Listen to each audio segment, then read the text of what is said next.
Check 1, 2. Good morning, everybody.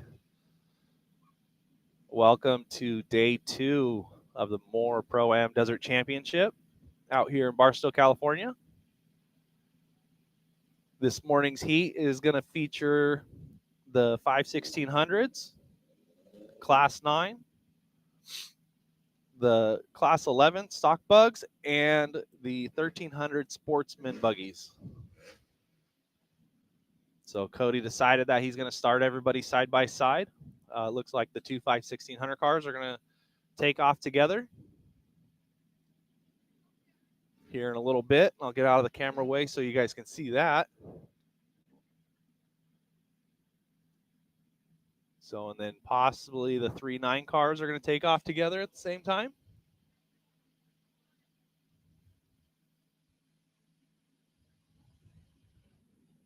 And then we'll see what the decision is on the Class 11 stock bucks. I think those are going to start too wide, but Cody might be feeling frisky and might add a couple more into it.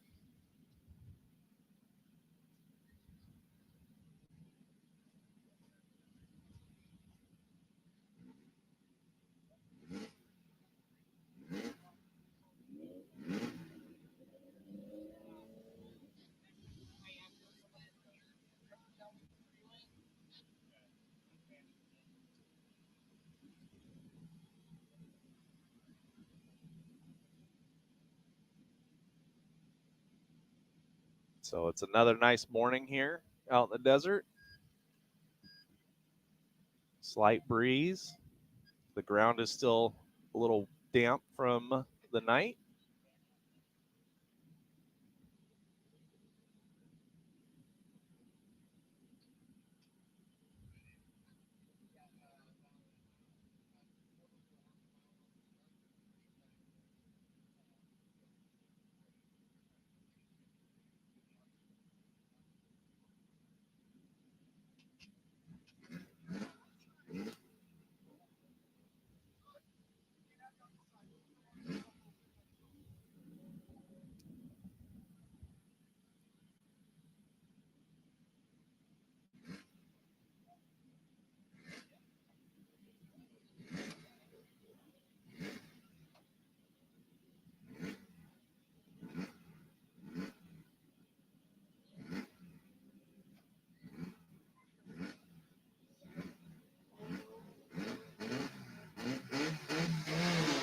There we go. The 588 of Connor Ishibashi and 576 David Stevenson off the line. Start day 2. Next up, we have 3 of the Class 9 cars. It's going to be 923 of Richard Finn, 979 Bill Hardesty, and 959 Brad Barnes.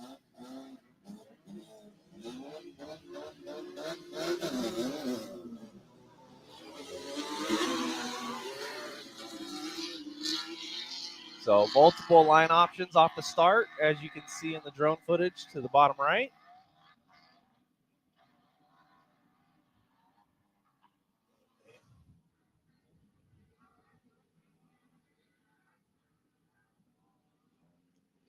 So next up is going to be the sportsman vehicles, the 1300s. Off on. So that was 1314 of Ron Brady and 1303 of John Ingold. Out to start a good battle right off the bat.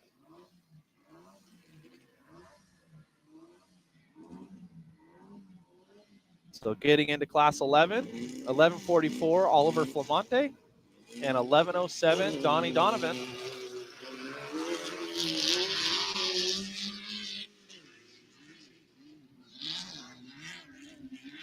So then we should have 1181 of Roberto Roble and 1154 of Raul Solano.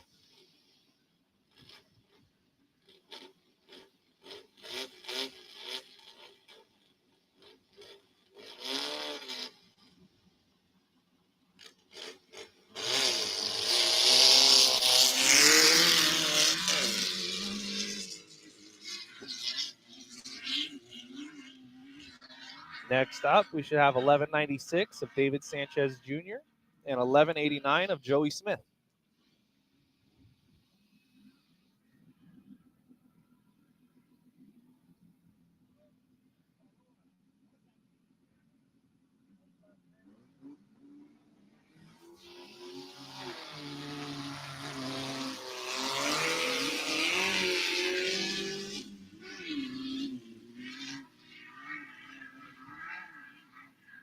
So next up, we have 1175 of Cameron Brantz and 1123 Riley King.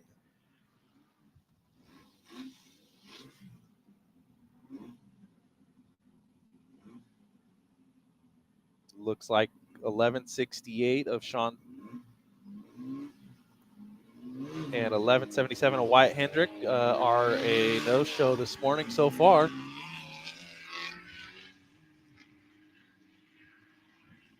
Then next up, we're going to have 1166 of Jeff Carrero. And I believe that's 1194 of Audrey Wardrip.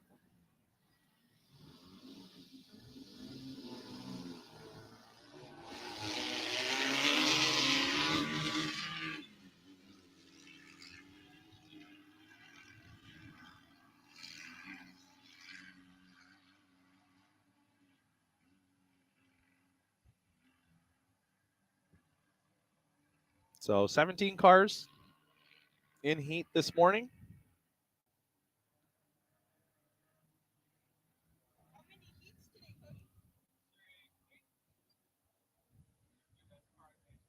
Welcome to the show from Ontario, Canada. Thank you for attending and watching. Hope you enjoy.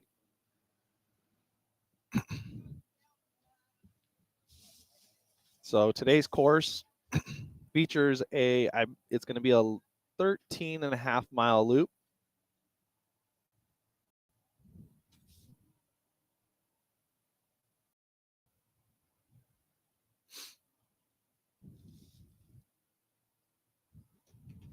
Each heat is going to have the time limit of 2.5 hours.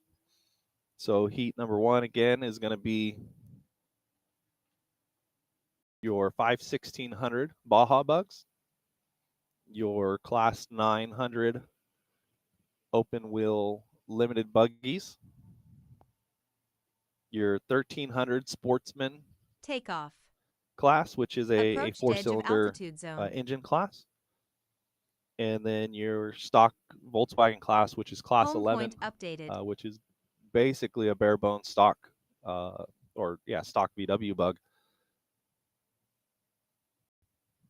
It's a very nostalgic class that's been racing for a long time.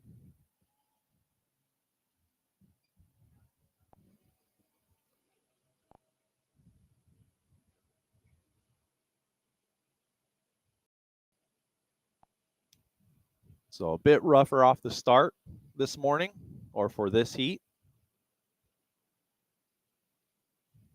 So as you can see, the 1194 right there working its way through the big rollers. Those are a good, at least 3 feet deep holes that it's running through.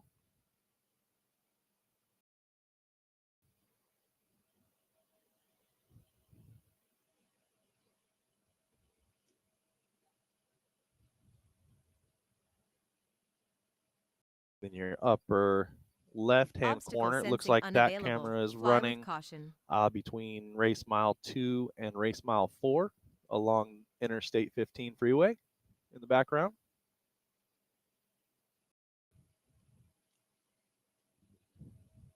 That's a pretty fast section out there with a few holes in it that can surprise some people. We could have some issues if drivers aren't paying attention out there. So definitely have to stay alert.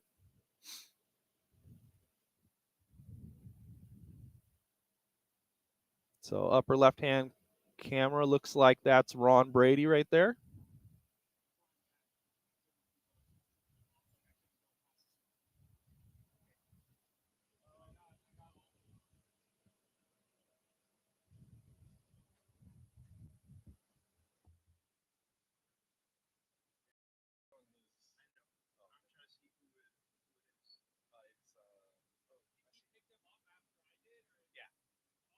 Yeah, he's following him right now.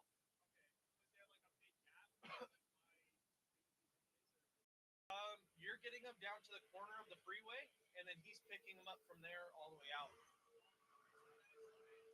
Yeah.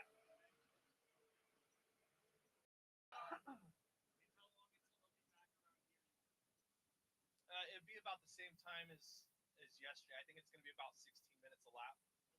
So, uh, yeah, you'll have plenty of time, and then you should be able to pick them up.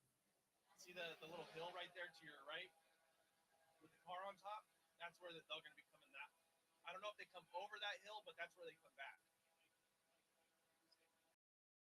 So, you probably have more than that. Yep. Yeah, I would say you probably have a good 8 minutes. Yeah. Well, so like where they made that right, they're going to be coming in straight ahead.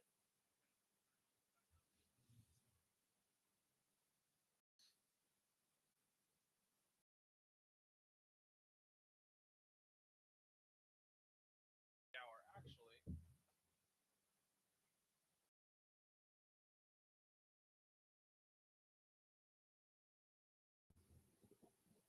all right, now it looks like the camera picked up John Ingold. Him and Ron Brady are racing in the same class today. So they should have a pretty close battle. I'm not sure if Ron was able to get back by him, but John was able to pull him off on the start.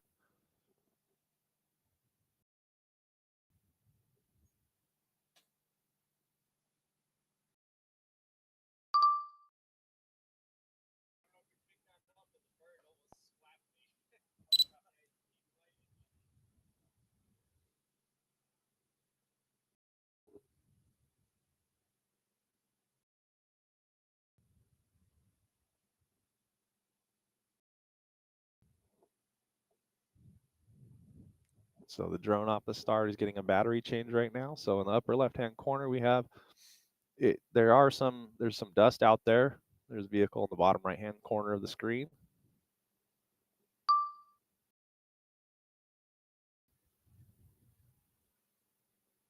You can kind of see another vehicle out front towards the top center.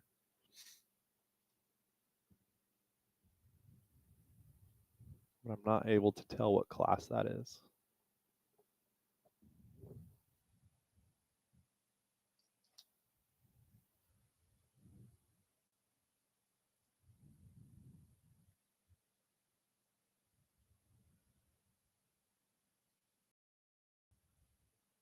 So that might be the 5/1600 cars. The gap separation that they already have between each other. So they did take off the line at the same time.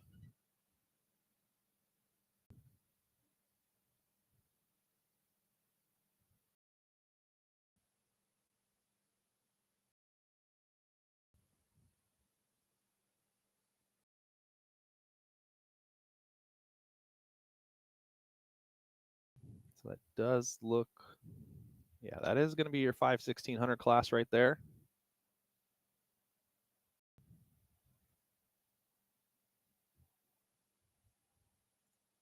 And it looks like that might be David Stevenson if it's a white bug.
That looks like your first place Class 11 car. That might be Donnie Donovan, or it's going to be Raul Solano.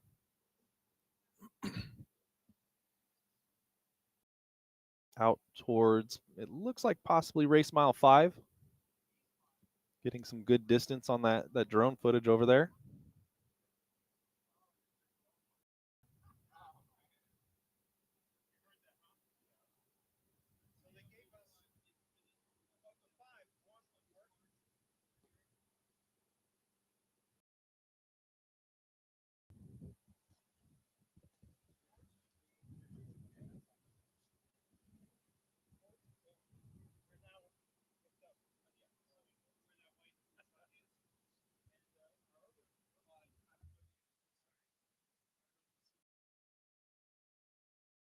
Yeah.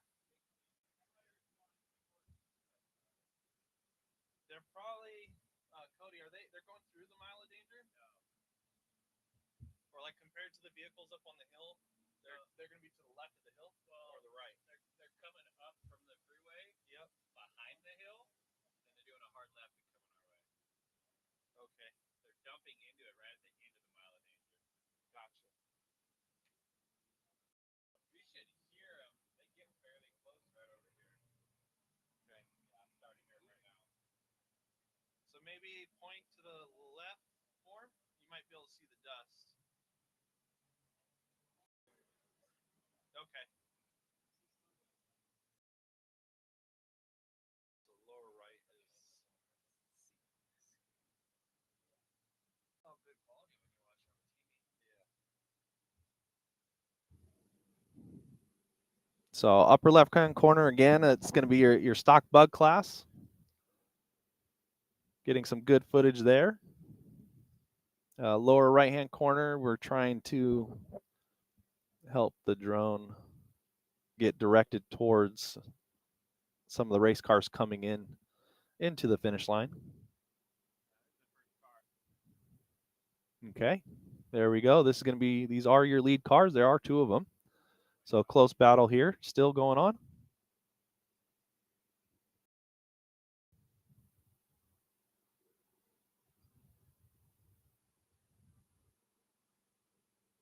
So if they're still running the same order, those are going to be your 5 1600 cars.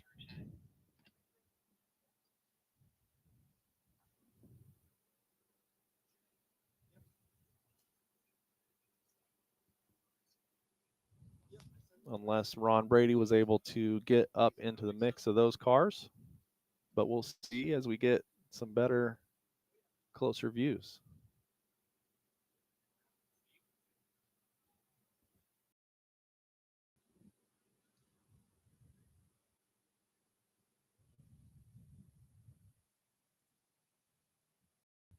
So yeah, lower right shot looks like that's going to be your 5 1600 liter of David Stevenson.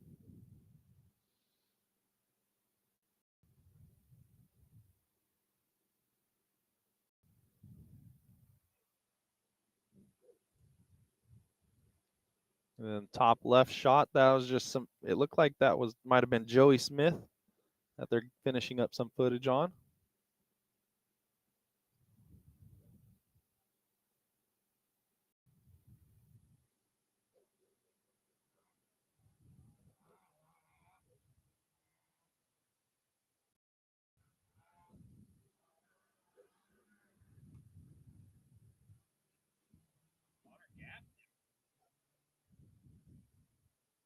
Okay, update on that one, 5 1600 liter. As we can make a good visual from the start line is Connor Ishibashi. He is the leader.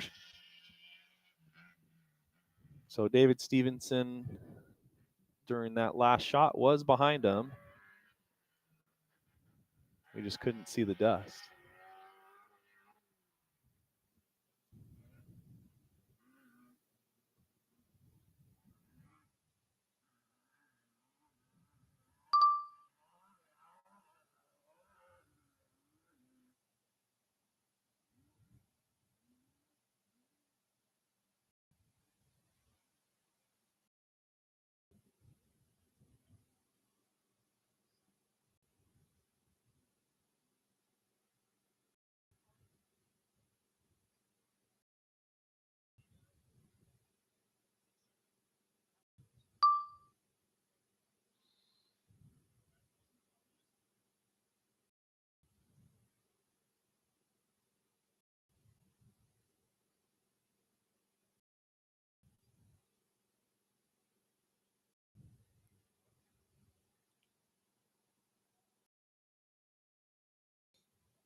So a lot of action, a little bit of a race going on in the upper left-hand corner.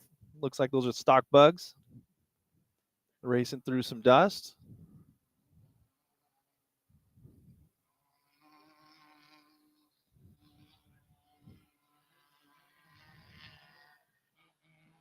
And we got Stevenson that just went by behind us, followed by John Ingold.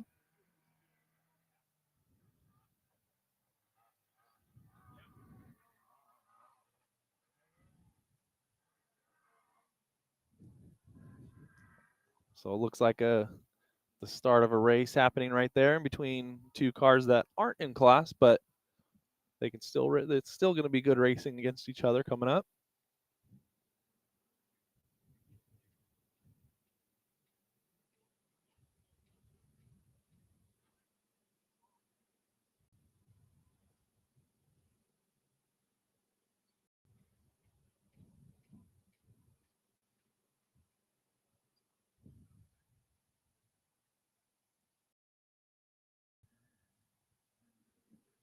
So then that upper left-hand corner looks to be, that's possibly Roberto Robles.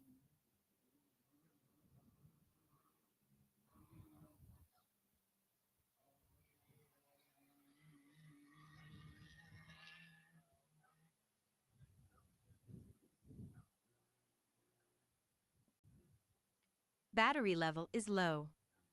Aircraft will return to the home point in 10 seconds.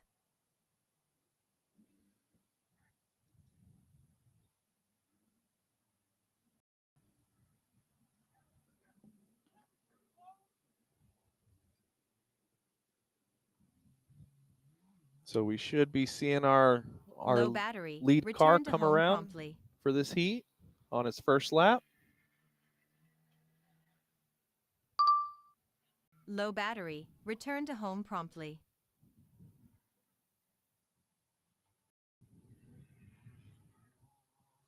Low battery. Return to home promptly.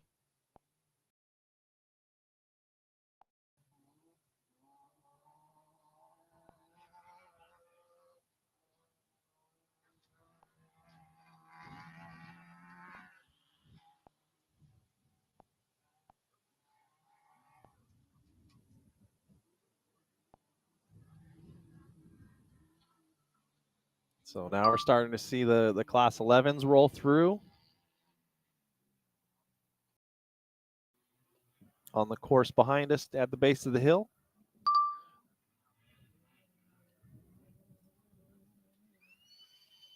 Then here comes your lead car, 588 of Connor Ishibashi.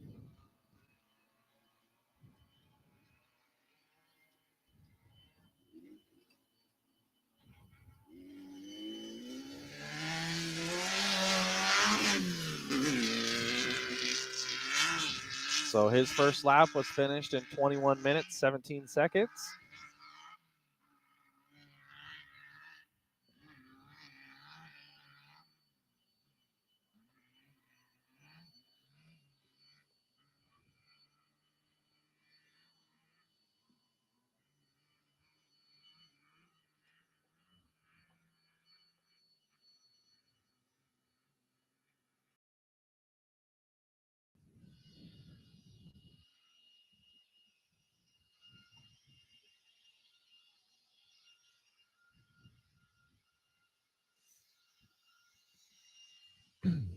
Looks like Connor has put a pretty good cushion in between himself and the second place 5/1600 car already.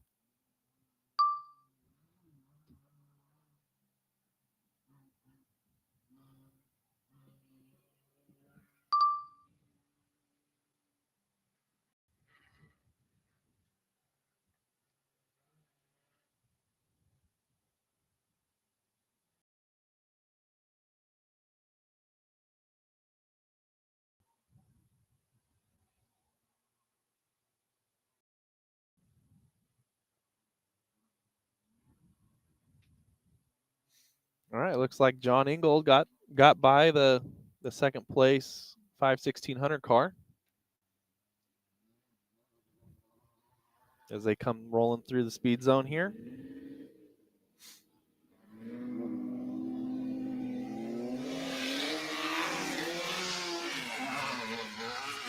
So 13:03 of John Ingold out start his second lap, followed by the 5:1600 of 5:76 David Stevenson.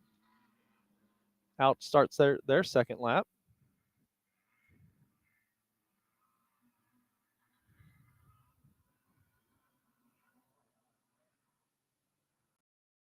So those cars, the three cars that have went by, they will be doing 5 laps today. The stock Class 11 car will be doing 4 laps this morning. Landing.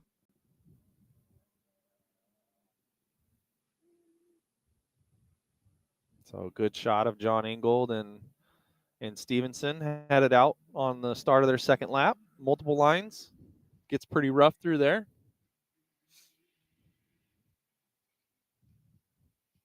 And it looks like we have our first Class 11 car, 1154 of Raul Solano.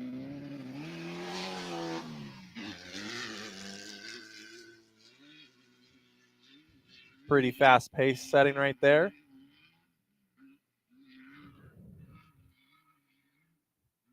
I believe he's picked off at least 2 cars in his class.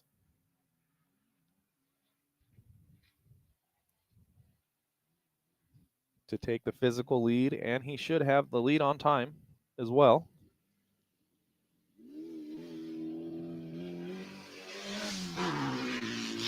So second Class 11 through is 11:07 of Donnie Donovan.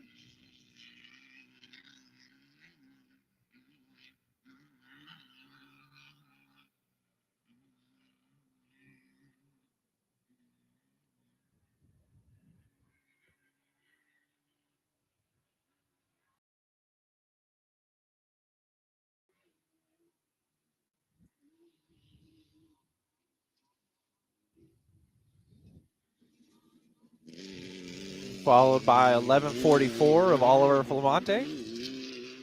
Out to start his second lap.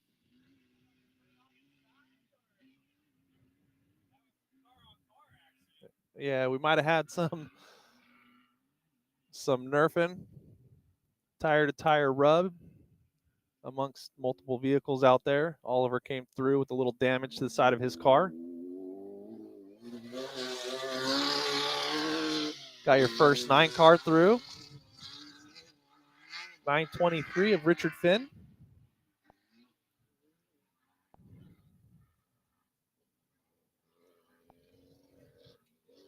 Followed by 11:81 of Roberto Robles.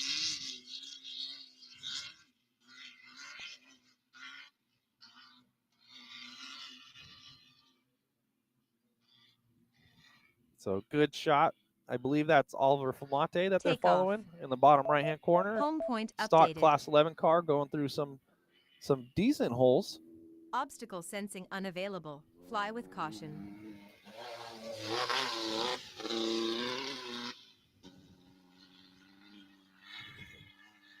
Our second 9 cars through now, 9:59 of Brad Barnes.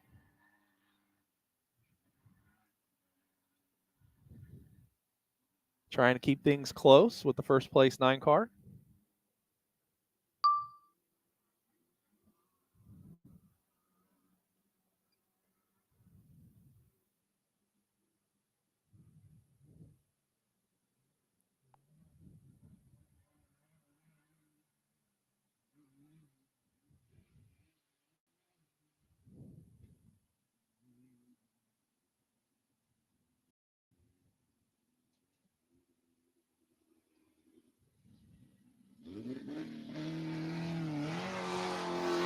So 11:96 of David Sanchez Jr. is through on his first lap, starting a second.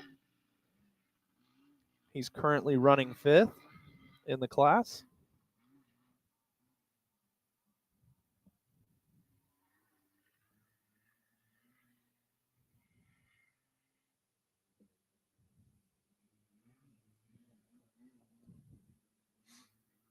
So upper left-hand corner looks like it's a good shot of Connor in the 5:1600. Connor Ishibashi working his way through. It looks like possibly race mile 3 to 4 out on the race course.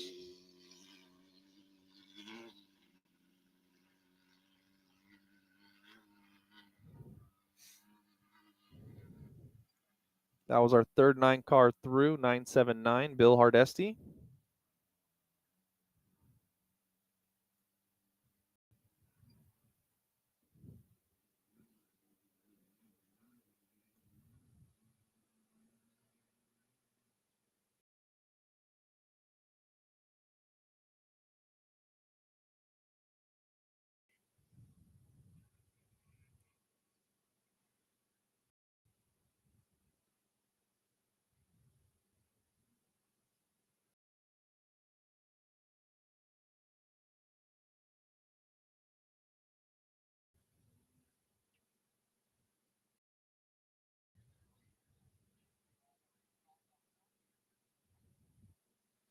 So it looks like we might have a vehicle out of the race already, but the 1314 of Ron Brady hasn't returned for his first lap. So hopefully everything's going good and they're going to get the car back going again.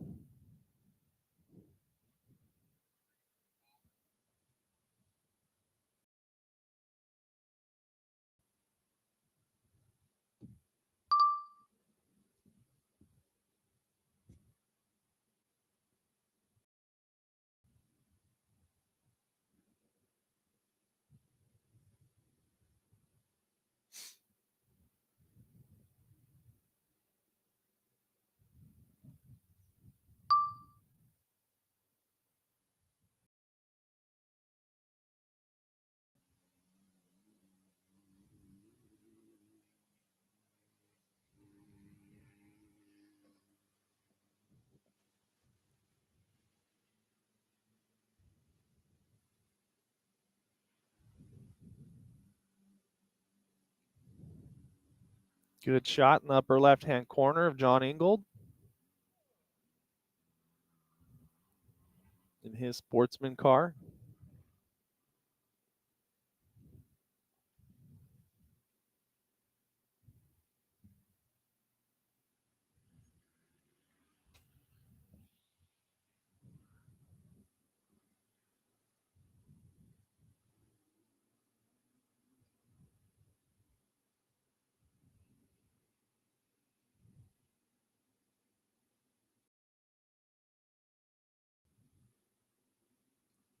Lower right-hand corner.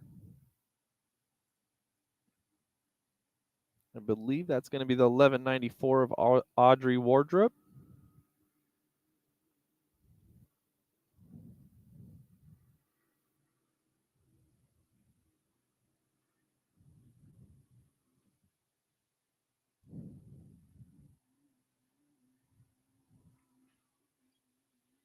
And then here comes a handful of Class 11 cars coming to the start-finish line. Start their second lap. 1175 of Cameron Brantz, followed by 1166 of Jeff Carrero. 1189 of Joey Smith. And 1123 of Riley King.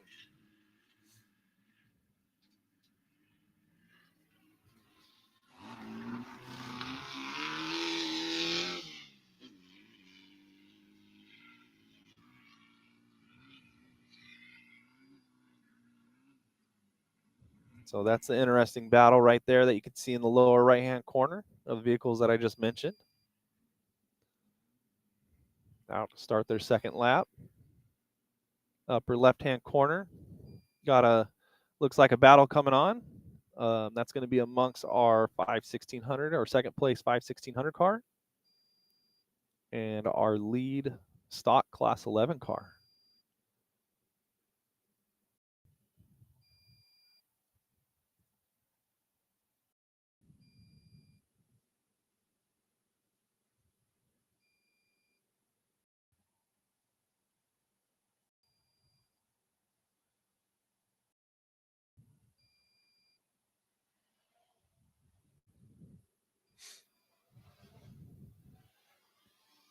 So good shot of Raul working through the dust. Trying to get close enough to attempt a pass. Definitely got to be careful here as they're They're running along a section that it can be pretty fast, but there are a few holes there that can surprise you.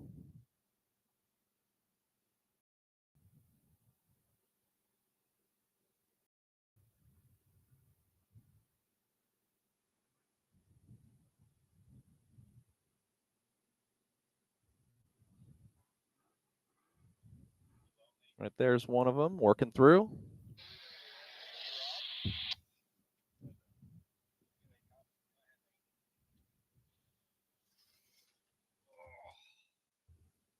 It looks like Cody Jeffers is going to come join us.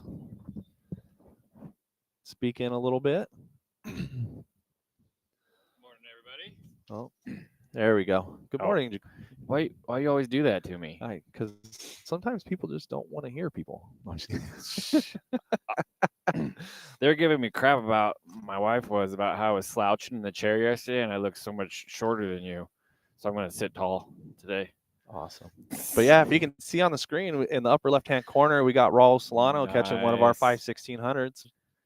Been following them from about race mile 3, and then now they're going through the hills in between 5 and 6. Yep. And so Raul has definitely closed up on them. They're about 100 yards apart when we started, and now Raul's right there. When they make this left-hander, this left-hander after this rough stuff, he'll probably try to jump out and go around him. It's a couple more holes here, then they got a left-hander, and it's really fast. Yeah, as we have you right now, yeah, that's a good explanation of the race course. Cody is the one who is behind the scenes on all this. He runs it, operates it, and he spends a lot of time out in the desert marking the course and finding all the fun, interesting race lines out here. Absolutely. Yeah, I mark all the courses. Me and the boys. Now, me and my 2 oldest boys. We are the course marking crew. Oh, see, there he goes. Stevenson actually let him by. Yeah, nice. That was a nice gentleman move there. Stepping out to allow him by, and then he let him by before the left-hander. This is where I thought he was gonna go. But yeah. Holy smokes, this is a fast section here. I'm assuming it looks like it's pretty fast and smooth. Wide open, downhill, hard pack, so you can really accelerate. But they will come up on some holes up here. It's a pretty good whoop, so he won't be able to keep her pinned here. Yeah, he's got to slow her down. But definitely a really fast section. Be curious to see if he jumps out in the left-hand lane here. There's it looks like he is. There's the main groove where the big cars run, and then there's the limited class lanes that they like to groove in outside the holes, which is perfectly legal. They got to stay within 150 feet of the main groove out there. Yeah, he's running the left-hand side. So the 11 car that they're showing on screen that did the pass, that's going to be your lead 11 car of Raul Solano, the 1154. Yeah, for today. For today. Quite a bit of corrected time he's going to have to put on Flamate in order to take the overall win for the weekend. But he definitely did some work on this first lap. Looked like Flamate had quite a bit of damage on the right side of his car. I don't know if he might have put it on his side. There's a couple nasty corners out there with some big ruts where you can easily turtle the car. That, or maybe he got into Donnie Donovan out there, which is likely as well. They got Aubrey Wardrop in the pits here. Yep, 1194 in the pits. She hasn't completed her first lap yet. Yeah, she was the only car unaccounted for. She was going really slow over here, so must be having some sort of issue. Yep. And then we had Ron Brady also didn't come around yet. Yeah, that's so right. He's somewhere out there, hopefully fixing his car and going to get back going again. Sounded yesterday when he finished, his motor wasn't real happy. I don't know if he had just lost a plug wire or what, but it didn't sound like it was running on all 4 cylinders. Okay. Yeah, and then typically from what I've been seeing, the Class 11 cars are running a bit harder than the 516s and have been for a couple years now, haven't they? Yeah, I mean, the 51600s have more wheel travel for sure and beefier parts, and they can be ran harder. And Stevenson and Connor have been running a lot faster these days. Okay. I was just thinking this morning how cool it is to see Connor. I think he's been running 3 seasons with us. from where he first started and to now, how much he's picked up the pace. Before, the a lot of the 11 cars and all the 9 cars would have been ahead of them, but now they're able to hold their own and we're able to start them first off the line, and they'll be right there competitive lap times with the 9 cars and the 11 cars. Yeah, that's good to see because I know there was a big time rival in between Class 9 and the Yeah, 5/1600s. you used to be for sure. The 5/1600s would because of the more world travel, uh, usually put time on the 9 cars in the rough, but the 9 cars were lighter and usually faster on the straightaways. But yeah, we put up bounties before in the past for sure between 5/1600 and Class 9 to see who comes out on top, but it's still close. Yeah, it's still real close. It just depends on who's all there and how rough the course is. Yeah. Yeah, we definitely have to try to get that bunch back out. I know the 5/1600s and the 5 Unlimited cars have kind of taken a break from off-road racing. Is that Rulo behind us? No, it should be Connor. Doesn't sound like Connor.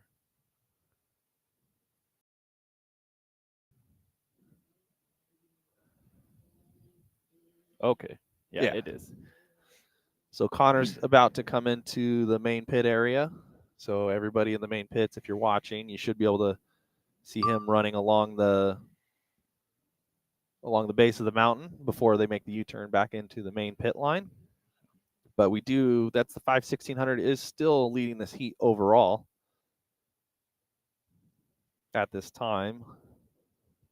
And he's running about a 2-minute faster a lap, but Raul had to deal with some traffic.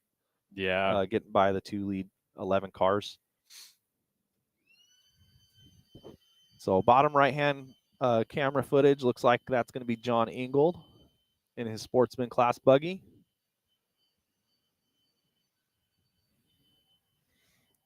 I got a course worker texted me here.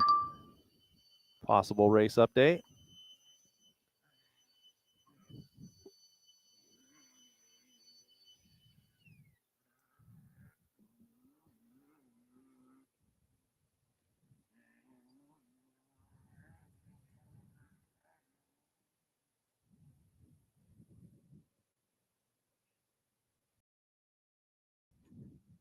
So, but hopefully we got so far, we're going to get two days of good drone footage coming out from the Hammer King production team. They're out here helping us and giving us some time. Mm-hmm.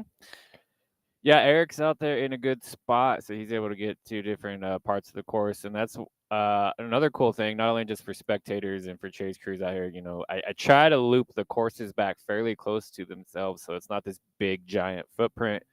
And you can see a lot of the action from one spot, and it makes it easier for our course workers and just a safer environment. You're not so spread out, and it makes for awesome drone footage as well.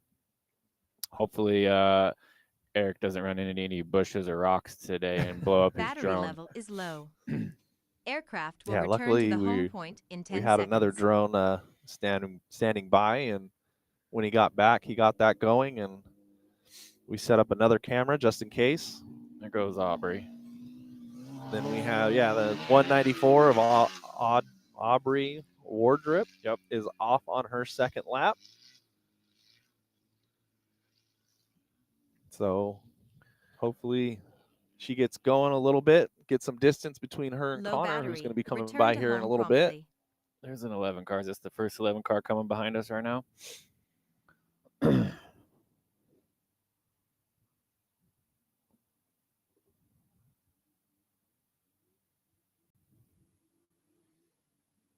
It's a Class 11 car. It's a dark car. That's a black car. I don't know if another one went by earlier or not. I wasn't really paying attention.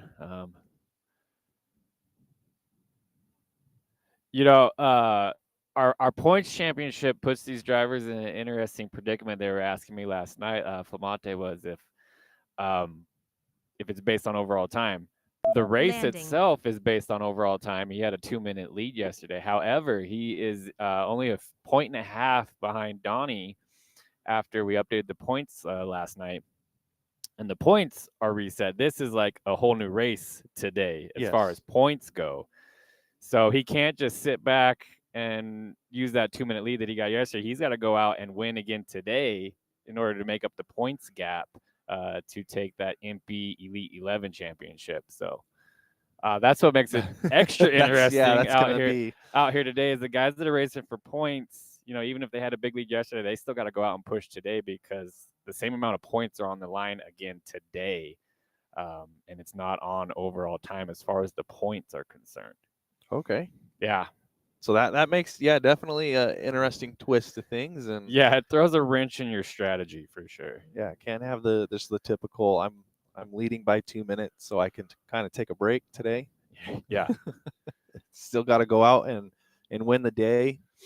When it comes to the year-end points, this is the last weekend of the season for M.O.R.E. yeah. So it was interesting.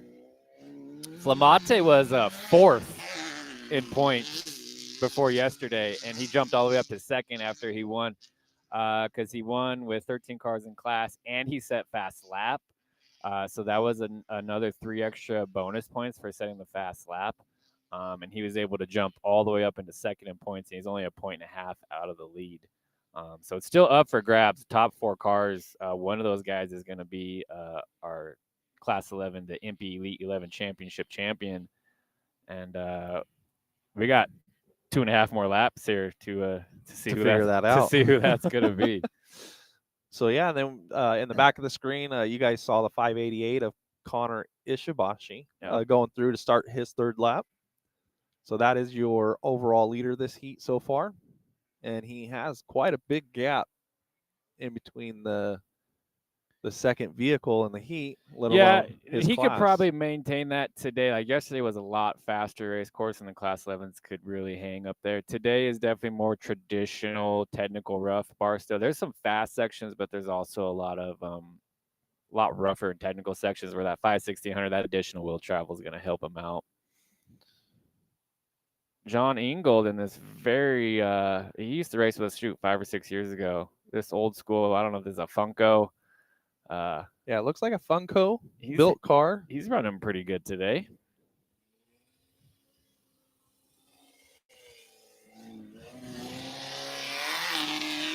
That race car's probably older than I am. Volkswagen powered. Yep. Followed closely by Raul Solano. Rulo. So we'll see if Raul can catch up to this one, make the pass. Maybe jump into that second overall spot for the heat. Yeah. And I'm not too surprised on Rulo doing good today because he definitely excels in the rougher stuff in the Class 11 for sure. Yep. And then we have the 576 coming through of David Stevenson. He's going to start his second lap. Man, we lost Eric again. Hopefully he didn't run into a rock again. Oh, man. So I know we do have – so Raul this morning, I passed him on the freeway on the way out. So he went home for the night, which is nice about and convenient about the location of the races. If you live close by. If you live close.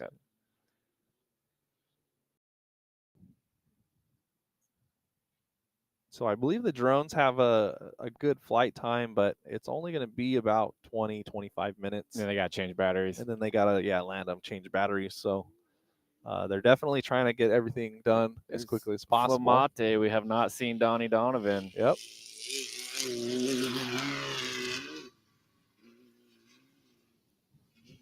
So that does with Oliver Flamate coming through at. So he's still leading overall on the weekend with Raul in second. So they still have a pretty decent gap between them. Definitely expecting to see a lot more attrition Home point today. Updated. Yesterday's course was pretty fast, pretty mellow and not rough by my standards.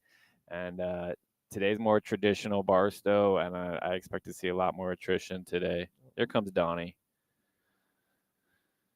Nope, flying over a camp there, it looks like. I saw smoke. Oh. Yep, here comes your 1107 of Donnie Donovan.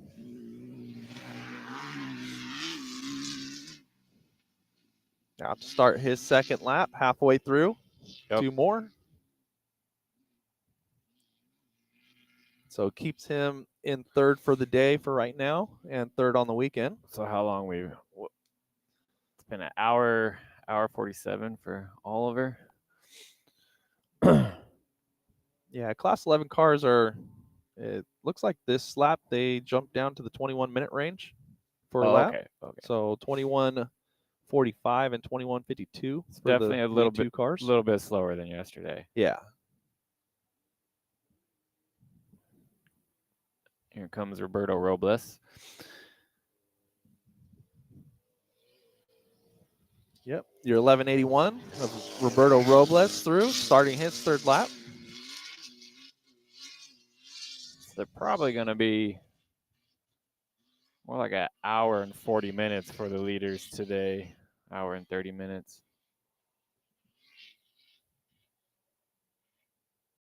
Probably hour 30.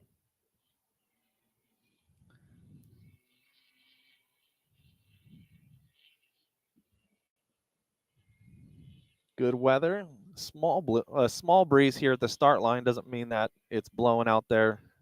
Yeah, we've had in the track. just a little bit of breeze. We had a little bit of breeze yesterday. It makes, a 2 or 3 mile an hour breeze makes all the difference out there on the race course. Sometimes when it's 0, that's when it gets really, really nasty and the dirt literally just hangs and falls down to the ground. Just a small breeze makes all the difference in the world. Yep. As we see, that's Aubrey rolling. Yeah, Aubrey running through. Yeah. It looks like she's about race mile 4 right there. Yeah, racing some semis in the background. Yep. And possibly see Connor coming through right behind her. Yeah, he's probably going to go by here in a little bit. So it's pretty fast out there, but there's just a few washes you got to cross out there, and Class 11s definitely have to slow down for that. They can't quite hold her pinned. Obstacle sensing unavailable. A lot of the other classes, though, will not be lifting for any of that stuff.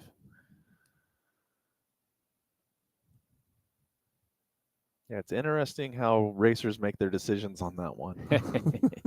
It seems like in the 1600 class, it's always like, are we going to lift for that? Because, they're doing anywhere but high 50s, mid 60s most of the time through that stuff. They're not doing 80 or 90, and they want to keep that momentum up. And it's always a question: am I going to blurp the throttle and lose 5 or 10 mile an hour, or am I just going to hold it pinned? And as a lot of people probably saw, Perfect's rollover yesterday. Yes. Oh man. Yeah. If you guys didn't see that on social media, Brooke took a pretty good tumble, but they got the car back going again. They did. Yeah. Oh, there he There goes. you go. Yeah. There's your 5/1600 lead car. Making a move. Yeah, Brooke did a kick flip. I was surprised as hard as that one corner of the car, the front corner, took that hit, that they were able to get it back going. The Watsons told me it ripped those arms out of the car. I think they had to put new leaves in it and arms and everything out there on the race course and got it back going. And she got all the laps in, which was huge. Yeah, big for the points because she is leading or was leading going into the race. Yeah, so they lost about 4 points yesterday to second place, Bradley Ward. But because they were able to get out there and get all those laps in, they got those 5 bonus points for finishing all the laps, and that was really, really big for the points championship. So if they can go out there and do that again today, it's going to be a tough. They should be able to lock it up if they just go out and get the finish today, and so really big on their crew. I'm sure Lee was racing parts over there. The crew did an awesome job getting it back together and getting all those laps in. Yep. That's what it takes, points racing. And I know I don't know if it was last year or 2 years ago, they pulled off a similar feat, changing out torsion bars. I know they changed out torsion bars before and finished all the laps, and there was something else. I think a clutch. They pulled the motor out of the car and put a whole new clutch in the car out there in the desert. So that team is out there to get all the laps in and finish races. Yeah, they're definitely not out here to just sit around and pack things up and go home. They want to sit there and race. They want to finish every mile. They're determined to do it, and they've been known for it over the years. They've finished every mile the last 2 years. Unfortunately, they had a weird electrical issue at Glen Helen, and they weren't able to finish at Glen Helen this year. But I believe the previous 2 seasons, they've finished every single mile, every single lap, every single mile the entire season, which only a handful of cars do that each season. I think this year I'm only going to have one car do that. I think Renee Maldonado's the only car that's done all the laps. And if he finishes today, he will be he'll be able to get that award. Yep, he's going to get that True Grit award. Nice. I might be misspeaking there. I think Chad and Richard Finn might have done all the laps also. Yep. Upper left-hand corner, it looks like that's possibly Raul caught John Ingold. Yeah. As we can see this battle. This is going to be an interesting race here. Is that blue? I got a bad glare from my angle. Yeah, the truck on the screen, that he wasn't supposed to be there. I don't think he was on race course, but he's probably just driving out to either go assist a car or okay, yeah. So get some help. They made that. It's kind of man. Ingold closed the door on him. Raul tried to go up the inside. Ingold just closed the door. Now he's gonna have to follow him. Yeah, Ingold definitely has the bigger engine in that car and the better suspension. The good thing there is Ingold probably not going to hold him up too much on that, but it is single lane, and Raul will have a real hard time passing him. Oh, hopefully the camera can clean it. Oh, there we go. There's some bigger holes coming up. There's one. What an awesome shot. Yeah, so some fun, exciting racing right there. Competitors in 2 different classes, but again, you still want to get by them. You don't want to be in the dust or get held up by these guys ahead of you. Rulo's going to have to stick to his bumper, and he's had to make the same pass he made on Stevenson up here in another mile. I think where they made that left, where John Ingold didn't give him any room and close the door on him, I think that was the same corner that he passed, or right before he passed Stevenson in the previous lap. So I don't want to argue with you on air, Tyler, but I promise you it's coming up. I'm the one who designed this course and marked it out. So they're heading up towards the hill. This is actually a section we've never ran before. This is the first time we've raced it. But it is single lane. It's not 2 lanes. He's suffering in the dust a little bit. Yeah, hopefully he didn't get a problem. Hopefully there was no contact there. Yeah, when the door got closed, but they're gonna come up over the first hill. If Rulo did his homework, he could try to dart to the inside. There's a line to the way inside.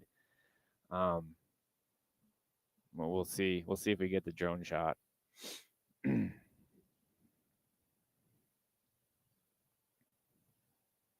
Yeah, looks like must not be any wind in that one section. It's crazy how quickly all of a sudden it can get dusty and there's no wind, and you just gotta slow down and they'll put a big old gap on you.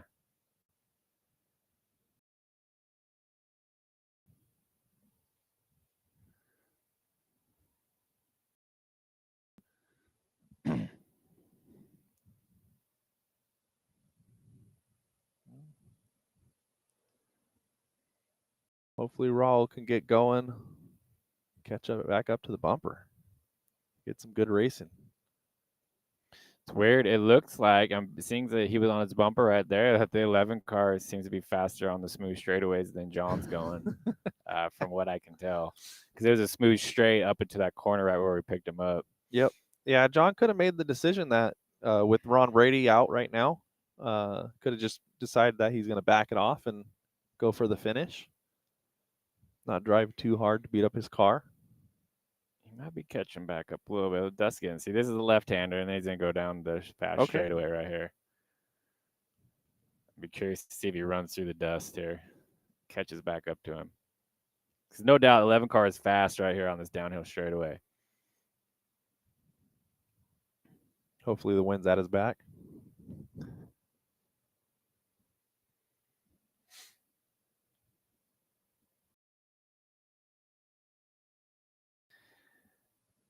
I think old John rabbited on him. I think Rulo snuck up there and tried to pass him, and now he decided to go faster.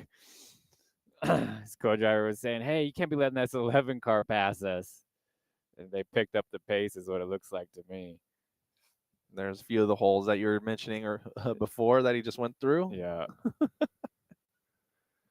Sometimes you get out there and you're going slower than you think so, and somebody goes to pass you, and it wakes you up, and you start driving faster.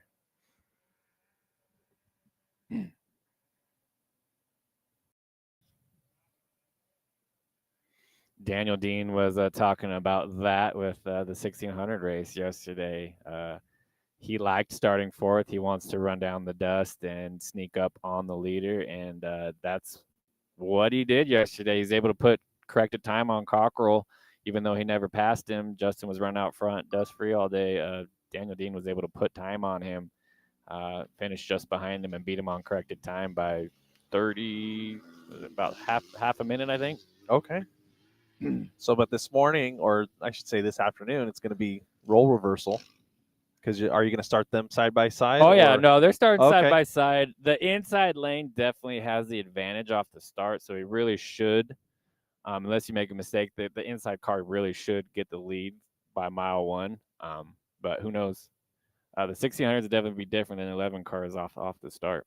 But they will be starting side by side. All the classes will be starting side by side today. We started the 3-9 cars 3 wide.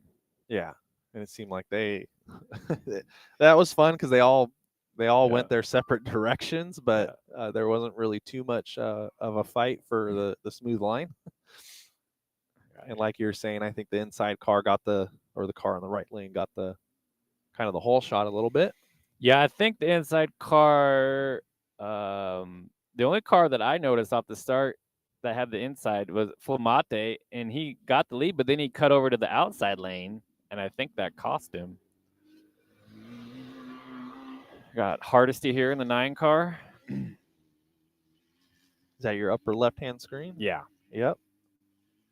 I can't hardly even see this. I know. I need to get I need to get something to wipe. There's a car there. I think it's yellow, but I can't even see. Yeah, that might be your 1166. Pizza Jeff. If you haven't been and had pizza at Pizza Jeff's down there, was at Mission Viejo. Is that where he's at? I think so. Great pizza there at All Star Pizza. So yeah, a different variety. I believe this is the first time that we've seen a 9 car on screen in the section over by race mile 3. Yep. So they can push harder through those bigger holes. They have bigger tires than the 9 cars. They don't have any more travel. They have less travel in the rear than most of the 11 cars, but they're set up stiffer. They're a little bit lighter. They have bigger tires, so they can push harder through some of them G outs than the 11 cars can.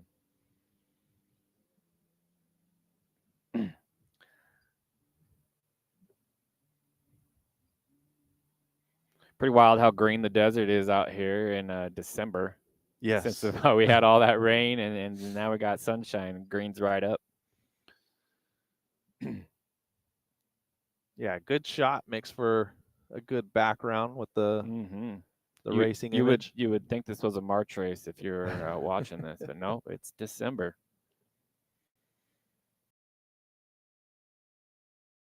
So, and then I know when I pulled up, it was a cool 41 degrees this morning. Shoot, perfect. We're going to have to lose the hoodie here in a few more minutes. Yeah, temperatures are increasing, not too much.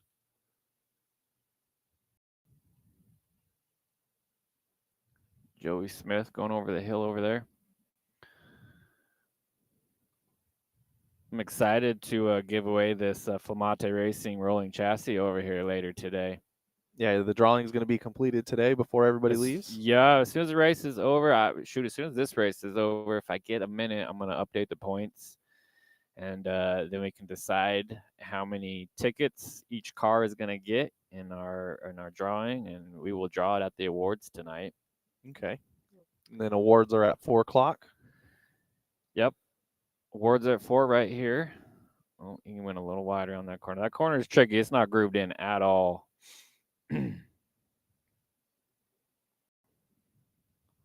Be curious to see the 1600s going through there.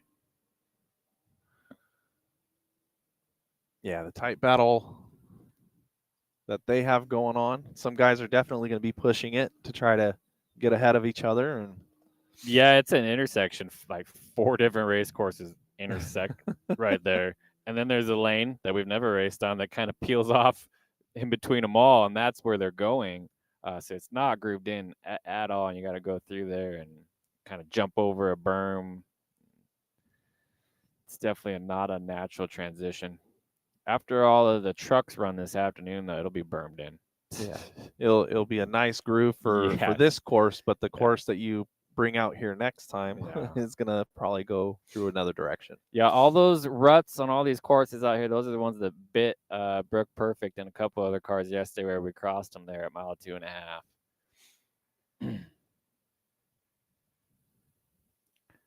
Hardesty getting some good drone footage here. Yep. And then it looks like bottom right hand screen, it's either going to be Raul or it's going to be Donnie. I believe that's a baby blue car. Staying out of the groove. Sometimes that's a better choice for these cars that don't have the clearance. Absolutely, 11 cars. I think around a 31-inch tire. Yep. Or I think maybe they can squeeze a 32. I should know, but they have to keep the stock fenders on there, so you can only clear so much. You start to lose a lot of wheel travel if you try to squeeze a bigger tire on there, and they don't all run the same size tires. Sometimes they run smaller ones. But yeah, they don't have a ton of ground clearance, and so when you got ruts that are 2 feet deep, you got to come up, and we did that with a 9 car when I raced the 9 car. You don't ride down the center. You're just gonna scrape the bottom of the car to nothing. Yep. And you'll be like Lando Norris and possibly lose the championship after you wore out the bottom of your car. No, we don't check for that. Good thing the desert doesn't have those rules, because I don't think a 16 car or 9 car would ever pass. Definitely at the end of the races, you sometimes have holes in your skid plate depending on how thin it is from dragging the bottom. But you jump up and you actually ride the high point in the middle and the outside berm, and you don't drag the bottom of the car, and it's actually faster. But you got to be careful if it steps out on you. So we lost a little bit of drone footage right there. I believe from speaking to them earlier, they had to have direct eye line of sight. Yep. For them to stay in communication with it. There's our leader going to go out on his last lap. Overall leader. Oh, actually, no. He's got to do 5 fourth, laps. Yeah. He's yeah, one more. 5 laps today. So Connor Ishibashi, still your overall leader for this heat. Car looks like it's working pretty good. These are some pretty big holes right off the start line here.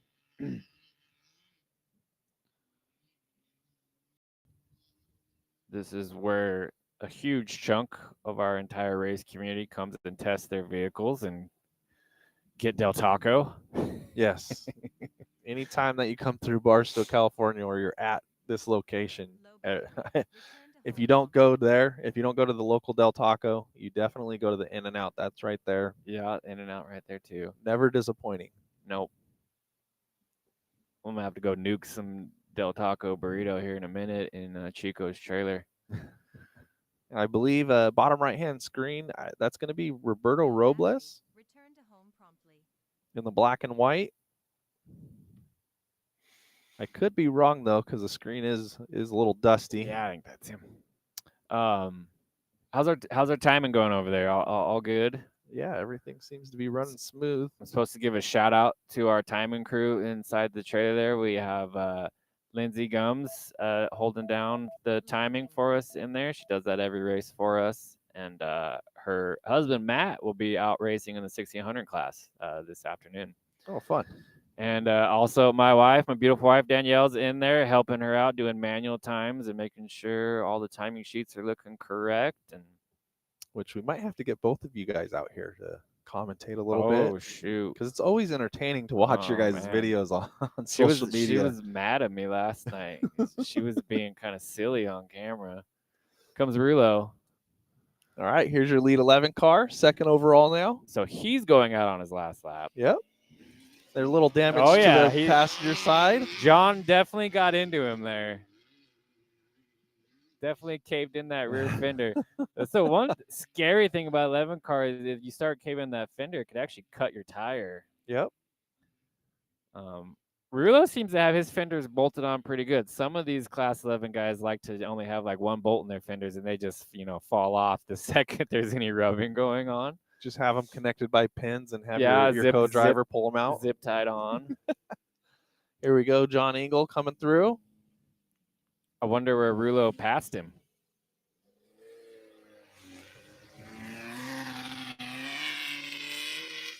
That'll be an interesting interview if we can get Raul over here at the end of the heat and get him to give us a first-person explanation. Interviews at Rulo are always funny. Yeah. Stevenson. So 1576 of Stevenson coming through. Starting his fourth lap.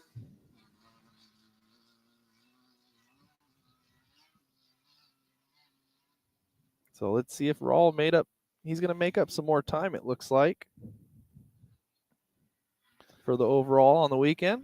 So I'm sure you've mentioned it, but timing for all our races always live on our website. It is live timing. Every once in a while, if Starlink goes down, there's a little glitch. We have to go in there and manually correct it, but it's been all good yesterday and today. So you can go in there and see your lap times live as they happen. You don't have to worry about taking times in the pits, but a lot of cars still do that. Yep. Of course, you want some direct timing from a personal source is usually good to have. Yeah. Just in case there's any issues or anything else from the organization. But again, unofficial times posted online at moreracing.net. Yeah, just right there on the homepage. You scroll down, we got our live feed right there, first thing on the homepage. But if you go down, you'll have live timing Sunday, I believe is what the link says. And you click on that and it takes you to all the sheets. Got all the timing right as it's happening. There's a slight delay as the Google updates, but usually only a few minutes. Yeah, Google tries to update the sheets every 5 minutes, so you don't have to sit there and refresh it. But there are times that it does glitch as technology does, and sometimes it doesn't update. And so hit the refresh button, and it should get some updated times on there. Now we got Oliver coming through, 11:44.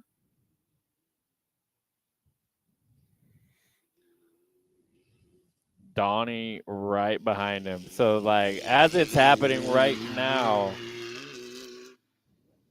holy cow, points are going to be really interesting. So Oliver is still leading your overall. And there's Roberto Robles. Yeah. Looks like he made up some time on both of them. So as just points goes and just for today, if they finish like this for today, I think Flamate would take it. If he takes second place and Donnie takes third, because he's only a point and a half behind. It's going to come down to fast lap. It's going to be close. Who's set fast lap so far today? I believe that's going to be Raul. Yeah. Oh, man. So that's going to be 3 points. Those 3 points are huge today. Yeah, so Raul has the fast lap all 3 laps right now. Fastest time each lap. Wow. So with the 21:45, and Oliver's fastest lap is a 21:52, but his other 2 laps are in the 23-minute range. So he hasn't been on that fast pace. Very, very interesting for the championship. Holy cow. Formula One thinks they have a tight points battle this year. Class 11s have an insanely tight one. And that was the reason I changed the points this year. I know some people that do all the races and try to just finish all the races were a little discouraged that we were only going to count 3 races, but I wanted it to be almost kind of like a playoff, and just it came down to this last race, last 2 days of racing to decide it. It's working out for Class 11 for sure. Man, super exciting, super tight. I mean, those top 4 cars are all going to be within 5 points probably. And then again, upper left-hand screen is your 5/1600 leader. Great shot of him. He's also in points race with Stevenson. Yes. Is Connor leading coming into this? And kind of walking away with it a little bit, but or did Let me see. Stevenson come in with the lead? Well, they're in the beam battle, but just in the individual class, I want to say Connor is ahead. But great shot here. I hope everybody in his pit. Yeah, so Connor has a 5-point lead after yesterday. Okay. He put 4 points on him yesterday because I think he set fast lap and won. So he picked up 1 extra point aside from the 3 more than he did for beating Stevenson. So yeah, 5 points lead for him. All right, and he has fast lap every lap so far. Yeah. So when you only have did 3 cars start yesterday? No, I'm trying to remember. It was just the 2 cars. Yeah, I'm just trying to the remember two off of the top of my head. But fast lap, I want to say so. He probably didn't get any points for fast lap actually because you had to have 3 cars in class to pick up a point for fast lap. Once you have more than 6 cars in class, you get 2 points, and if you have more than 10 cars in class, you get 3 points for fast lap. That's how it works. And so if less cars start today, you're going to get less points today also, which is a whole nother wrench, another whole nother wrench curveball. thrown in the strategy and the points battle that's going on. Interesting. So this is also again Dave Cole and the Hammer King production crew. Can't say anything bad about them. These guys are awesome for coming out here and doing this. Great coverage that we've seen so far.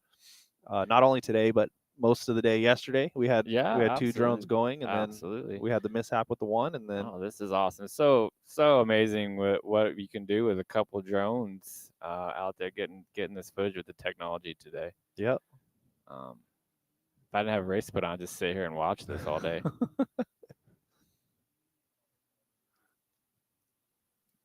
David Sanchez coming through. Going to go out on his last lap. Yep. So he's running in the top 5 for Class 11.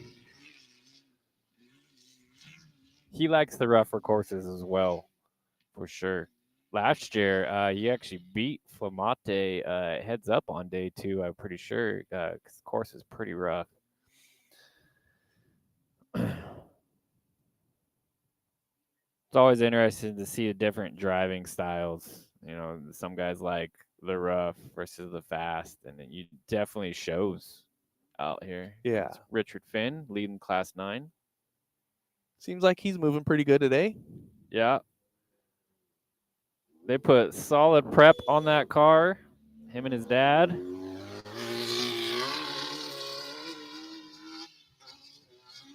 They call that car Cool Runnings because of the paint scheme. Yep. Great movie. And a great 9 car.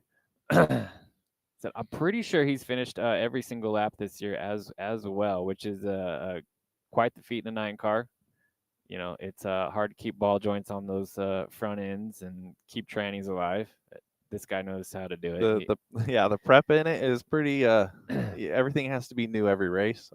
If you're going out there with used parts, you definitely have to have a unique driving style to be fast and make those cars live. For sure. I didn't have that style.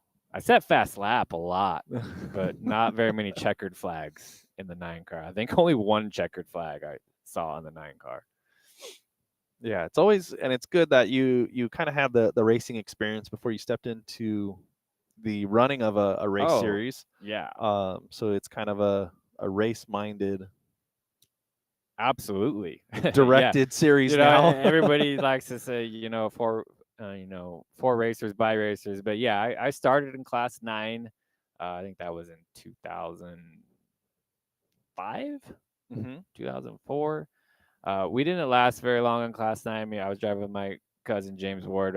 We just broke the car. We drove it way too hard, and we didn't know how to slow down. That was when Corey Torres was on like a 15 race winning streak. Yep. Comes Hardesty. He might actually be driving one of Corey's old cars. Yeah, I think that might be the most recent one. Yes. Right? I believe so. Yeah. Corey had a 2-seat until he wadded it up at the camel humps here. big rollover, and that's when his race win streak came to an end. But yeah, he was dominating back then when we were racing, and he was fast too. So we would drive hard to make sure we're keeping up with him, and then we would just overdrive the car. And he soloed, which is also impressive, just like you did in the 9 car.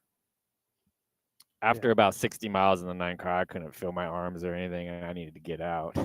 It's definitely a young guys class, even though that it's been overrun by older from time to time. The older guys get back into it.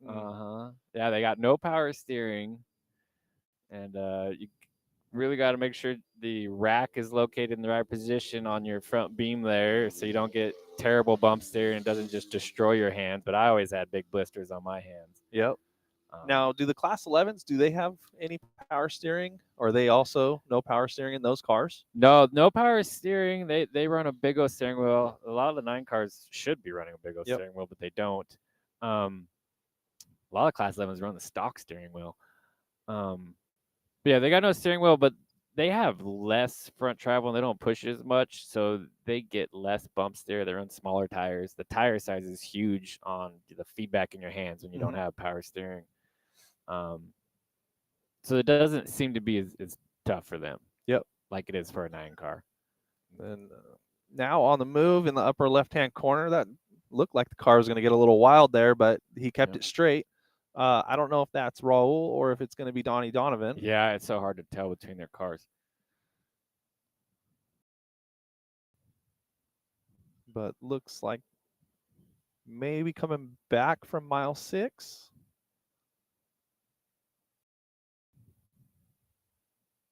And he is in that left line that you were describing earlier. Yeah.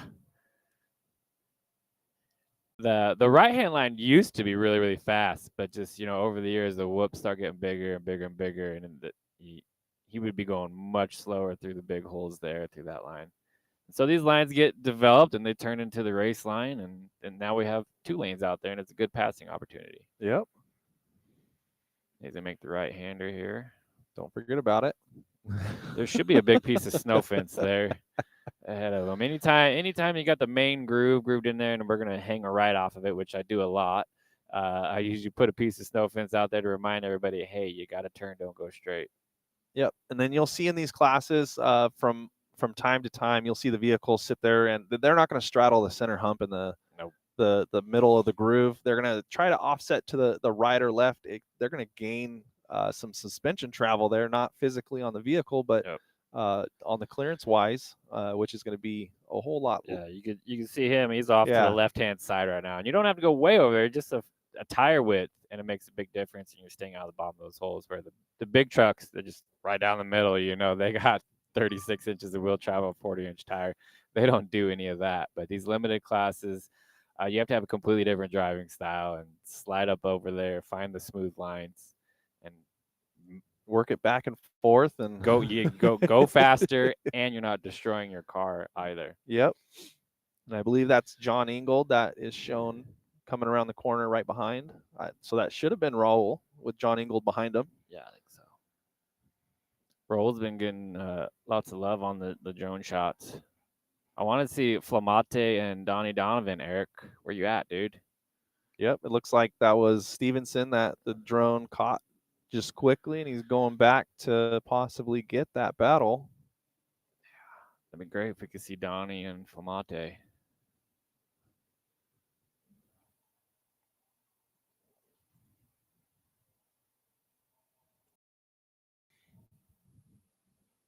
We got Connor coming behind us.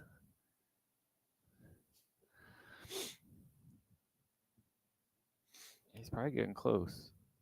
So seeing some dust. Yeah, it looks like here comes our gaggle of Class 11 cars that have been sticking together all day. Oh, the big group there out of the 5th through 10th. Yep. But it does look like that might be Connor that just worked his way through all of them. Yeah, there's Connor. So I'm going to have to grab the checkered flag for Rulo here in a few minutes. Yep. Let's see. Rulo is due back. Who we got right here? About 7 minutes. Is this Flamate and Donnie right here? Yeah, I think that's Flamate. I think Yep. they see the fender hanging Nope. off. We Yeah. have another drone in the sky along with it. Oh shoot. Competing drones. Yeah, probably somebody from Slow Ride. They get some really good media out there and a lot of good posts. Yep. So here's two line options in between Oliver Flamate and Donnie Donovan. So some good racing here. Ooh, Oliver getting a little wild there. Oliver definitely drives loose in the rear. He likes her loose in the rear. It's definitely always side to side, not exactly planted. Yeah, Donnie's gonna have a hard time passing him in the dust unless he makes a mistake. Yep. It's forcing Donnie to go to the right hand side. Yeah, he's trying to stay out of the dust. That is the one thing. You are at the limit of which way the breeze is blowing. You might not run the lane you want to run, the lane you know is faster, because then you're just stuck in the dust. Always frustrating.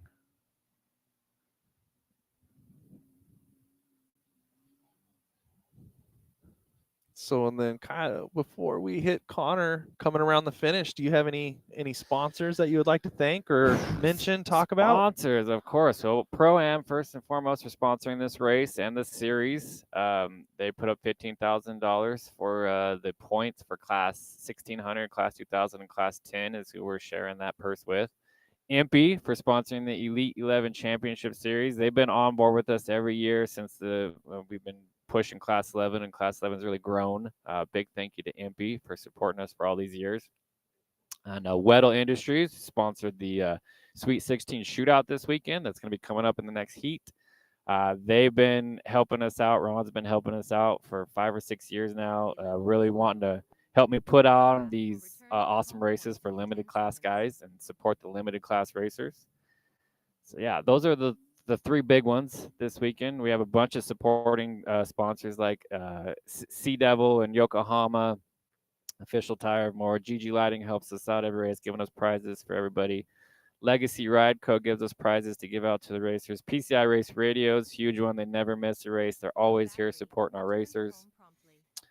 They've been giving out gear bags to all the shootout races. G1 Products gives us prizes for every race. Guy there at G1 Products, he does fuel mats for the racers. Oh, hopefully I didn't forget anybody there, but we do have a long list of great sponsors that help us out and give prizes and give back to these racers. All right. Well, I suppose. So yeah, it looks like that looks like Raul Solano right there in the bottom right hand corner of the screen. Okay. Yeah. Good shot of him coming into the pit area. Connor should be coming around. Well, I'm gonna go ahead and step away. Sounds good. Thank you for joining us for the time being, and I'm pretty sure we'll see you later. Yeah. Oh, here comes Danielle. The boss is came out out. with the checkered flag. So. All right. See.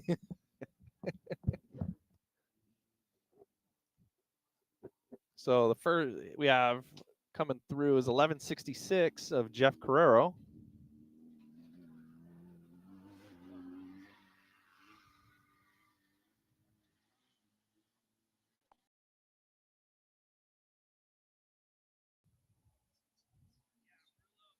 So he's out starting on his last lap.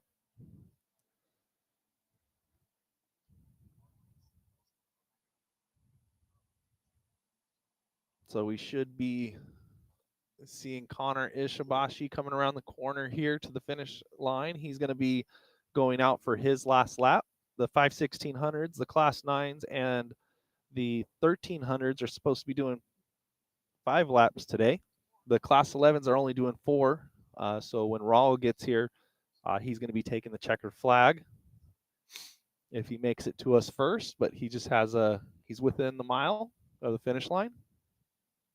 Going to make for an exciting finish on the overall weekend times. So here's your 588 of Connor Ishibashi, our overall leader right now.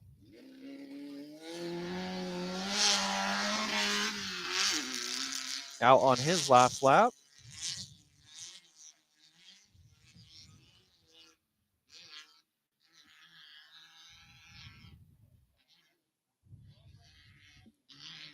So we don't have a big production crew out here. It's kind of 2 drone operators and and then we have one technical support, but we don't have a full production team out here. So the formatting on the screen is kind of what the options that they gave us for the weekend. So apologize if we're not getting one single screenshot at a time, but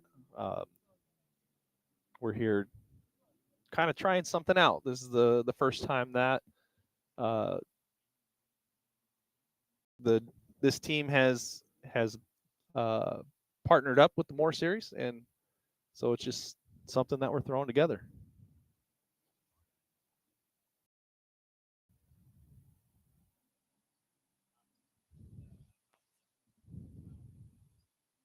So here comes the tight battle here.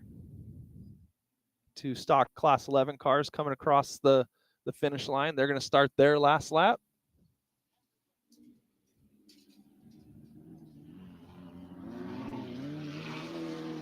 So we got the 1123 of Riley King and 1175 of Cameron Brantz out to start their last lap. And then right behind them to take the checkered flag, got Raul Solano in the 1154 stock bug. So hopefully we can, once he gets settled down and gets a drink of water, we're going to try to pull him over here for some questions and possibly get some explanations on the damage that he has on the right-hand side of his car with his close battle with John Ingold. It was pretty exciting to see.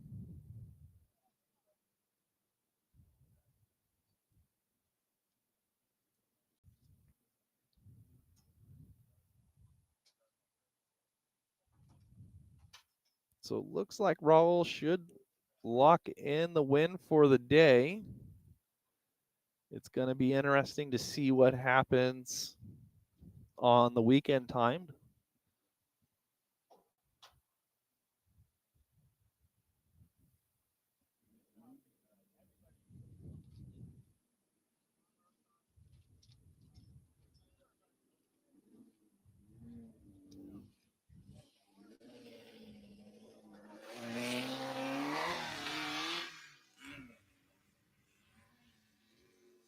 So that was the 1303 of John Ingold. He's out on his last lap, followed by 576 of David Stevenson to start his last lap.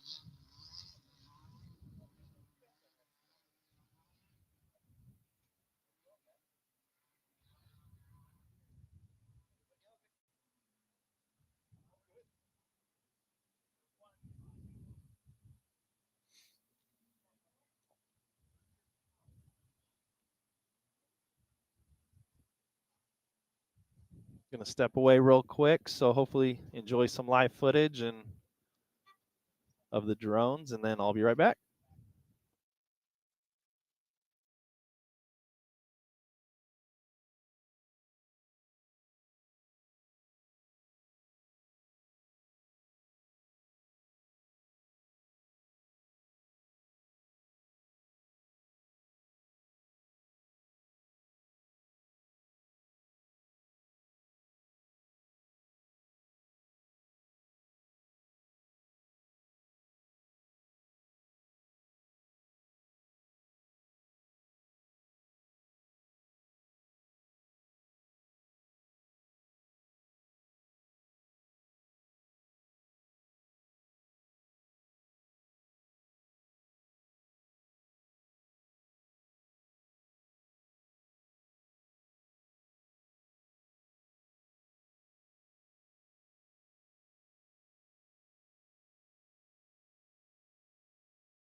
Oh man, wrong time to step away.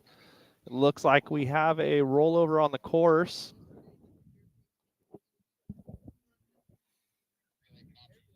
In the bottom right, we have the safety crew out there checking on them. Looks like they got the car back over.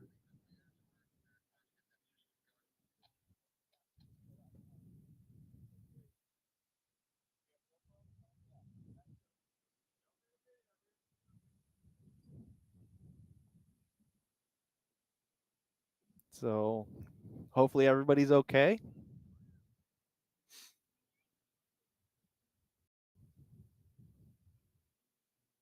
But that looks like the 5/1600 car of David Stevenson.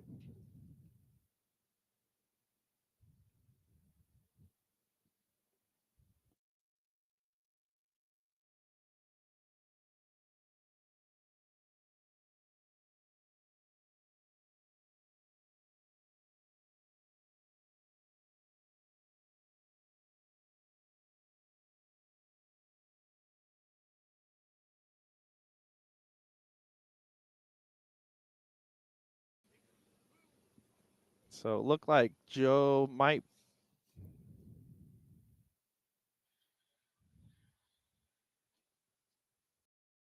or sorry, David Stevenson. It looks like he might be down towards in between race mile 1 and 1.5, maybe a little bit further down.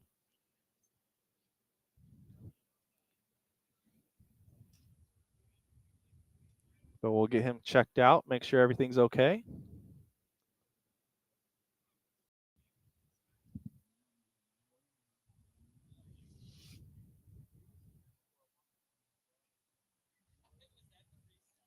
So hopefully we'll get some of the class 11 guys come over here, and it looks like they have some pretty good stories to tell or talk about.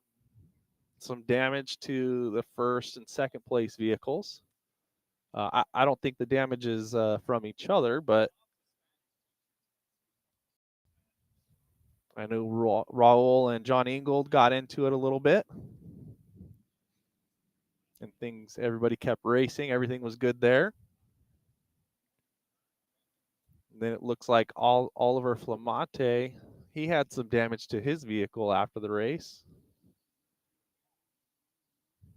So maybe heard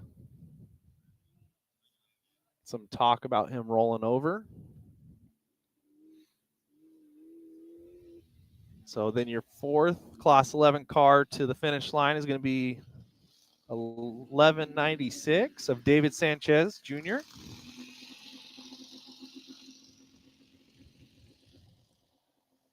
He's rolling in. The Class 11 cars are going to go through a post-tech before the official race results are going to be released.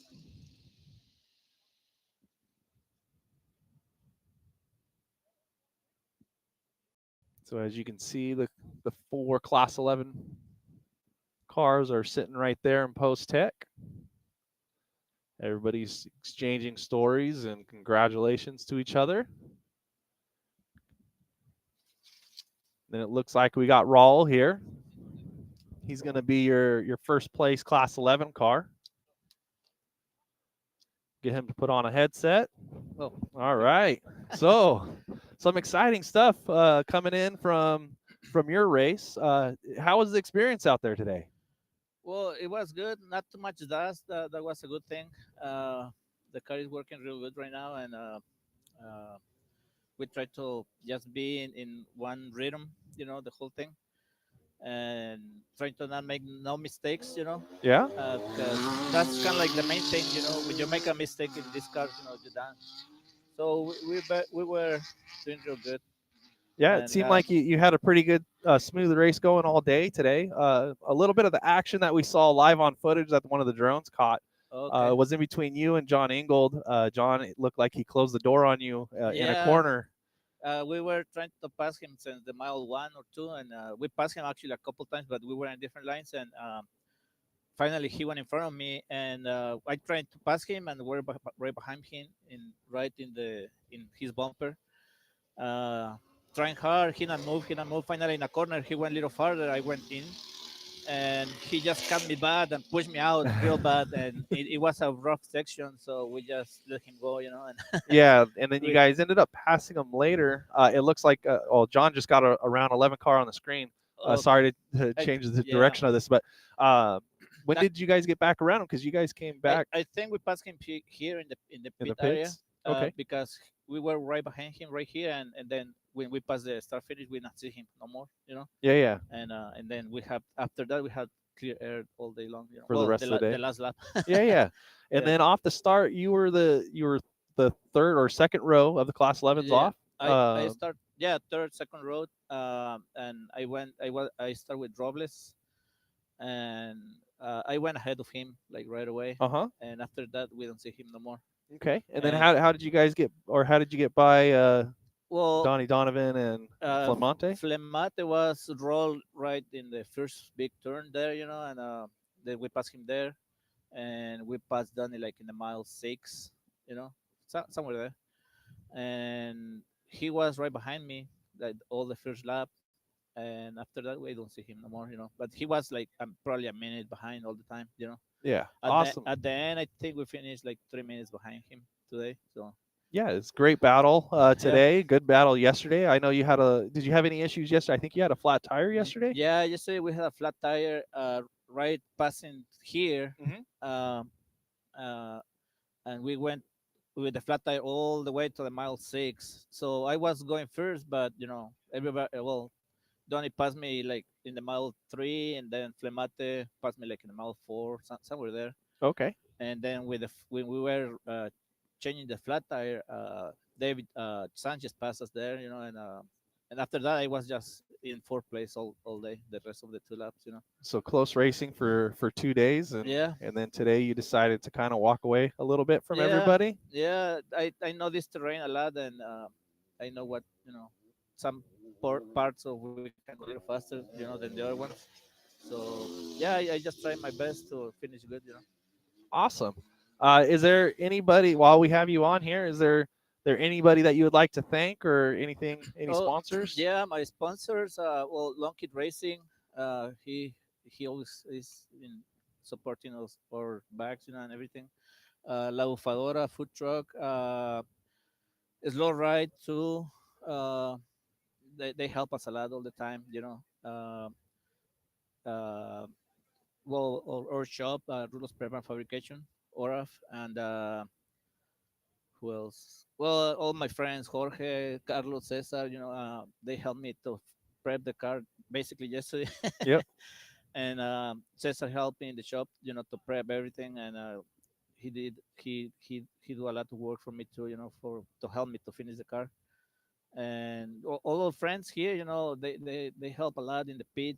Greg, Brian, Ryan, Daniel, everybody. It's a lot of people to say, but without them is hard to do a race, and I'm very grateful to have them, in my side, Carlos and Sean, well, everybody. Yeah, yeah. No, Yeah, there's definitely a large group of people yep, behind all yep, the racers out here, and we love to see it. We love the support, and uh, definitely have to appreciate the sponsors for supporting yep. everything on this. But anything else? You good? Well, we're all Carter, they always help too, and Mackenzie's, Yokohama tires, what else? King, King Shocks, they help a lot with the parts too, and but yeah, everybody, thank you so much for all the support. We Awesome. did it good this time. Yeah. Well, congratulations. It Thank you. looks like you guys did get the win for today. It's going to be close for the weekend, Yeah, but we'll see how that goes. yeah, we'll see. Thank you All so right. much. Yeah. Okay, Thank you, Raul, for okay, joining us. okay, thank you. There we have it. Raul Solano should be your day 2 winner for the Class 11 cars. And then we'll just have to wait for official timing results to see if he was able to pull off the weekend win. But with this being a 2-point weekend, Cody's going to definitely make it interesting.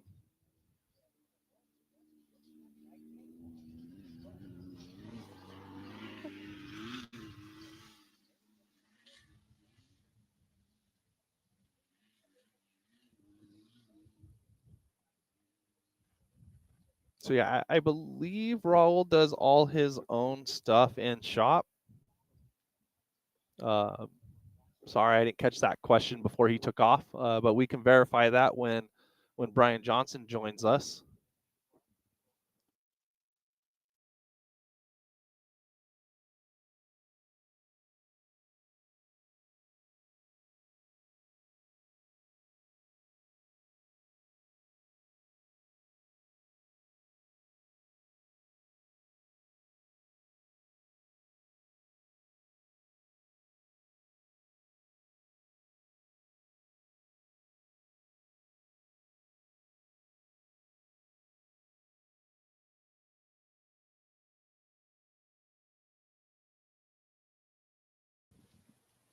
So and then it looks like Oliver Flamate is on his way over here to get some questions and stories of the races. Have him put on the headset. We'll have some short talk with him. All right, welcome to the show, Mr. Flamante. Yeah, Flamate. phlegmatic. Yes. All right, glad I got that correct all weekend as much Yeah, as I could. yeah. Exciting racing out here this weekend. I believe yesterday you won yesterday. Yes, I won yesterday, but unfortunately today, it's not a bad day, but it's the race. Like I start, and the first mile I roll over. Uh huh. I roll over, and I have a problem with the steering, and I start in the first place, but after that, I lost a lot of time, and I go to fifth place, but I start to cut the go to the second place, but the time I lost a lot of time, and when I roll over, I go to the fifth place. But the good part is I can continue racing and I finish in Yep. second place, and I return past a few faster guy was great was fun. Yeah. No, it sounds like you had some difficulties at the beginning, and Yeah. you were able to pick up some spots to get back up to the front. Yes. Just Raul kind of stepped away a little too far Yes. for you to kind of capture back that. Uh, Anything else? Any other issues today, or everything else ran smooth minus fighting your steering issue the rest of the No, day? no, I got a flat too. Okay. I got a flat also, and I lost like another minute, but it is what it is. No, it's part of racing. Yep. The desert always is. It's you don't have always bring you a surprise because it's hard. Yep. You always start. It's not left right. It's up down left right rocks and everything is it's you have to be ready for you have to be expect for the unexpectable. Yes, yes. And that's so even though that you didn't win today, it looks like you still might have pulled off the weekend win. Even though it is a double points race, so points yesterday, points today. Yeah, So we'll have to see how the end of yeah, year points shape up. yeah. Um, We have to check how the championship finished, but yep, was great, was fun, and it's part of racing. No, sometimes you win, sometimes you lose, but fortunately, the most important part we are healthy. We don't have any injuries, but we are okay. That's the yeah. most important. You guys are here and Yeah, we're had here. fun. Real fun. We enjoy a lot of this stressable, but it's glad. I want to say thanks to the all the volunteers, all Cody, his family, all the teams, all the media, all the people who help us for keep bringing here in the desert. Because it's our passion Yep. here racing the off-road, and we come from Ensenada, Mexico. We drove 300 miles to arrive here, and we are so glad to be here. Yeah. Yeah, and then while I have you sitting here, it's awesome that you were able to place and do a good job racing out here. But also, one of the things that you threw in this year is a rolling chassis to and it looks like it sounds like we're going to do a drawing for that later this afternoon. Yes, yes, And so yes. much appreciated for that. And it's a pretty cool and unique idea that you brought to the table with Yeah, Cody there. yeah. After finish the last championship, we won the championship, and I talked with Cody, and I decided to bring one of our chassis because They're dominating. We're fast, and it's part of or the racing tour, the class 11. We have the if we have the opportunity, we can share to another competitor to get involved to the class 11. We are so glad for all my team to we can made it, and we bring the completely brand new Los Flamate Racing chassis, and we are so glad, so happy because we can be part of that, and the best of the wishes for all the participants, and I hope that they can enjoy it and win races too, like the same as us. That's awesome to see a competitor bring in Yes, a a competitive chassis that you guys build on your own, yes, and now you're sharing the opportunity with others to get the same yes, opportunity of that. So yes. It's a completely race proven.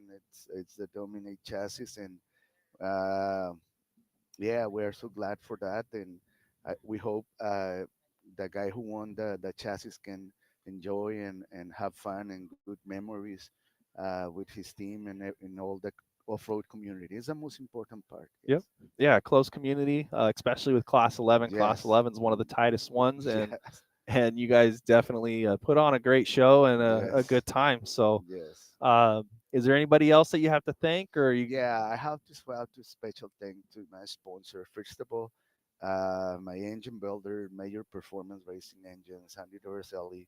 I want to special thanks for my trainee builder, Dave Foster Mitchell, also for Fox Factory Racing, Mobile Wagon, Yokohama Tires, Maxima Racing Oils, Baja Design, and all those Flamate Racing team. Pulga, Patricio, Tesoro, Chalan, and myself, and a special thank all to Grupo Los Flemate here of the off-road community too. Awesome. Yeah, Well, appreciate you coming in thanks, and talking a little bit about your day. thanks, Um, Hopefully everything goes good, and we'll see how the points shape up at the end of thanks. this year. Yeah, thank you. So Bye, thank you. bye. All right, Oliver Flamate there, second. It looks like for let's check his times for the day, but I believe he's second on the day. But I believe he pulled off the weekend win for the overall time in between yesterday and today. So, but we'll see the official results get posted on the M.O.R.E website. While we were doing the interviews, we had Connor Ishibashi come in for the win in Class 5 1600. And then 1303 of John Ingold just came through with his finish of the day. And he should have the win on the weekend there.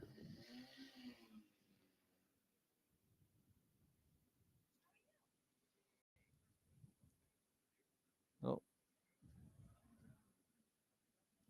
not sure what the drone was showing there, but it looked like the car either would have been lost or they're just maybe they broke and they're trying to get out of here.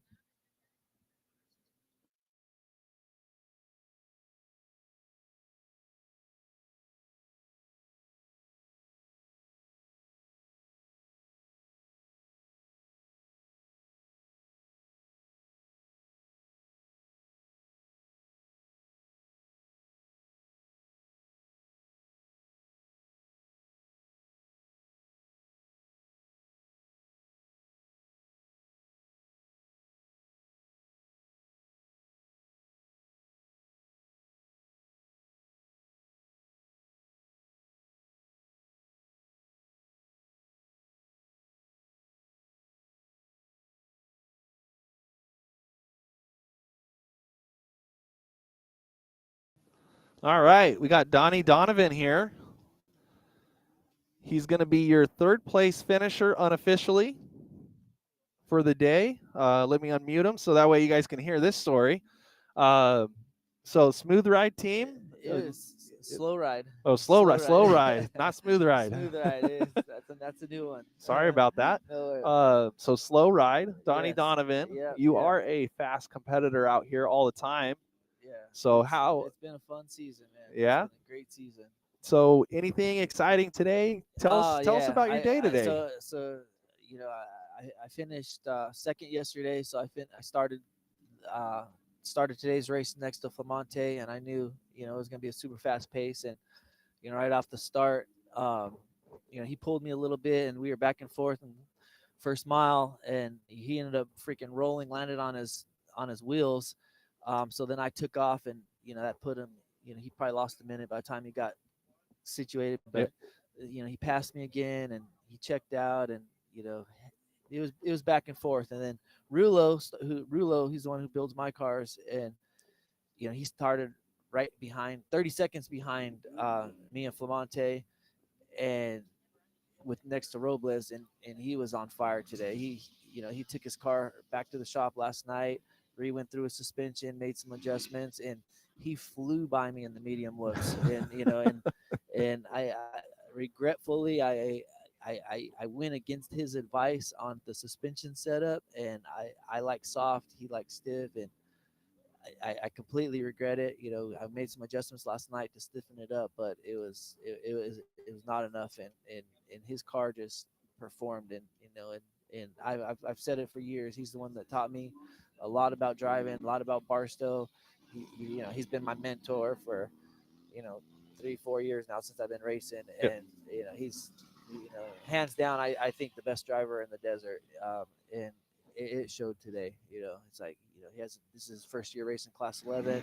He races 516 and has for years, and most people in that class will tell you he's undisputedly the fastest guy in that class. Yeah. But he's he checked out on us today, and his car was set up, and he proved his point to me that I need to listen to him a little bit more. Yeah, that's always But, yeah. it's awesome to get Yeah, advice from yeah, people, but you're just trying to yeah. figure out if it's correct advice, or is Oh, he yeah. trying to mislead you. But I don't see these guys in the class misleading each other Oh, no, no, each no, other no, too no. much. But He sets it up, and I prefer soft. There's races earlier in the season where I put minutes on everybody with the soft setup, and it was in Johnson Valley, and so I kind of had that mentality. But even from Johnson Valley to here, it's a completely different setup, and um, yeah, him and Flamonte, they were running a faster pace than I was. Yep. Robles' pace was pretty close to mine. He was on time. He never really passed me, but actually at the very end of the fourth lap, he came right up to me, and so that means he gained 30 seconds on me. Um, and but me and Roberto Robles, we pretty much run the same pace all day, but all Yeah. weekend actually. And he's a lot of people say he's the fastest guy down in Mexico in the local races. yeah, So and that's what we see a little bit of the remnants of your battle with Flamonte on the way in on the last lap. yeah. How So can you kind of describe to the viewers on how that was? We were watching it live on the drone feed. I literally I closed in on him. I caught him. And then when I'd be in his dust, I made a couple of mistakes. And then he would pull away from me. There's honestly there's some lines that he takes that uh, I didn't take. That might be questionable. But yeah, I thought I had him. I thought I was faster than him. I closed in him on the last lap, and I caught him, and I was just trying to play it safe, play it smart. But then when I'd get in this dust, it get difficult. But ultimately, like at the end of the race, he ended up pulling away a little bit more than I thought. I truly thought I was gonna pass him in the last few miles of Yep. the race because I feel like I had more momentum than him. But he picked it up. I didn't, and hats off to him. He reminds me of Ryan Diesel Ryan. He's all or nothing. He's a lot of races this year. He crashed, rolled his car. He rolled. I don't know how many times he rolled this season. He even rolled today. He's in it to win it. He's a great competitor, and he's picked up the pace in this class for he's raised the bar. Yeah. I got to give it to him. Blake was doing that a few years ago, but honestly, I feel like the pace that we're running today is faster than it's ever been in this class. Yeah, So and awesome. It seems like there's some good camaraderie going on and exciting racing. The live footage, the two drones. We had two drones out there today, so we caught a lot of the footage out there. that's awesome. Try to get as much racing as possible, and you guys put on a pretty good show this morning, and Yeah, so to kick yeah. the day off, Thank you. it, Yeah, it was it very was good. fun. It was a fun season. It's like going into this race today, being only a point and a half ahead of Flamonte for the whole championship Mhm. and the series. We knew it's like between us, whoever wins, whoever finishes ahead is going to end up probably winning the championship. And he ended up finishing 10 Yeah. seconds ahead of me. And when I caught him on the last lap, I was just like, oh shoot! But it, it's cool. And then seeing Rulo, do what he does best out here in Barstow and put on a show and just kind of put minutes on both of us. It was cool to see. It's like I've always said Rulo's.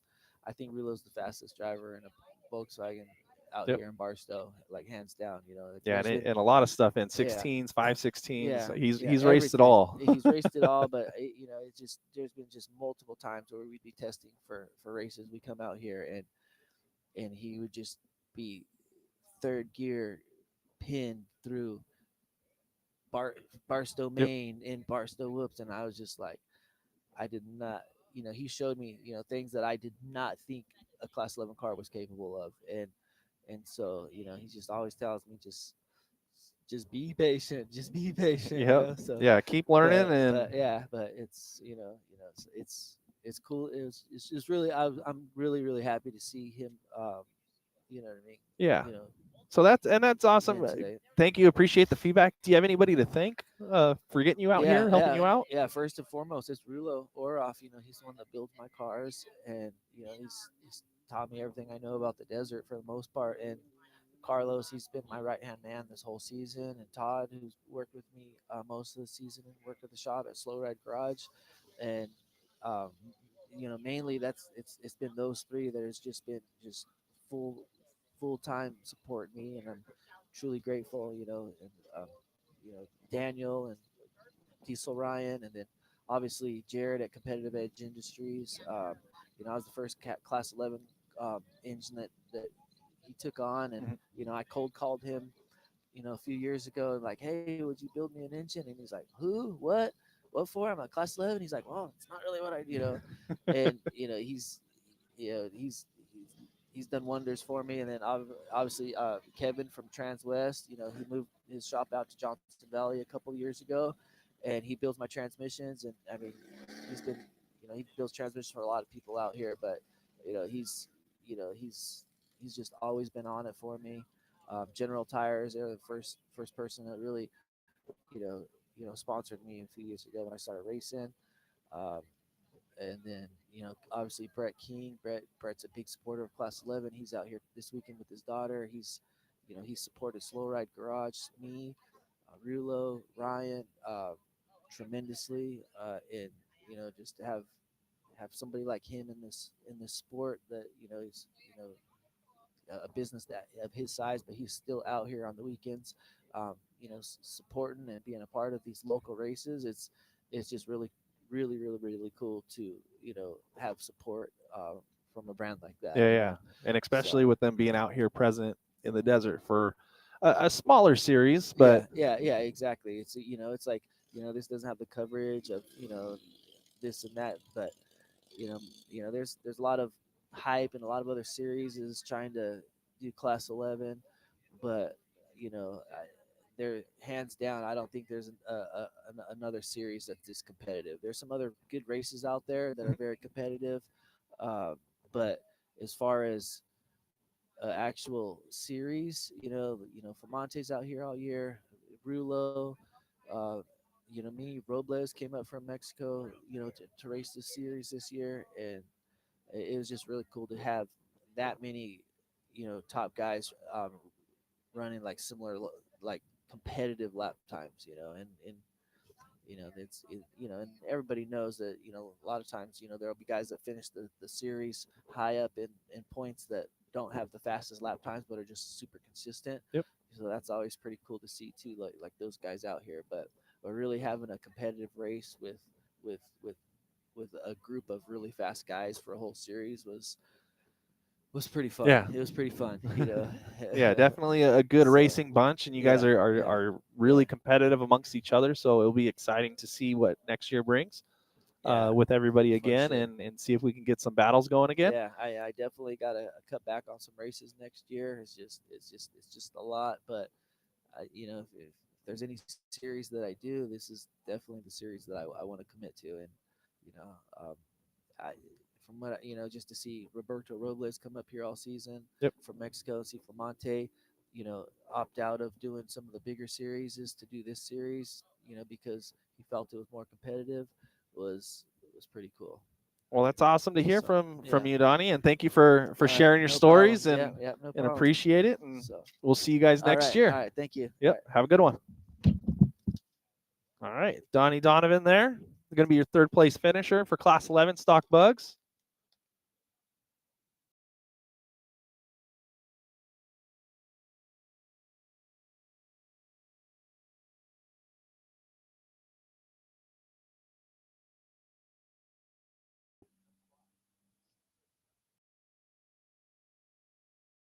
Yeah, sorry about that. I think Donnie had his mic a little bit low when he was talking, so hopefully I'll pay attention to that a little bit more and get him to speak into the mic a little bit louder.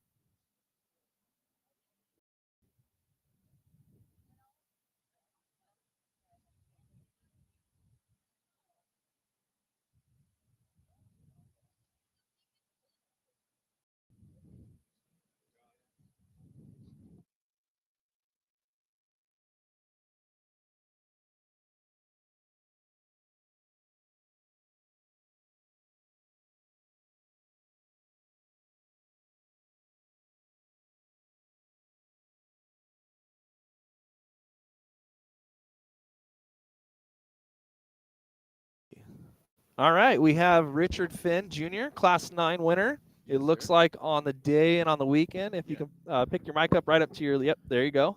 So just like in your helmet. Yes, sir. There we go. So yesterday's winner Yes, sir. and today's winner. Yep. So winner on the weekend, Yes. Class 9. Yeah. Swing axle, Yes. transmission. It's a fun car.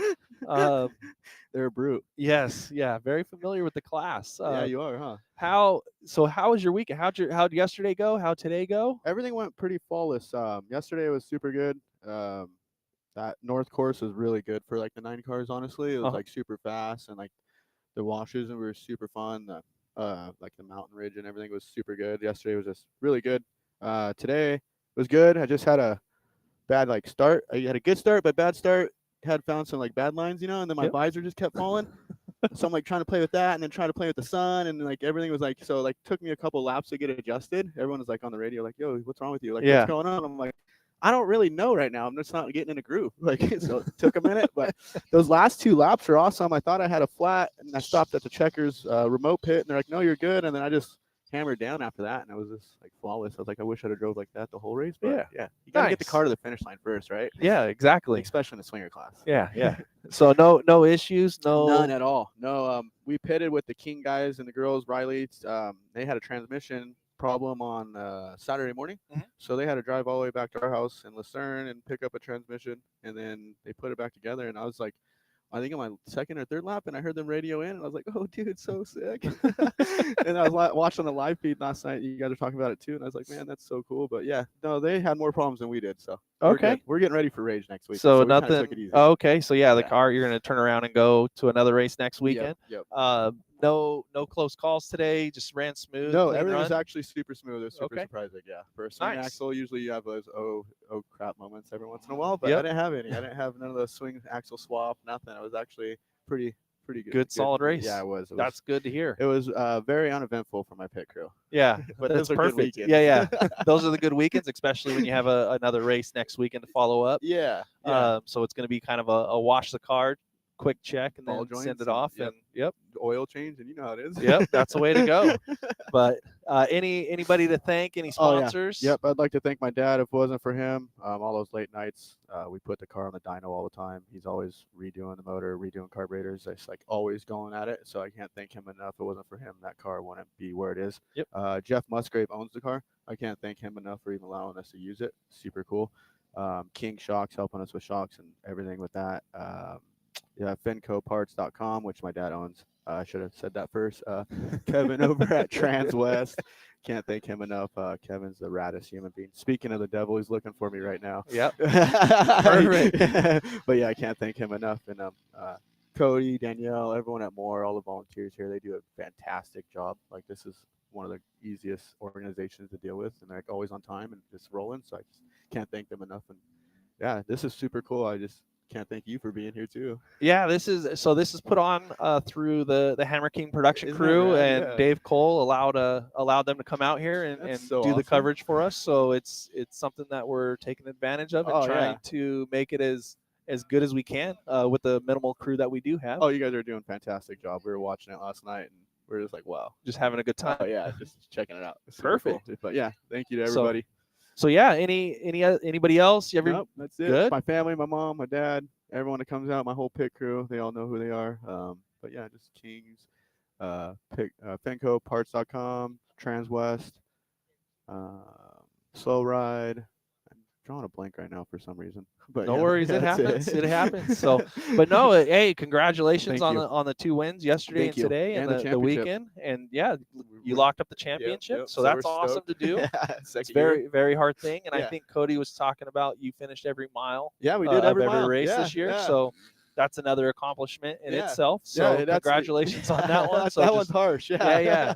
Adds to the not the repertoire, but adds to the list of trophies and accomplishments. Yep, it's like a true grit. Doing every lap, it's hard on that car. Yep. Hard on you. So yeah, it's pretty cool. Very much so. Yeah. But But definitely, hey, Thank appreciate you. your time Yep. coming over here and doing Thank the you. interviews and kind of talking about your day and trying to get share your events with the it was people that are watching. super uneventful, which is, if you're in off road, that's super good for you as a human in the car and the team. But yeah, it was just everything just rolled into. It was just super like, whoa, wow. Yeah. Compared to last year, we were up for 3 nights putting a motor in the car, so this was a little bit different. We got some sleep and it was just like, yeah.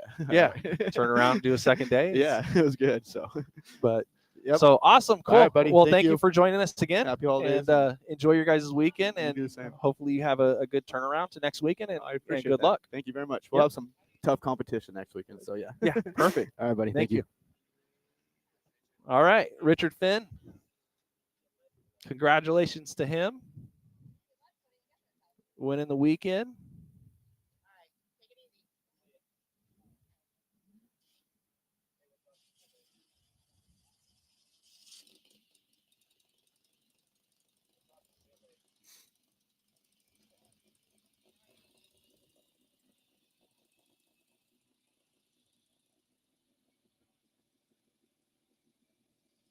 All right, I'm going to step away as we start getting cars to line up for the second heat. Then if we get anybody else to interview, we'll possibly come back and finish up those. And so I'm going to take a break. We're going to get the next heat lined up. It's going to be, so we're going to see the Class 1600s come out for their shootout race, the Class 12 buggies, and then the UTVs. So the group of UTVs that we have here, we're going to have them for this next heat. Should be starting about 9:30, so in about 13 minutes. So thank you guys for joining us on today's events.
All right, we're getting to the point of starting heat number 2.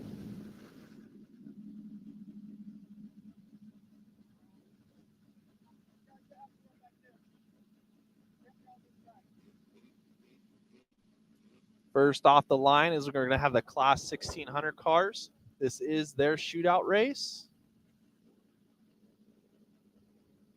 So good battles yesterday from the start all the way through.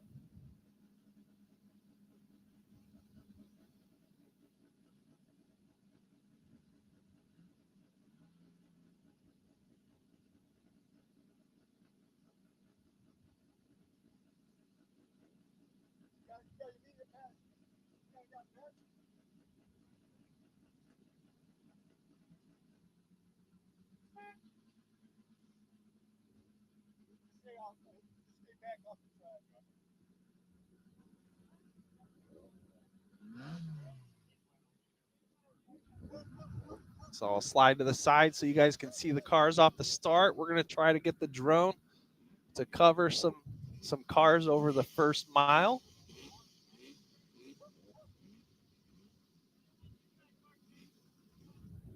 So the race director's out there talking to the racers, getting everything established on what lines they need to stick to right off the start, because we do have multiple lines right off the start. We don't want everybody.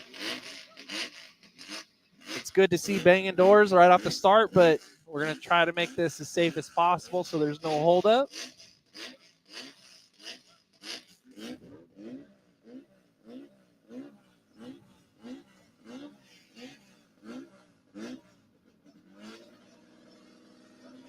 So, but first off the line, we have 1686 Daniel Dean and 1623 Justin Cockrell.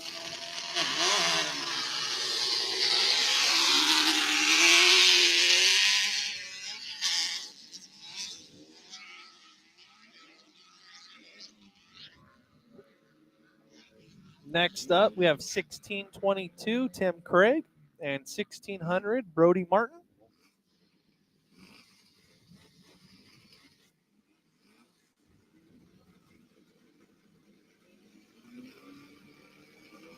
Good footage there of the two cars off the line.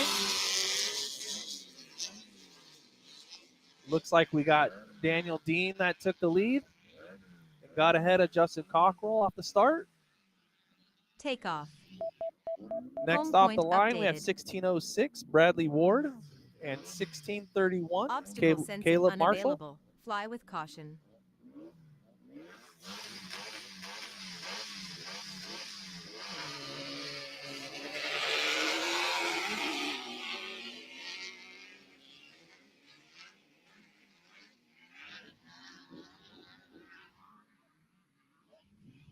Next two cars off the line is going to be 1608 Lance Gross and 1640 Renee Maldonado.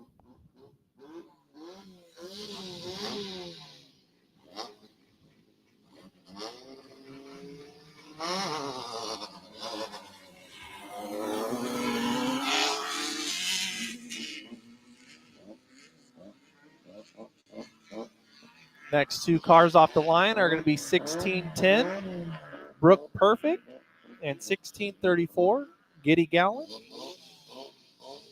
I believe it's Brooke's brother is driving today. They are the points leader of the class.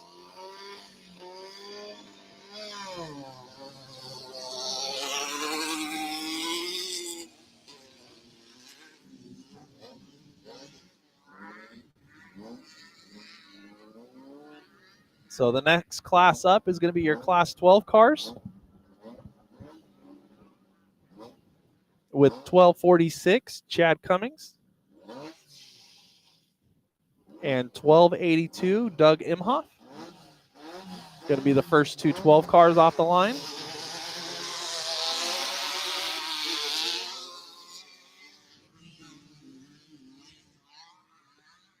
And then the next two 12 cars are going to be 1248 of John Cox and 1257 of Kenneth Greenfield.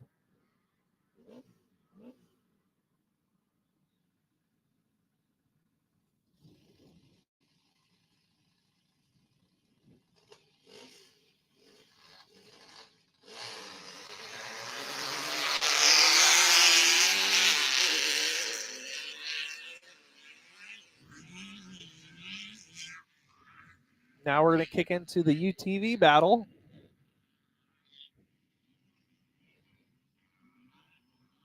So it looks like it's going to be 3929 of Dakota Harsiger and the 388 of Shane Lapka in the Sabina-sponsored Can-Am.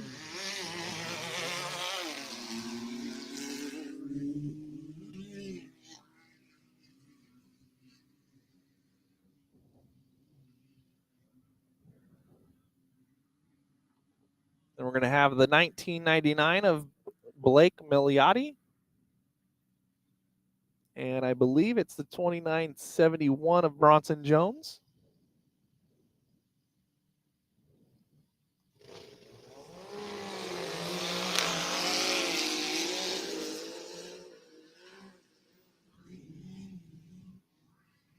Next up is going to be 2977 Jeremiah Wagner and 2963 of Connor Huffman.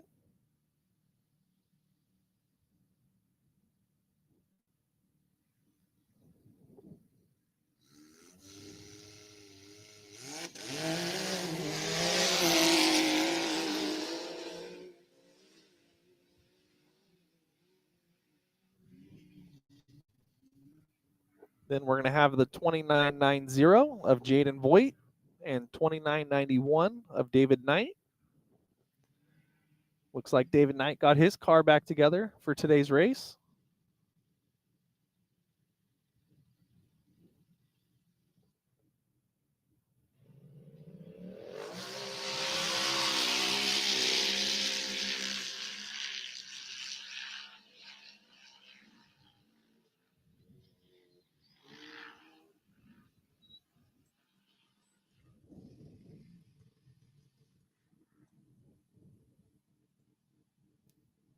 So next up, we have the 1902 of Derek Hudson and the 1927 of Michael Kincaid.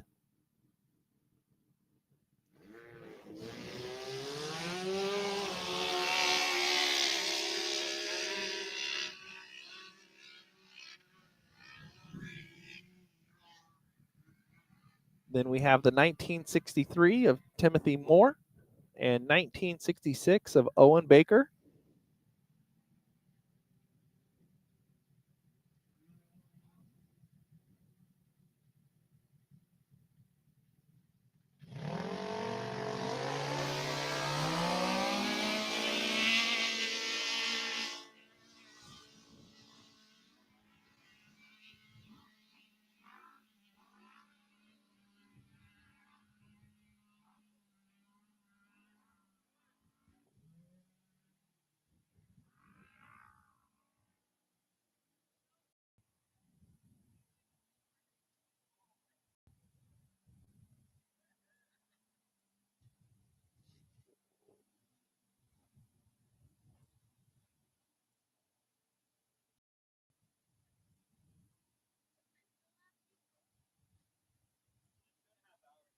So it looks like we have 26 cars out on course for this heat.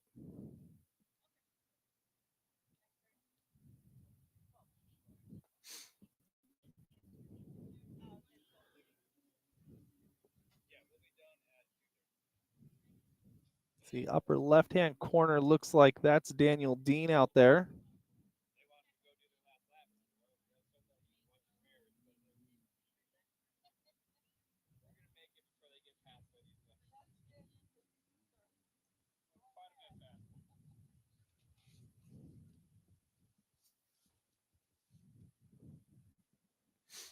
Working his way through probably in between mile 4 and mile 6.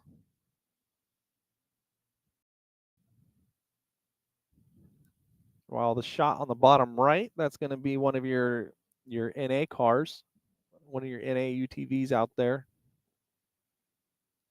just off the start line.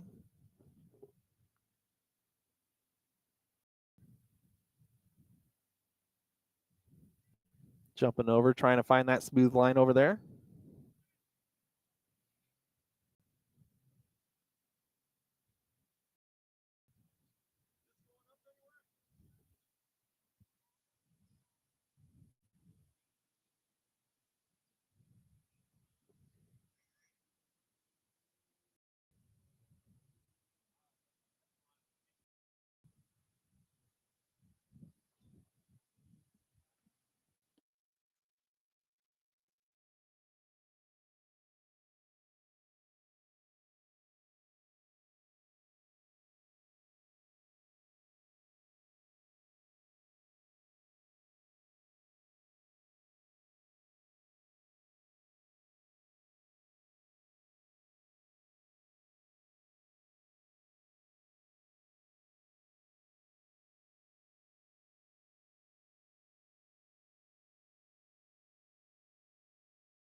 All right, had to step away to get a rag to clean some screens.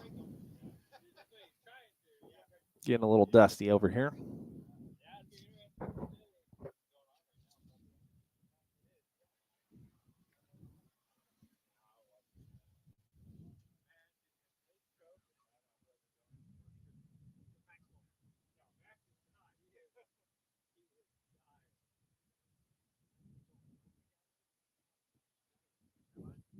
All right, looks like we have an issue with one of the cars. Can't seem to identify it yet. Looks like that's the 1600 of Brody Martin. Pulled off to the side. No, his roof is missing, so it looks like he might have rolled over.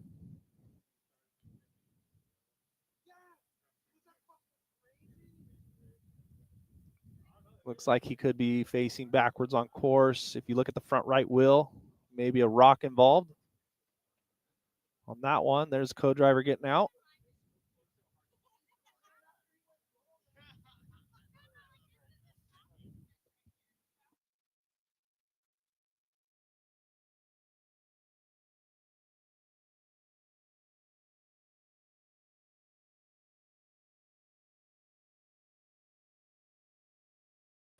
So it looks like the rider's checking the car out. But there's a nice smile on the wheel on the front right side. So definitely got into a rock or hit hard on the front right.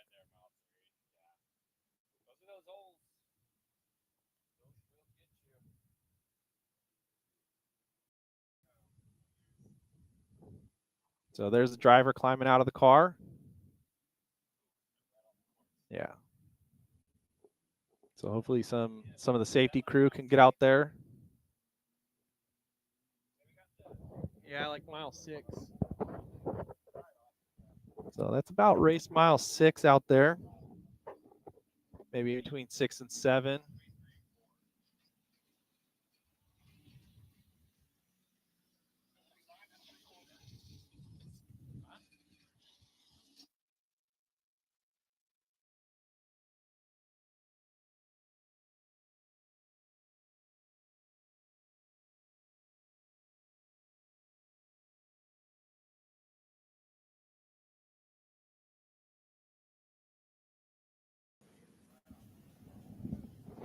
So help direct some people to get out there to check on them.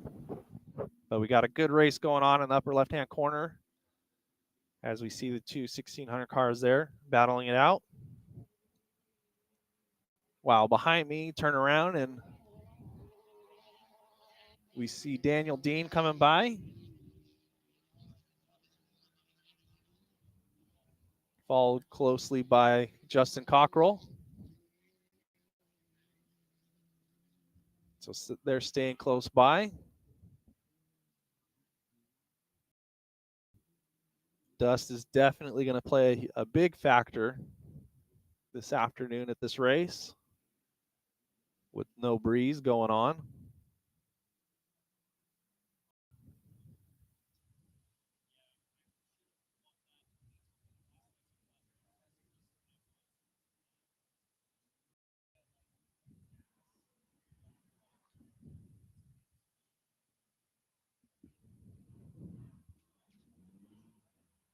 So now in the background coming into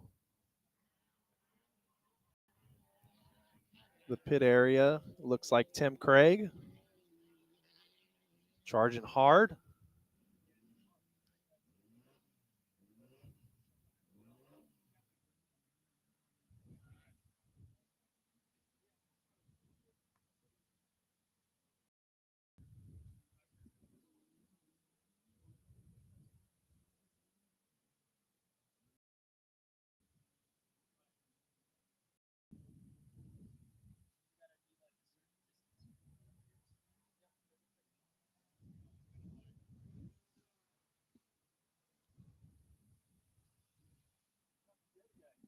So it looks like the camera's going out, drone's flying out to try to catch Bradley Ward and looks like Caleb Marshall, their battle going on. They're running tight.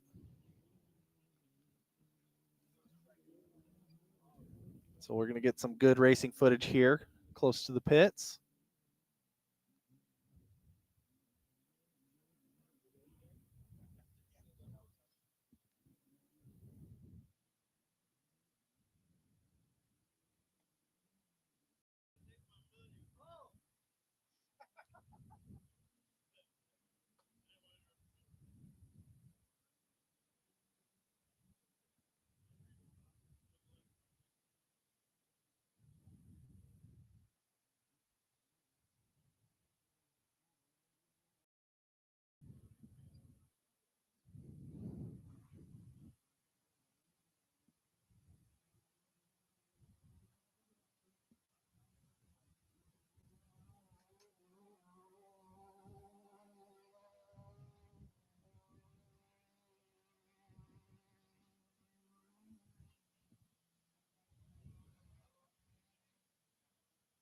So I'm not sure who that was at the foothills just going by. It might have been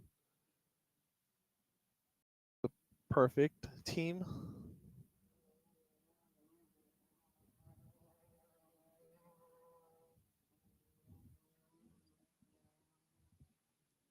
Followed by Lance Gross. And here comes our leaders to finish up lap 1.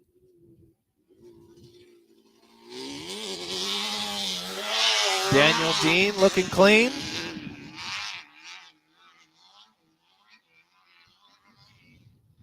Car looks like it's running good. Got Justin Cockrell.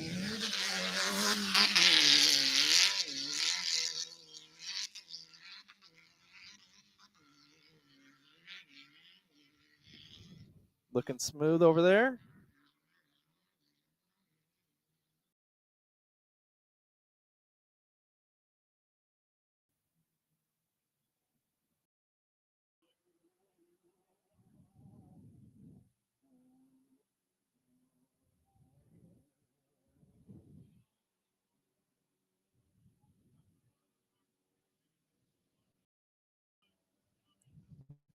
Well, then here comes Tim Craig coming through.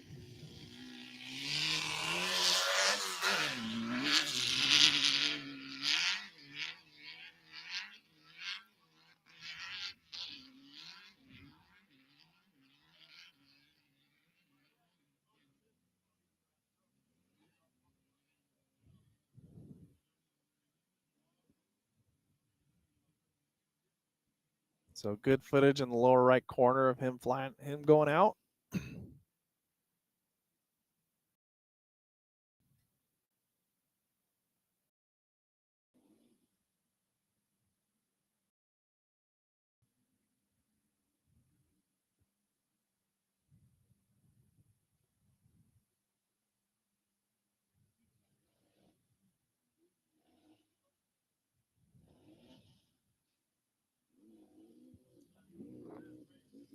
So then we have a close battle going on still here. 1631 of Caleb Marshall and 1606 of Bradley Ward.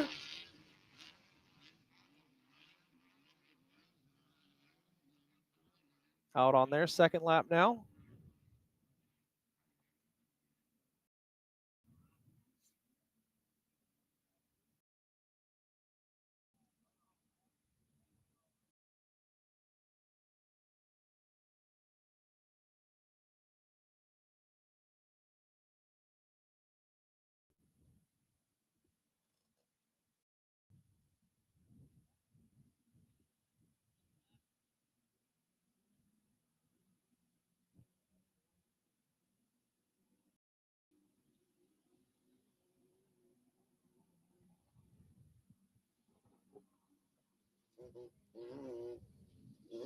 Then here comes Brooke Perfect in the 1610 car.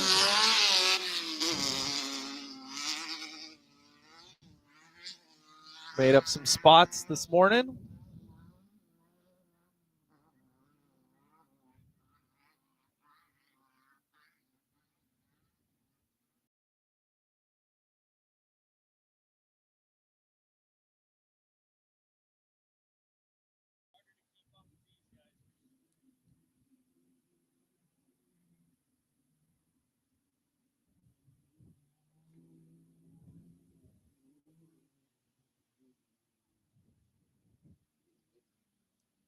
Here comes your 1608 of Lance Gross.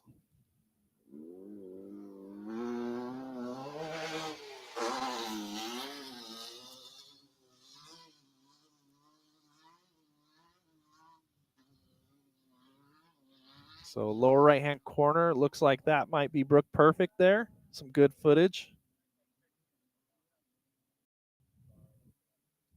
Upper left-hand corner, looks to be Daniel Dean with Justin Cockrell in the background.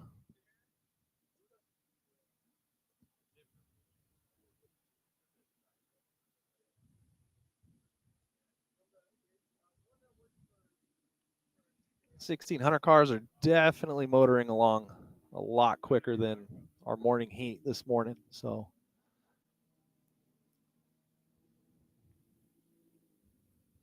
drone pilots are doing a good job trying to keep as clean shots as possible.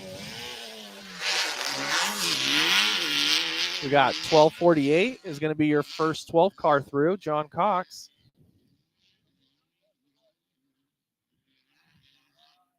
Wait to see an update.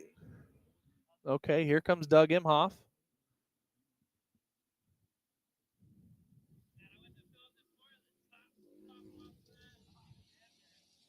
Car looks to be in good shape.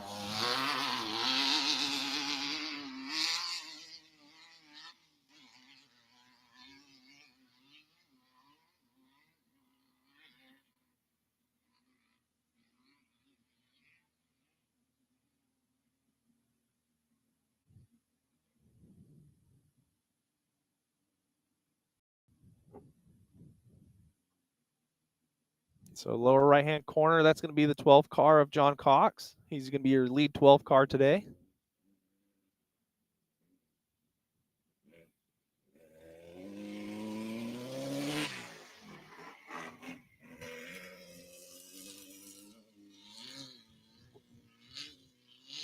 That looks to be Justin Cockrell in the upper left, running second place in the 1600 cars so far, physically.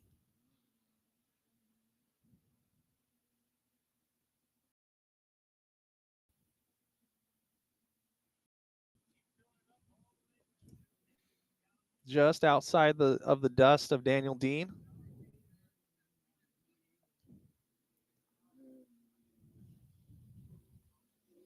All right, here's our 1246. Chad Cummings coming through.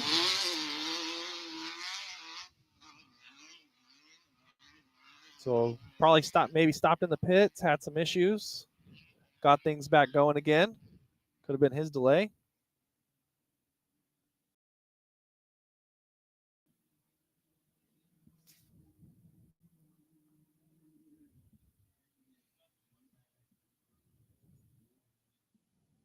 Here's a good battle in our UTV Open class. As the 2 leaders come through. It's going to be Shane Lapka in the 388, 39-29 Dakota Harsager.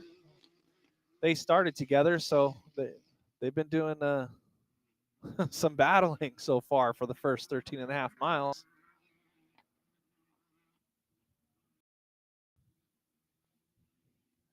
See how long that lasts with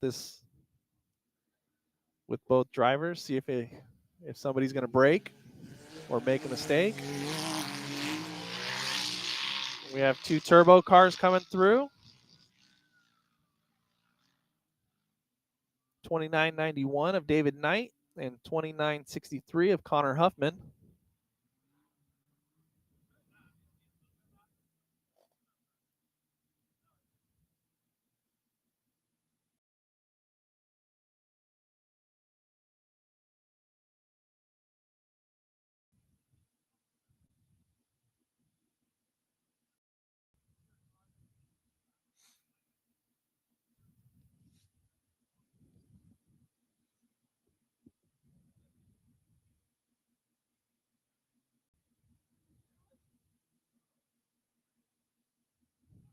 Then your upper left-hand camera showing, I believe that's your lead 1600 car.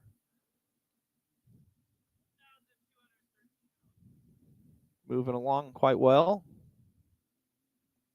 Yep, that's going to be Daniel Dean right there.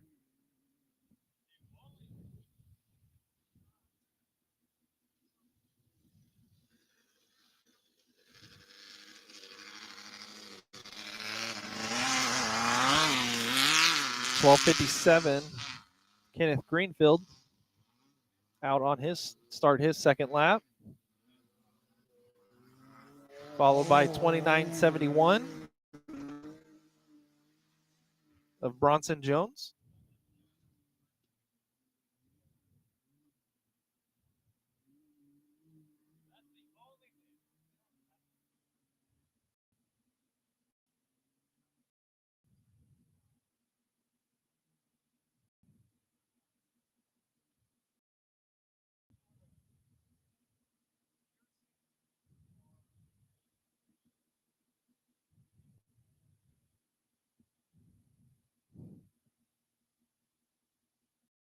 So bottom right of your screen, that looks to be Kenneth Greenfield in his Class 12 car.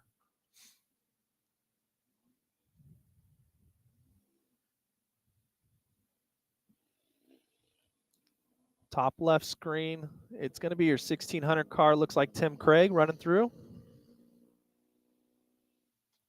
He's going to be about race mile 5, somewhere in that direction, out towards Hodge Road.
And this looks to be our first non-aspirated UTV coming through, 1966 of Owen Baker.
All right, sounded like we had the lead 1600 cars coming back into the pits.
So upper left camera is showing Doug Imhoff in his 12 car.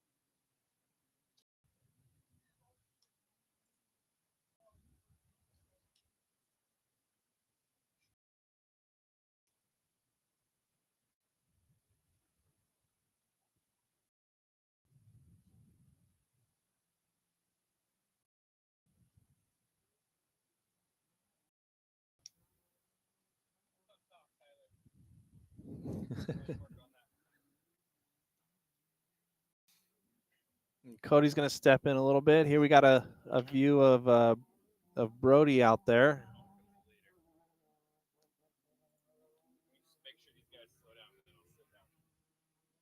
So Brody Martin looks to have a pretty bad rollover there as Daniel Dean comes in to start his third lap.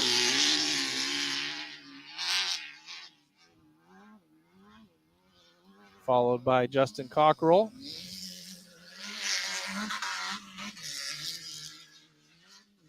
Looks like Brody's on a strap, going to get pulled in by a spectator there. My dad who went and picked him up. Yep. That's the Martin pre-runner there. Okay. So 1902 coming through. I believe that's going to be your third place in a car. I wonder why it's going on the strap. It's got 4 corners on it. Yeah, it looks like he hit a pretty big rock. I don't know if you saw any rocks out there, but the front right had a pretty good smile on the rim or in the wheel. Here's your 1622 of Tim Craig. Yep.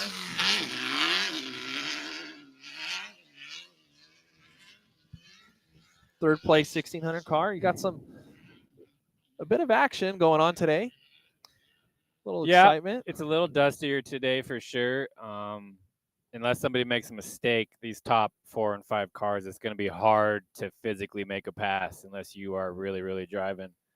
Well, we will see, though. It's going to be high attrition today. I'll be surprised if these top 5 or 6 cars all run a clean race. They might. They might make me eat crow here, but it's a pretty tough course out there. It's Barstow. They're doing 6 laps today. Fighting over a $16,000 purse. Should have 4th and 5th coming soon, no?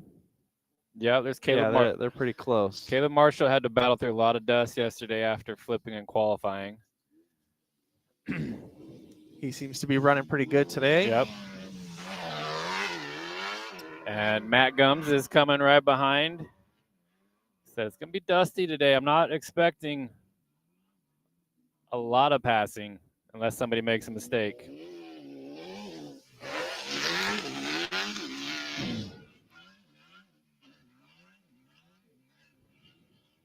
One flat tire today is going to change things dramatically.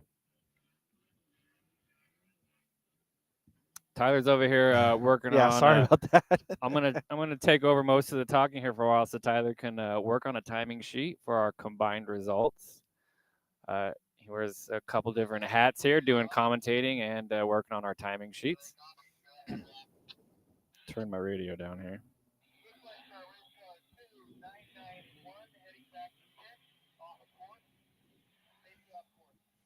Got no drones right now. It's just me. Sorry, you guys got to look at me.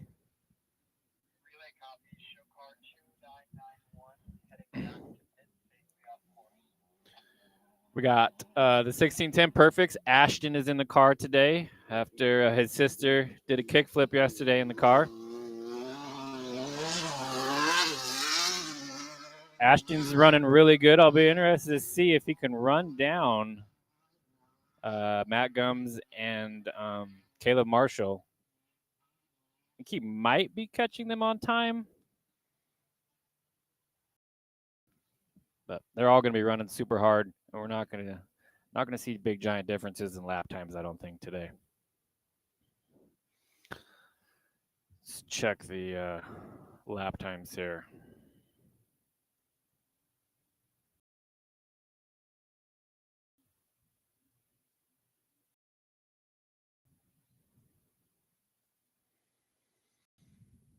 So Daniel Dean first lap 16:29, Cockrell had a 16:40, Timmy Craig a 16:51, Caleb Marshall 17:22, Bradley Ward, but it's actually Matt Gums in the car today, 17:25, and then Ashton in the car in the 16:10, 17:19. Second lap, however, fourth and fifth ran faster lap times than the sixth place perfect car. So that'll be interesting to see if maybe it's got a little gap in the dust, if he can close that gap up and get in their dust.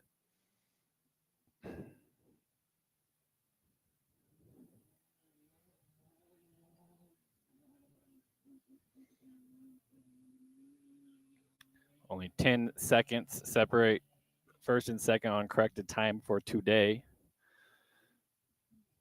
Daniel Dean was able to put about half a minute on second place. Justin Cockrell yesterday on corrected time. Who do we got going on the freeway here? Man, I wish this was bigger. It's a white car, so it's probably Cockrell should be further along than that. It's hard to say. Lower right, we got the green 1640 Rene Maldonado. He's finished every single lap, every single mile this year. Second season in that car. They bought from Kurt Young's.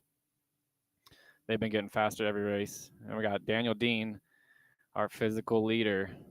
Looks like he's a top speed right now, flying through the desert.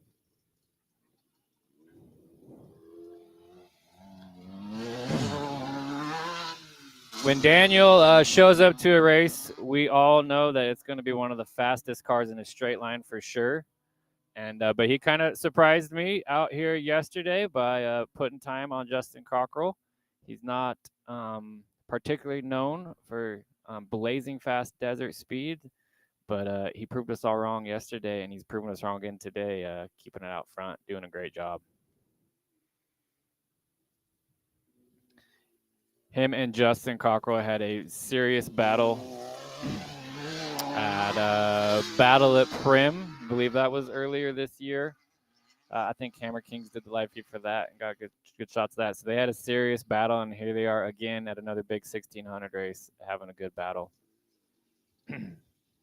A lot of the talk after Battle at Prim, because that's known to be, a very smooth course, and it's all about motor and gearing, that Justin would beat him in a desert race, and he's proving the haters wrong at the moment. The race isn't over, though. Like I said, one flat tire, a blown corner is going to be the difference in this race today. Oh, catching some lap traffic, catching Giddy Gallon there. Hopefully he gets out of the way. Get out of the way, Giddy. Ooh, that's brutal, passing cars and running through a creosote like that. That is a way to get a flat tire.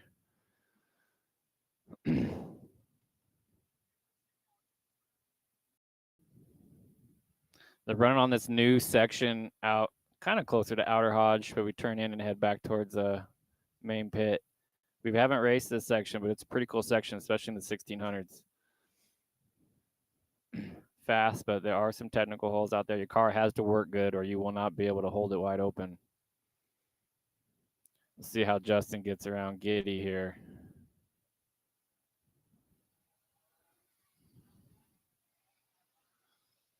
He should be able to go around him clean right here.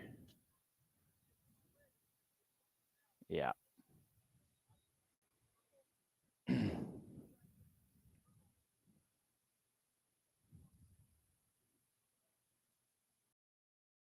definitely some big rocks in the course right through this section. You got to be careful. If you go in there and you are not in the right spot, you could definitely get a flat.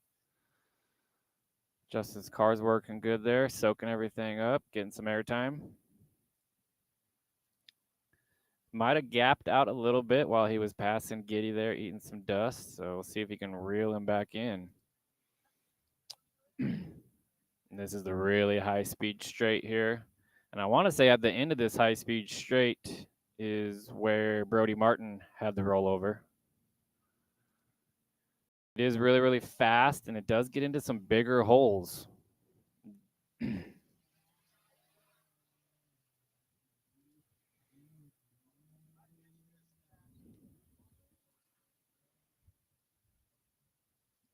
Yeah, and that left lane is definitely getting grooved in.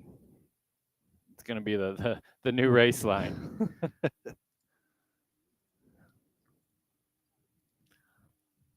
Got a 3900 unlimited UTV coming in. So it looks like there might have been a mistake made by the other one because they were running tight last lap. Oh, were they? Yeah, the Harsager. Yep. So that's the Sabina team. They used to race 1600 for quite a few years. Man, they had lots of bad luck with torsion bars and different stuff. They decided that they were going to try UTV racing this year. Yeah. So the cool part about this car, that's the car that I drove at the Baja 500 a year ago. Right on. Yeah. So yeah, they got that from The Green Army Motorsports team. Here comes. There's Harsager right there. Okay. Yeah. So the Sabina team, they had a weird thing. They had the Fox live valve shocks on there, and that shock completely broke an eye off. The lower eye ripped apart, springs flew off. They destroyed the brake rotor and the hub. Oh, they worked on it all night, and they put I think they have stock shocks on it right now. Okay. Yep. So we got, is that Caleb Marshall? Yeah, because it's got the little cowl on the hood. So I know that's not Craig's. That's the Marshall car. The orange 1606 shouldn't be too far behind. Craig's shouldn't be too far in front. I'm just curious. We didn't get the Craig car on the drone footage here, but they might have just missed him. This is the 10th annual TJ Craig Memorial Shootout. 10 years ago, we lost TJ Craig, who raced in 1600 with his two brothers, Jeremy and Tim. And ever since then, the Craig family's been putting up big money for big shootout races, and we made a custom trophy that everybody gets their name on every year. It's an annual trophy. You get to keep that trophy for the next year if you take it home. Justin Cockrell has had that trophy the last year. His name's on there twice. And it's, at the moment, looking like Daniel Dean is going to etch a new name on that trophy. I think this is a good time. I'm going to go grab that trophy real quick, and we're just going to go over the names on it real quick so we can do that on the live feed. Make sure you grab your other ones, too. Cody does do a good job at making some pretty unique trophies every race. They're not the typical ones that you go buy from a shop. So that's always a bonus for racers. It is pretty exciting to see what he comes up with using different parts of vehicles and wheels, and yeah, he's had some unique stuff. They're not just the standard column stacks and with the gold figure on top.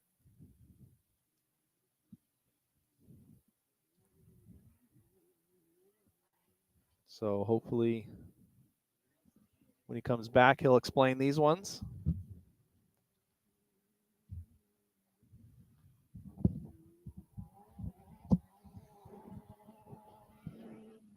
Am I muted or no? Nope, you're good. So just watch in the background, we got our leaders, Dean and Cockrell right behind, coming in through mile 11 behind us. They've done 3 laps.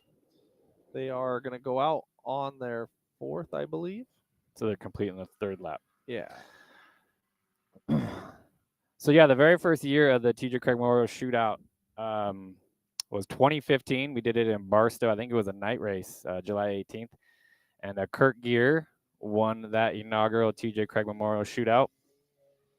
So he was the first name to go on that trophy. The next year, we switched over to Class 9, and Brandon Heald won that one in 2016. And then we did Class 10 in 2017, and Tom Craig took home the trophy for a year. We went back to 1600 in 2018, and Corey Boyer won that race.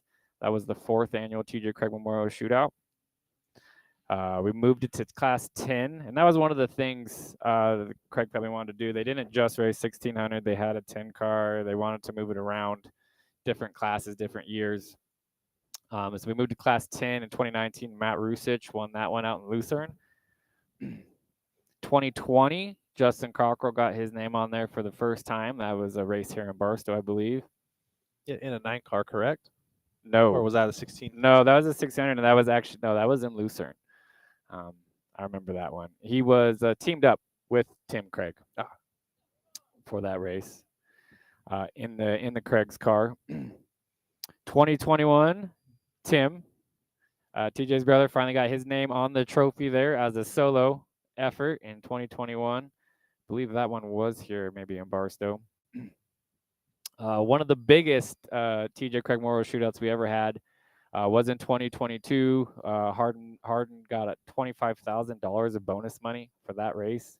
We handed out just shy, I believe, of $60,000 at that 2022 Weddle Industries Sweet 16 shootout. And Mike Malloy took home a $19,000 check that day for besting the 1600 field. We had just shy of 50 cars that day. Wow. Yeah. 2023. In 2022, we had multiple leaders that went down on the last lap, and Mike Malloy was ready there to pounce. In 2023, Cole Harden got his revenge after the bad race in 2022, and he finally got to get his name on the TJ Craig Memorial Trophy. And this past year, 2024, it was a night race in Lucerne. First time we did a night race in Lucerne. Justin Cockrell bested 12 other cars, I believe. Took home a $10,000 check and got his name on the TJ Craig Memorial Trophy for a second time. I'll grab this and see if we can't get it in camera here. So everybody's got their names etched on there. That's a bad glare.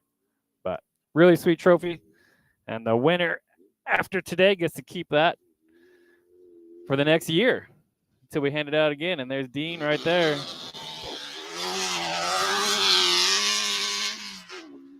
And here comes Cockrell, just staying basically just out of his dust.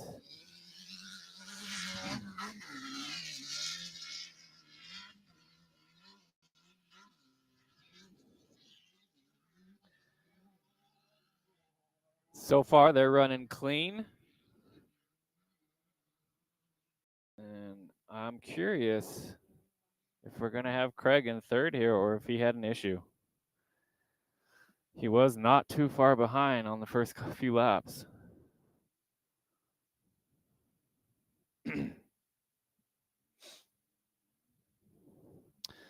So, oh, there he is. So here comes Tim Craig in the 1622 single seat car. No doubt in the 1600 game, Tim is at a horsepower disadvantage. Running the single seat car, he's a big, healthy man, well over 6 feet tall.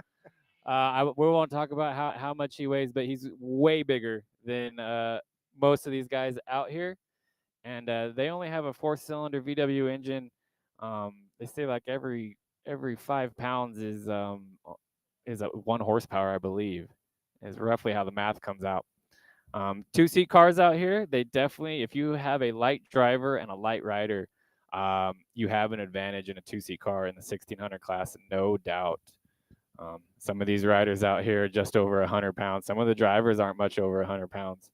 Almost like Formula One drivers, where horsepower is everything. Every pound makes a big difference.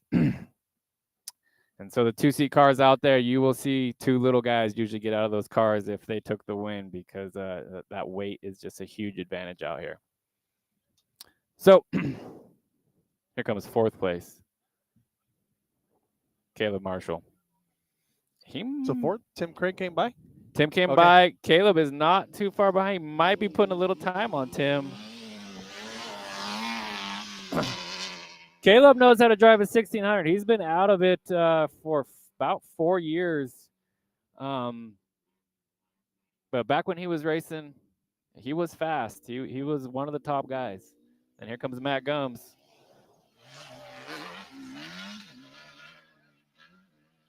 That orange 1606 for Gums, they are definitely kind of the underdog. They got a very fast Meehan motor in that car, but the rest of the parts on that car have been sitting in a Connex for 13 years. It doesn't have micro stubs. It's got 2 little Fox 2.0s on the back. It is not one of these state-of-the-art 1600s. It's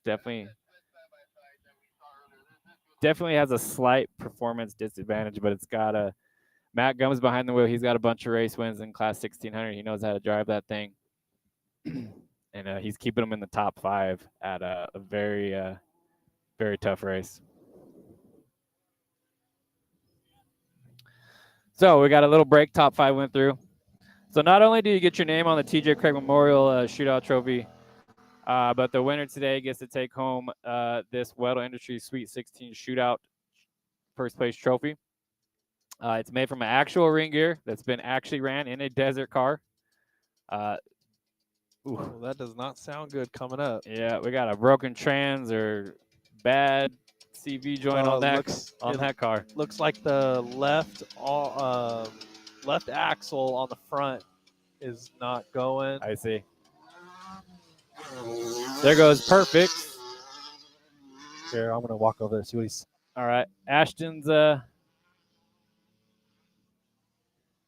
doing a good job today, staying right behind Gums. That's all they have to do to secure the points championship. That's what they came here to do. And he stays in that position. They are going to secure the championship even after the big rollover yesterday. So, yeah, I custom make all the trophies in-house. All the trophies I make myself. Now that my kids are actually older, they help me make the trophies. Thank you to Knox for helping me make all the trophies. He's at home. Hopefully he's watching the live feed and he heard the shout out. But yeah, we got these awesome ring gear trophies going to the top 3. First, second, and third get a ring gear trophy with a actual ring gear from Weddle that's been ran in a race car in the desert. It's probably been ran out here in Barstow, which is really, really cool. And it's heavy.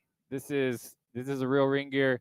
And I have a lot of fun and I take a lot of pride in all the trophies that we make for all the races. I try to make them unique. They're not just a plaque. They are always built around the sponsor's logo and made as cool as I can possibly make them without them taking a whole entire month to put together. I'll wait till you get your headset on. What do you say, Tyler? What's the 411 on the clicking? It's the joint where the axle goes into the diff in the front is broken, and then the following car 2990 also is going to call it a day. I see. That'll happen out here at Barstow. Got an awesome shot, Dean. He's flying right now. He's got to be doing at least 70, 75. Fastest speed I've seen on GPS trackers. They are running GPS trackers today. All the 1600s are. Make sure keeping them honest. They're not cutting off corners too far. They're doing the right speeds in the speed zones. And I didn't have any infractions yesterday as far as checking the tracker data. But the fastest speed I saw was 82. Yeah, yeah, 82. You hear that a lot. Usually in Lucerne's, that's the number. Usually 80, 81 for the top speed on these low comp cars. If they get a big downhill straight, if they're on the pavement, then they're geared high enough. They'll do over 100. But you obviously don't want to gear it that high for a desert race, so you'll be struggling in the uphill stuff. But yeah, I've seen a lot of cars right around the 80 mile an hour mark when I was checking top speeds on the straightaways yesterday. Yep, here we go. Another non-aspirated car, and Chad Cummings going around on the outside. Is the Honda, the 1999, still running today? No, they have not come by. I feel like I have not seen him. I went ahead and started him ahead of all the other 1900s since he did such a good job yesterday. I didn't feel like putting him at the back. making him suffer He trying was to pass people. Yeah, well, he was top UTV yesterday in the third slowest class. So I figured, throw him a bone. He earned it, but he might have had some trouble today. That might put him at a disadvantage there for what you He did. seemed pretty stoked about it when I lined him up there. He seemed real happy about it. Yeah, definitely. Everybody appreciates when they get bumped up in spots. And Here comes Cockrell. Car looks it'll move. Car looks great. It's staying real level. It's interesting how they go through this section and the rhythm that they put together, because they are kind of doubling some of the stuff. What's going on? Oh, we got a broke down car over here. All right. There was just guys crossing the track. Race promoter here doesn't like to see human beings crossing my racetrack, but it looks like the pit crew is heading over. It looks like they have a car broke down right over there. Yep, there's somebody getting out of the car right behind us. So yeah, back to how the 1600s handle. They're set up. Most of these cars are set up pretty stiff. A lot of them, they got a good tune on the rear of the car with the bypasses. You don't have to go so stiff in the rear like traditionally you would in a 1600. They can get them sticking to the ground pretty good. Cycling, shoot, I don't know, what is it, 16? They getting 16 inches of travel out of the rear, 15 inches?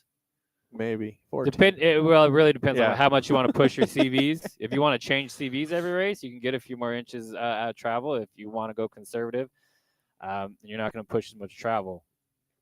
And that's all about the prepper. And you can gain an advantage, but you can go through parts faster with those CVs.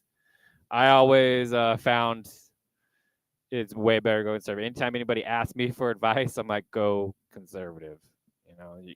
That 1 inch of wheel travel isn't going to help you win the race versus you blowing up a CV and you losing. So we got Craig. It's the first time I've seen him on the drone shot. So he came in. We were watching him a little bit ago. I think it was like the second lap, and he came in hot to one of your 90-degree right-hand corners. Close to. They've been getting shots at him right here. Yeah. That's the right before mile 6. It's not grooved in. It's not a natural deal. Yeah. The guys are struggling going through there fast. That's one of those spots where Rob Mack would show him how it's done, I bet. He was notorious in a 1600 for pre-running and finding legal just lanes that you wouldn't even think about running between the rough stuff and next to a bush or over a bush and not even touch it. That stuff like that. He was a master. Very creative. Yeah. Has a good vision. Yeah. I remember I was at a race in Laughlin, 1600 race. I think actually I was there watching Matt Gums. I think he actually beat Rob Mack that weekend in Laughlin. But Rob Mack, you couldn't pre-run. He was out there on his mountain bike, burning laps on his mountain bike. Yeah, I saw. Calling on the radio. Tell him right across from start finish. So Cody's there giving Danielle some direction on what to do with a vehicle that's stopped on race course. Looks like he's pretty far off the race line. So now we got Caleb Marshall getting sideways over the hill there. Oh, he's in the UTV just came off. I think that might have been the Honda UTV. So we got around him, and that UTV is going to pull right back in front of Gums. That's one of the brutal things about racing out here in lapping cars. They'll get over for the car in front of you, and then you got to sit behind them for a while if your luck turns out that way. Yeah, always be cautious when you're pulling back out on course. If you do pull that, off for people. yes, oftentimes there's a car that does. There's Gums right there. So it looks like Marshall might be starting to put a little bit of time on him. Not much. I mean, we're talking seconds, but they've been coming in so bumper to bumper, you can tell when all of a sudden they put 5 seconds on them. But hey, that car won last race, and running the top 5 at this race, running competitive lap times after sitting in the Connex for all these years. So if you got a car at home and you haven't raced it in 10 years, guess what? It's still competitive. You just need to probably put a low comp motor in it. Even though Mike Malloy won the biggest class 1600 race we've had in the last 10 years, $19,000, and that was a high comp motor that he won with that day. Oh, he was using one. That was a high comp motor that day. He was not running the fastest lap times, but he did not. He didn't like how low comp was running, and he decided to stick his high comp in. Interesting. Okay. So there's our UTV Open leader, Shane Lapka. He seems to be having a better day today. Yeah, with Stock Shocks, they told me last night that they weren't going to be able to drive real hard, but they were going to fix it. So Sabina Racing, the Tajama Lands, they actually sponsor our True Grit Award. They are all about finishing the race, just like Perfects are, 1,600 points leaders. They do not give up. If car's broke, okay, how can we fix it? How can we get more laps in? And that's a great attitude to have out here. Some people, as soon as something goes wrong, they want to park the car. But man, you drug your family out here. You got people out there watching you. You want to get in as many laps as you can. Try to get that finish. You come out here and you get a bunch of DNFs, and you're like, man, the sport sucks, and you can walk away. But man, you start getting those checker flags, getting those finishes. It feels really, really good. Yeah, definitely putting together money, program, time. Yeah, I mean, just the pit crews that come out here. I mean, every team has probably at least 10 people, over there watching them, and they didn't come out here just to see you do, half a lap and we're broke and park it. They want to fix it. They want to see you finish the race. Yeah. And then lower screen, I believe that they were following one of the non-aspirated car, or still is following the non-aspirated car. I believe maybe that's Lapka that made that left lane, and then they had a car that dove to the right. There's a separation right there. So multiple lines. Yeah, so there's a bunch of lines right off the first 3 miles, and then it necks down, and it's kind of one line for quite a while. But you do have passing opportunities for sure in that first 3 and 4 miles. Lots of lines. But once we jump off of some of that stuff that we ran a bunch, they're going down towards the freeway. They're just through mile 1. So right there. So I like this, the inside, the middle lane. The inside lane's good, but it is rougher. It is shorter. But it looks like that other car was in the outside lane. That's not the good one. No, definitely quicker around the corner on the inside. And then we'll see how much of a gap they can pull out with it. Yeah, really fast through here, but right around mile 3, there are some good holes that you cannot hold or pinned, I promise. Eisenhower's found out that you cannot hold it pinned in their 6100 truck a few years ago at the night race out here. First lap, they came through there. They didn't pre-run, and wow, it was a good rollover. Yeah, and I believe kind of could pull in somebody else. Adam Householders, I believe, crashed in that same area. Similar. So interesting fact. A lot of people crash where Householders crashed. It's a notorious spot. Pearson's had a very bad rollover in a 1600 there, a couple 1600s. I almost dumped my 10 car there. We're running right next to that spot. Okay. I call them the Pearson holes, but I'm pretty sure Householders also wrecked there. It's high-speed whoops. Most of the cars are going fast, and then all of a sudden you just fall into a hole that's longer than your car, and you're going to bottom out and unload. It sneaks up on you. I knew about it in my 10 car. We were racing at a M.O.R.E race, and the last second I slammed the brakes and turned just enough, or I would have been another victim to that hole because it just sneaks up on you. Got 12 car up in the top left. Is that Chad? Possibly, but it sounds like we have the 1600 leaders coming through. Oh, man. Daniel Dean. Justin Cockrell's getting closer. Yeah, I mean, that thing is just staying. They got to be running almost identical lap times.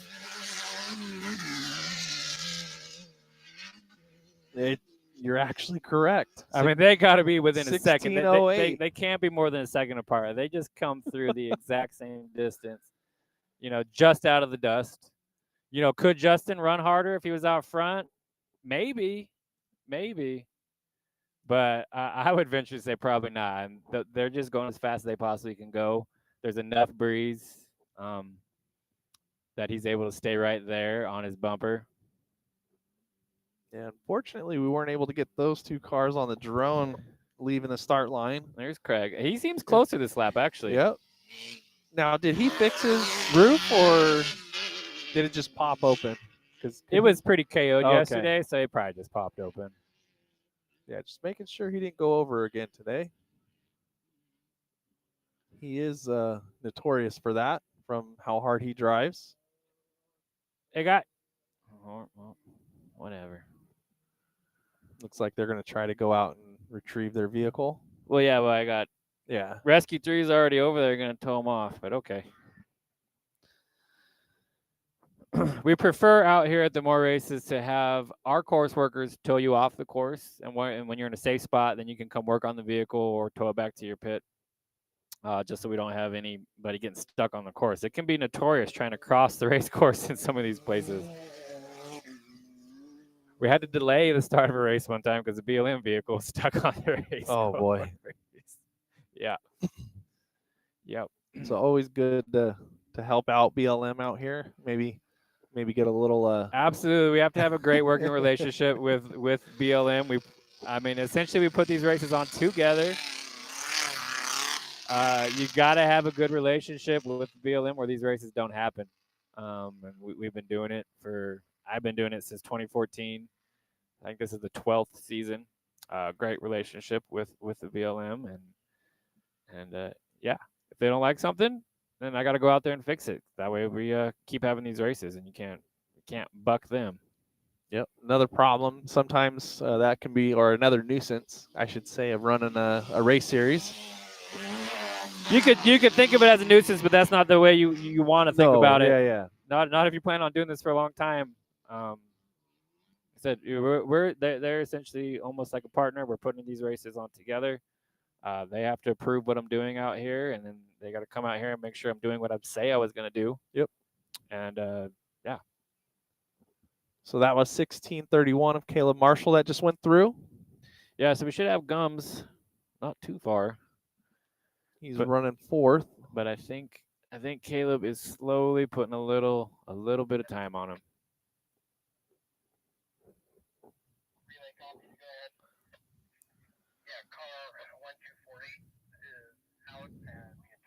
Here he comes right here. Yep.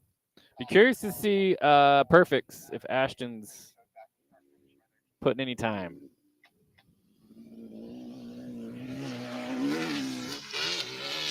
You can kind of tell in the sound of the motor when you're getting a little bit defeated out there. You're not revving it out fast enough. You know what? This is what we got. We're going to get her to the finish line. But can't get too comfortable, as Justin did yesterday. Right. Yeah, I was curious on Ashton's lap times. If there's if the 1610 Perfect Motorsports has anything for him in these last two laps. He needs to find something because he's only been faster in the first lap, it looks like. Oh, really? Yeah. So then the next two, he lost time to him, not too much. So Caleb's just picking up the pace. Are Caleb's lap times improving? And yeah, so he's staying pretty consistent. Really consistent. Yeah. 1966, and there's perfects right there. So I believe 1966 is going to be your lead non-aspirated UTV. Oh, right on. Well, that's funny. They didn't do any laps yesterday. No. So I don't know what happened to that. I'm not sure who's in the car today, but I do know Adam Pancook and his son are in the car at some point this weekend. Okay. Adam's won some 1600 races and been very fast in a 10 car and pretty much whatever car he gets in. I know him and Ron Weddle won the Perfect 10 Challenge a few years back. Yeah, then is Ashton in the Ashton's in the car, right? Yeah. Ashton Perfect's through 1610.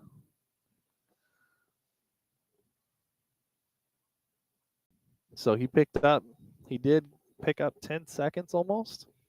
Or just over 10 seconds. That lap. Yep. 17 seconds.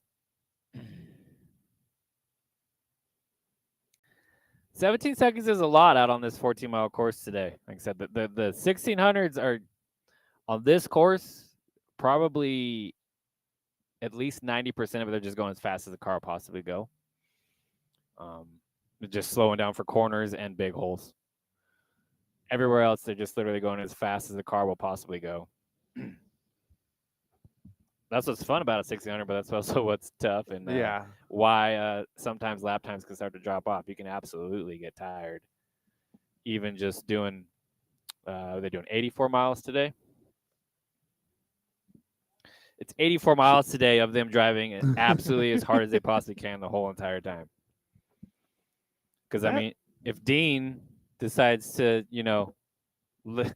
start hitting some holes not as hard and hitting some corners not as hard, Cockrell's going to pass him, and then he's got to be worried about staying in his dust for the win.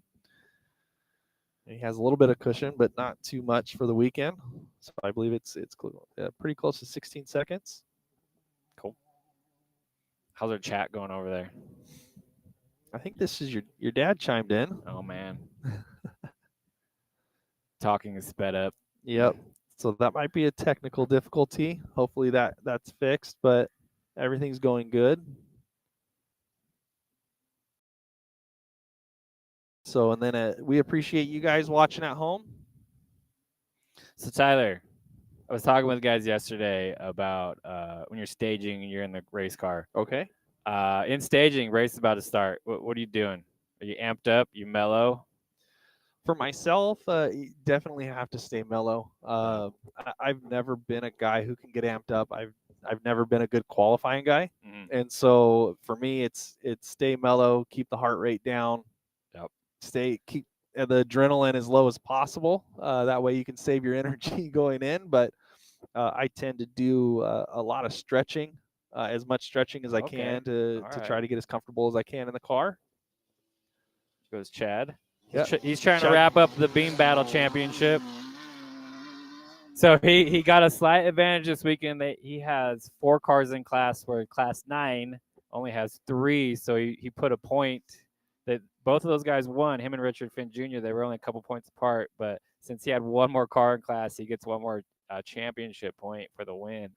Okay. So he's probably going to edge Finn out if he can finish this race off. And it was interesting off the start of the race. John Cox came in the second lap leading, and he had a pretty big lead with Doug Emhoff behind him. I see. So Chad had a little issue. Chad had some issues, but he's turned around and is actually leading the class again. And so now we're just waiting for Doug to come back through, and then Kenneth Greenfield is also in the mix. So they should be finishing up their fourth lap. Yeah, finishing up their 4th lap. While Chad's out on his 5th right now. So yeah, we were talking about what happens when you put that helmet on and you get in the car. I was always like super mellow. I would fall asleep in staging. Yep. Literally just be like, oh crap, okay, we got to pull up. So practically meditating, doing everything I can to just stay super calm. It's just a race. We're gonna have fun. And I would usually get faster every lap. I was not one of those guys that had the adrenaline lap, and first lap was the fast lap. No, every single lap I would get a little bit faster, a little bit faster, a little bit faster. Fast lap would always be the last lap, just because I knew the course and I got it dialed. But like I raced with my cousin, and he was the exact opposite. He was an adrenaline driver. He was in staging. He was in a wreck. He had to make sure his belts were tight, because who knows if he buckled them in. He'd want to get out of the car and go pee and pace around the car, but that first lap would be a blistering fast adrenaline lap. And we were kind of polar opposites there. Yeah, no, and I kind of it's a lot of drivers when you see that dust and you get into that race mode, you tend to lose your mind. No doubt. The one thing as a race promoter, I have noticed, like, I know these people when they're in the race car, and I know them when they're at tech, and holy cow, a lot of these people are not the same people. They put that helmet on and they're yelling at me and they're mad and whatnot, but then I see them in tech and they're the nicest people ever. They put that fire suit on, that helmet on, and beast mode kicks in. Oh, and, they're just, give me that checker flag, give me that green flag, I'm gonna go drive as fast as I can. Yeah, and that's something that a lot of the drivers you have to control while you're out there, especially running in the dust, because if you do have a driver that does start to lose his mind and get a boost of adrenaline going, it could lead to some issues. Oh yeah. And so it's never good mixture there. I have plenty of racers come over after the race like, I'm so sorry, I don't know what I was thinking. I'm so sorry. Like, I know how it goes. I wore that helmet. I know what goes on. You get amped up. Yep. And there we had the second place 12 car Doug Emhoff. He is through and out on his fifth lap. That's and a then in the back, we had John Cox yeah. getting towed off. He was the car that was across the way. Always a bummer to see him on the road. He comes all the way from Maryland to race that car. It's a long trip, a big commitment. I wish everybody finished every race, you know. It's always a bummer to, those guys that travel a long way that get a DNF. Yep. So it seems like you got a lot of racers that have done some miles to get out here. Oh, yeah. We had a 6100 racer from Hawaii. So he's out here renting a truck, or is that his? I imagine the truck stays here. Okay. Surely he's not like a Formula One team and flying that thing across the ocean. But yeah, I know he comes from Hawaii. He has the hula girl on his dashboard. Okay. And so he starts every email and text with aloha. So yeah, he's official. I don't think I got to meet him at Tech, which was a bummer, but. So that was 1963, letting us know that he's calling a day. They broke. So nobody's on their last lap yet, right? No, sir. So I want to make sure I don't want to miss anything. Get caught with my pants down over here. So I believe that the 1600 cars might actually finish before.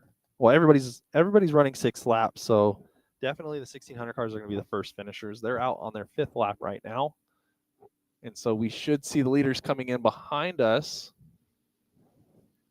as we see Giddy Gallon coming through the start-finish line. Yep, I think Dean's right there. Yeah, there goes our leader, Dean, through mile 11. So then Giddy's going to starting his 4th lap as the 1600 races amps up here, and they're going to be sent out on their last lap. So it's going to be a definitely an interesting battle to the finish there. Is your last lap doing this? Yeah, because nobody's on their last lap. Good call. I'm going to step away a little bit. All right, you want to catch Justin and Dean coming through, and then I'll be back. Okay. All right, leave you guys with Cody for a little bit. Sorry, everybody. Got is that Perfect's on the screen? Ashton Perfect laying it down in the 1610.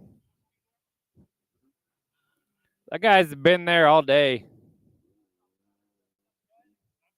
No, but he's been parked there literally the whole race.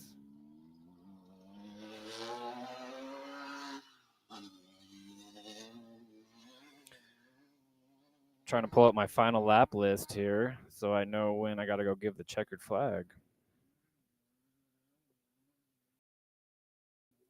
Sunday, Group B, final lap list. All right.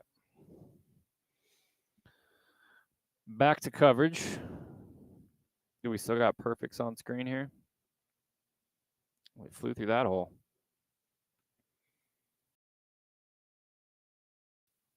Carried the front end out of that hole right there. Yeah, super fast section there. And they're just going literally as fast as they can. Fast as the car will go.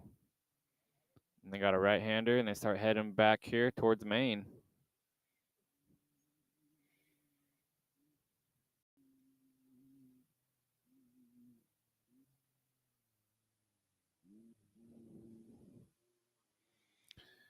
Comes Shane Lapka, Sabina Racing, getting another lap completed.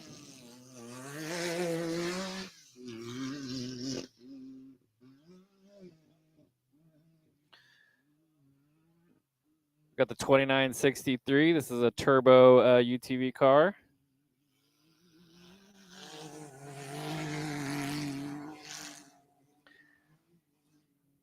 Quick second here, I'll talk about our UTV versus 1600 bounty program we had this year.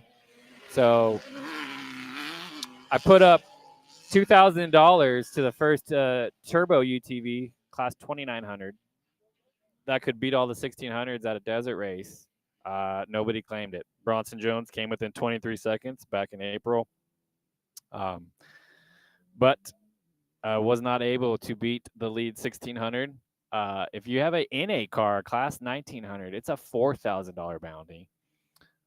It's a big ask in a 1900 car. I was hoping that maybe we would get one of these star UTV guys to show up in an NA car and try to take my $4,000, but nobody has. Okay, is this our leader going to go out on his last lap? Yeah, that is Daniel Dean. It looks like he has some of that bush still, the Creosil bush in his shock. So, The right rear. So lap traffic will be interesting out here on this last lap. It's just going to take one mistake. They got to be perfect. Yep. One mistake is going to decide this race. They got 14 miles to go. And they got a lot of lap traffic out there they're going to have to get through. Here comes Craig. He's definitely putting some time. He's definitely closing that gap up, I think. There was a point during this race when he was not within their dust. Yeah. So now that definitely the last 2 laps, he's put in some hot laps there. Yeah. Actually, yes. He's been getting faster as the day goes. I was going to say, Timmy's a lot like me. I'm pretty calm in the car and gets faster every lap. As he learns that desert, he gets faster every single lap, and he's there to pounce at the end. Yeah, he just put in a sub 16-minute lap. Was that fast lap? Yes, sir. If it was a fast lap by enough, he really wants that Raceline Wheels fast lap award. He wants a set of Raceline Wheels. He was mad that he had to give the last set to his wife and put it on the family cruiser. He wants the Raceline Wheels for his truck. For his own vehicle. Big shout out to Raceline, Rhett Sander, Raceline Wheels. Super awesome. They send us those wheels. I make the trophies out of the Raceline Wheels.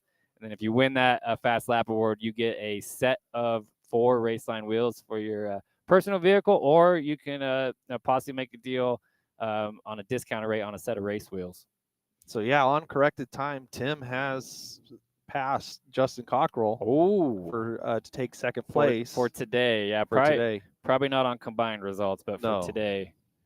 So, and he's been the fastest car the last 3 laps. So, yeah, I'm not surprised there. Not surprised. Timmy gets faster every single lap. He's not one of those adrenaline drivers. He learns the course, and sometimes in the dust you make little mistakes here and there, and you fix them the next lap. If you're a good driver, you fix them the next lap, and you get faster. Yep. So it looks like that's a UTV. Yeah, I think that's Sabina. They're out there going through those holes at mile 3. Okay. Yep. Running along the highway there. Yeah, they're probably on the freeway, and they're pretty decent holes. They don't look too big in the video coverage, but if you're running the middle lane, which the other UTV is, that's probably the undesirable lane. The holes are sharper in that one, but you cannot hold them pinned through those holes. You gotta set the car up, do a brake check, give it a little throttle, raise that front end before you go down into those G outs. Got Caleb Marshall. How far back is he from Craig on lap times? Yeah, a little bit. Yeah, he's running. It's crazy to say, but he's running about 20 to 30 seconds slower lap. Yeah, those top 3 cars are at a different speed. Yep. Right now, for sure. Completely different pace for the top 3. And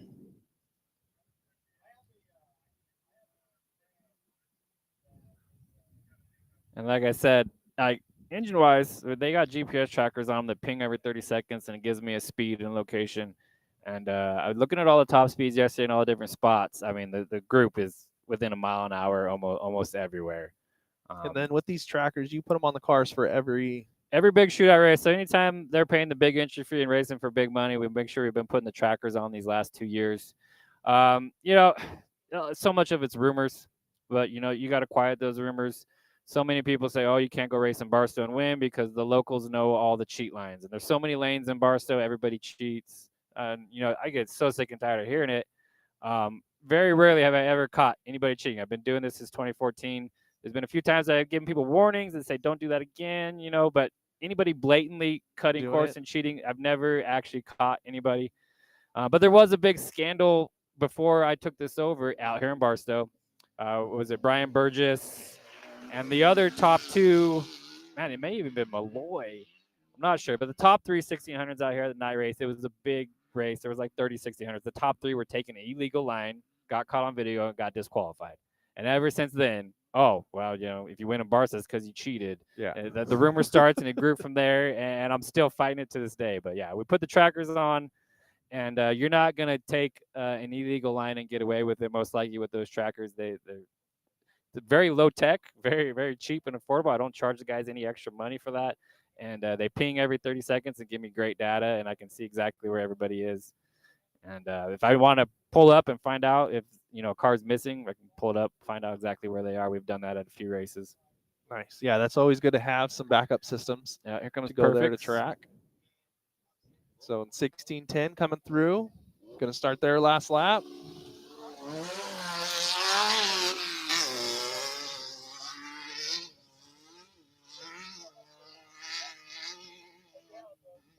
So I was hoping Perfects were going to redeem themselves and run down the orange car that spanked them last race.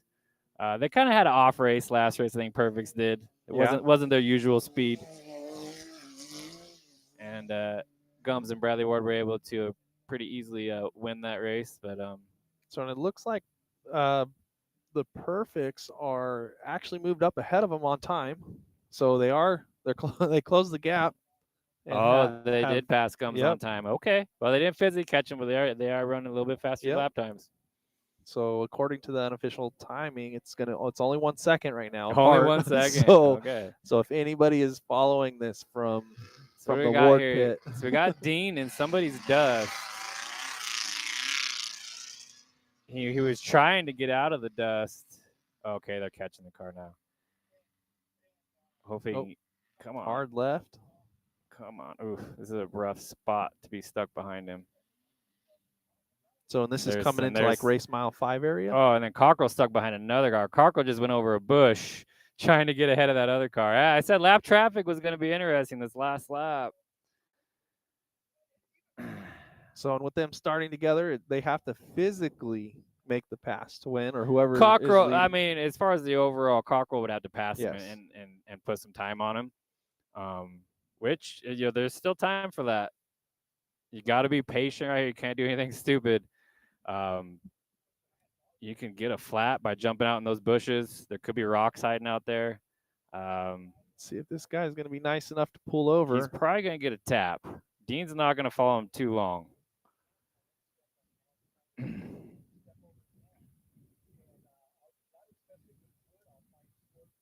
So it looks like he's being patient for right now. He's being patient. He's got one thing. He knows he's going to be able to pass him up on this hill here in a second.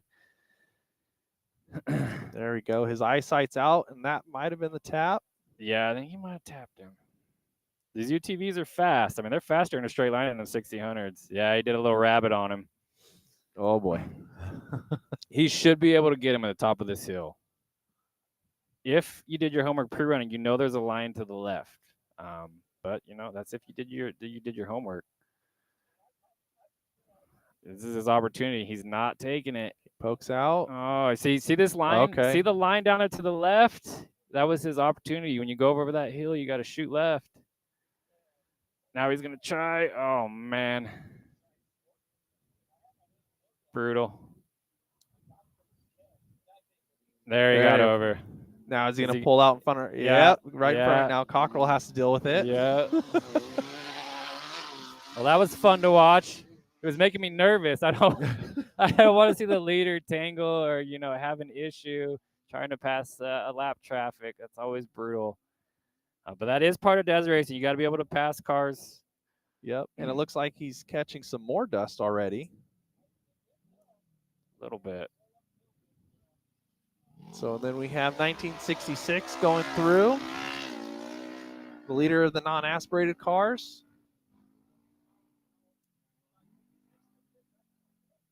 Going out on his 5th lap.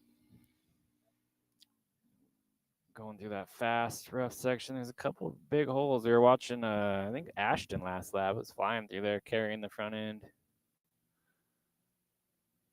It's always fun in those cars when you get the right bumps to just. To me, Dean's letting off way more than Ashton was. Ashton was? Yeah. So he is catching. There is a car in front of him. Yeah, another UTV.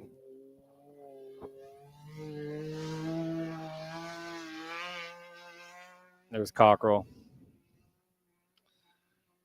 And look at the dust that he He- that is a lot. Yeah, that 3-car pack's making a lot. That doesn't look like it's having any breeze at all. Yep.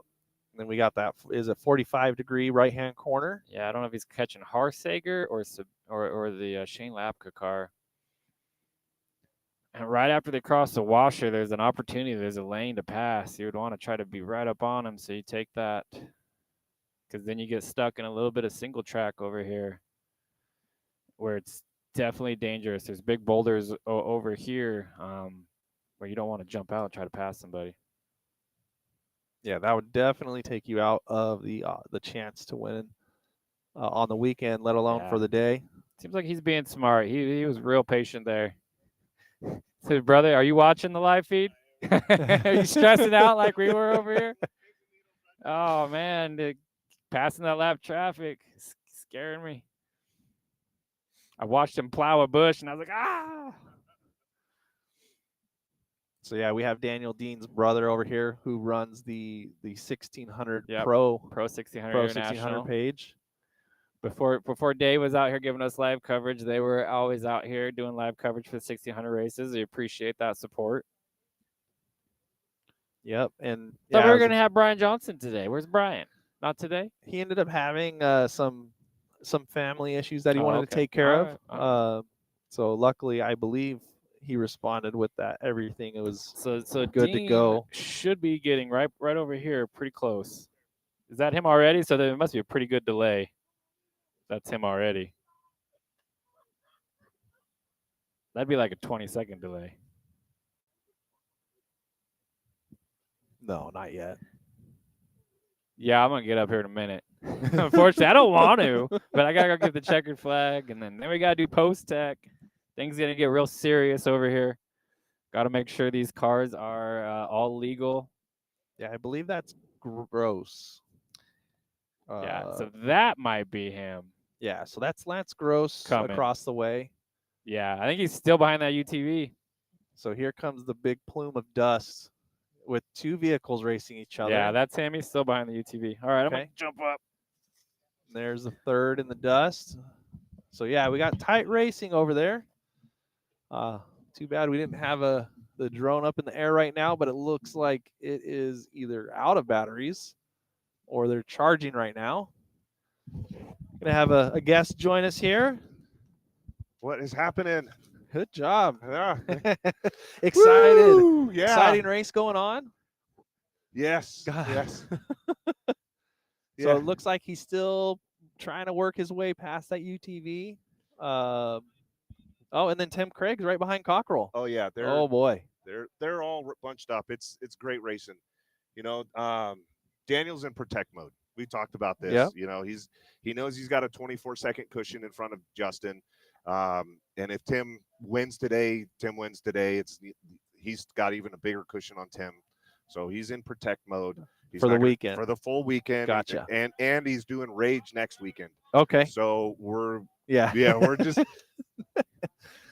so if Justin's got to literally pass him, yep, and then put 25 seconds on him for the race. For the race. So yeah, here we go. We have Daniel Dean, Justin right behind him. There's Lapka right there. So then Justin. And then Tim.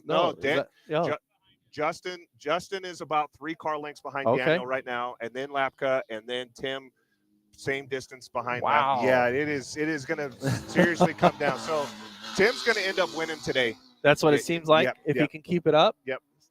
So as long as he keeps it safe, he is known to take chances still. So we'll hopefully his team's on the radio telling him. Yeah, you got it.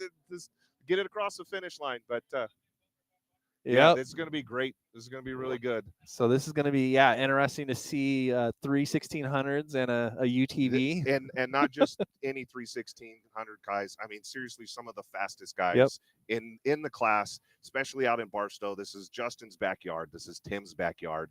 You know, Daniel's raced out here a couple times. He rode with Cole several years ago when Cole Harden had his 1600 car. Helped him get that car on the podium and into the championship. Cole's actually riding with Daniel today. So that's awesome that they switched roles. Yeah.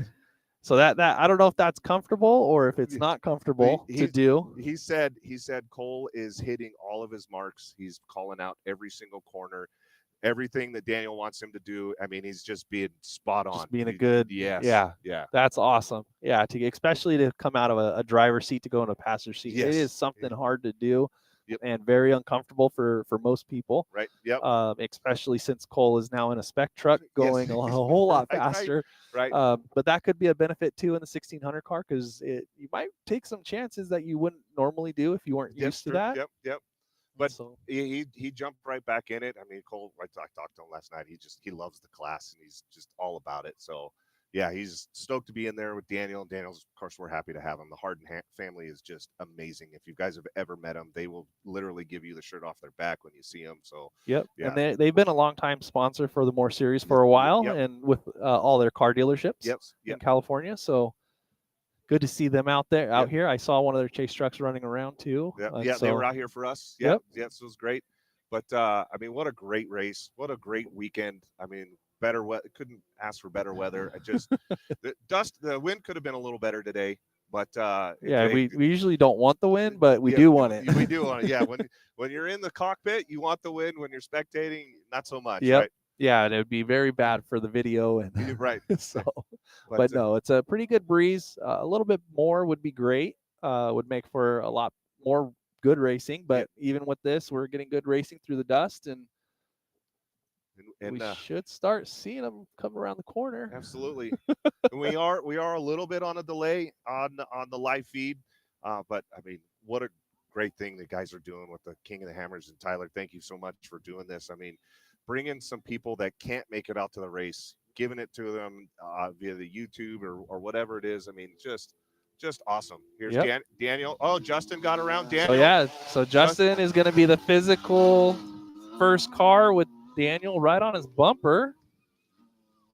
And then Tim Craig literally right behind him. Man, so hats off to all three of these guys. This is some good racing. Just amazing. And I don't see any damage to the cars, no rubber marks, so it looks like everybody's clean. We got a little smoke coming from Tim's motor. That looks like a belt. That belt looks like it's about ready to leave the chat. Yep. Oh man, exciting stuff. I think the drone just went in the air right now. A little late for the finish, but hopefully they can spin around and look at the cars. There we go. There we got the bottom feed right there. So next we'll see Caleb Marshall.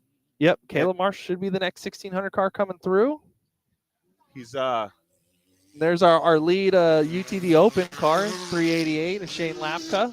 He was an ex 1600 guy, had a 1600 there for a while, but looks like he's laying it down in his side by side. That's great. So in 2963, let me check on them while the 1600 guys are climbing out. So 2963, that's going to be your lead UTV in the turbo class of Connor Huffman. He seems to be doing pretty good all day leading. He's been leading this whole time for the turbos. So then we got coming back into the 1600s. It looks like lap traffic could have been a minor issue, it seems like. But in the end, I wonder where Justin actually got by him. Did he just take a chance in one of the big holes coming through? Yeah. Daniel may have gone wide behind the lap traffic, and Justin could have gone inside on one of the corners and just. Yeah, because it looks a little damage to the rear bumper.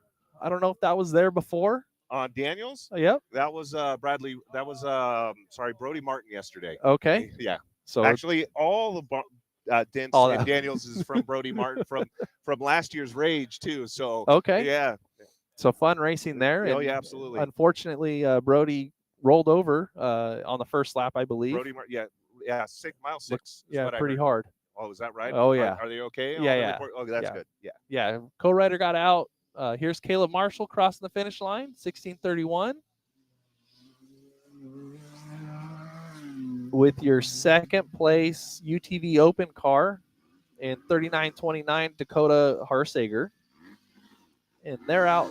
So both of the UTV Open cars are on their last lap. Some close racing there. Hopefully we can get Haysager is going to make some time up and make it a close finish. But I don't know if you're going to get as exciting as the 1600s right here. And especially these top three guys, like I said. And then when you talk to them in person, I mean, they're just some of the nicest guys. Yeah, definitely. It's another group, as we talk about, like Class 11. They love to camp together. Yes. They race together. They share parts and favors. 1600, again, it's 516 really guys, good. Yep. Honestly, there's a lot of great family communities in overall, and then based in even with the inside the classes. They're just everybody's there to help somebody else. It's great. Yeah, definitely on that one. And we'll see if we can try to maybe pull some drivers over here again and get some driver interviews for the people at home. Get some descriptions of the race course, how everybody went through. Who do you want? You want Tim first? It doesn't matter. You want to give them you want to ask the questions? It's up to you. You're around them more than I am, so well, that's up to you. We absolutely. I'd be more than happy to. Yeah, it'd be great. We had Brian do the questioning yesterday, so let's bring him in. I'll go get him and I'll have him sit down with you and do some interviews and as we sit here and that happens, we've got Matt Gums coming in. Yep. All right. So let me go get him and I'll go be back. So and Matt Gums in the 1606. Bradley Ward started, did a great job, held in there all race. Matt Gums should be coming out. Following up after him should be Ashton Perfect in the Perfect Racing car. Brooke took a tumble yesterday. I'm not sure if it was in lap 1 or lap 2, but crossing the road crossing, those are some pretty gnarly bumps. But she took a tumble. They were okay. And we've got Tim Craig showing up.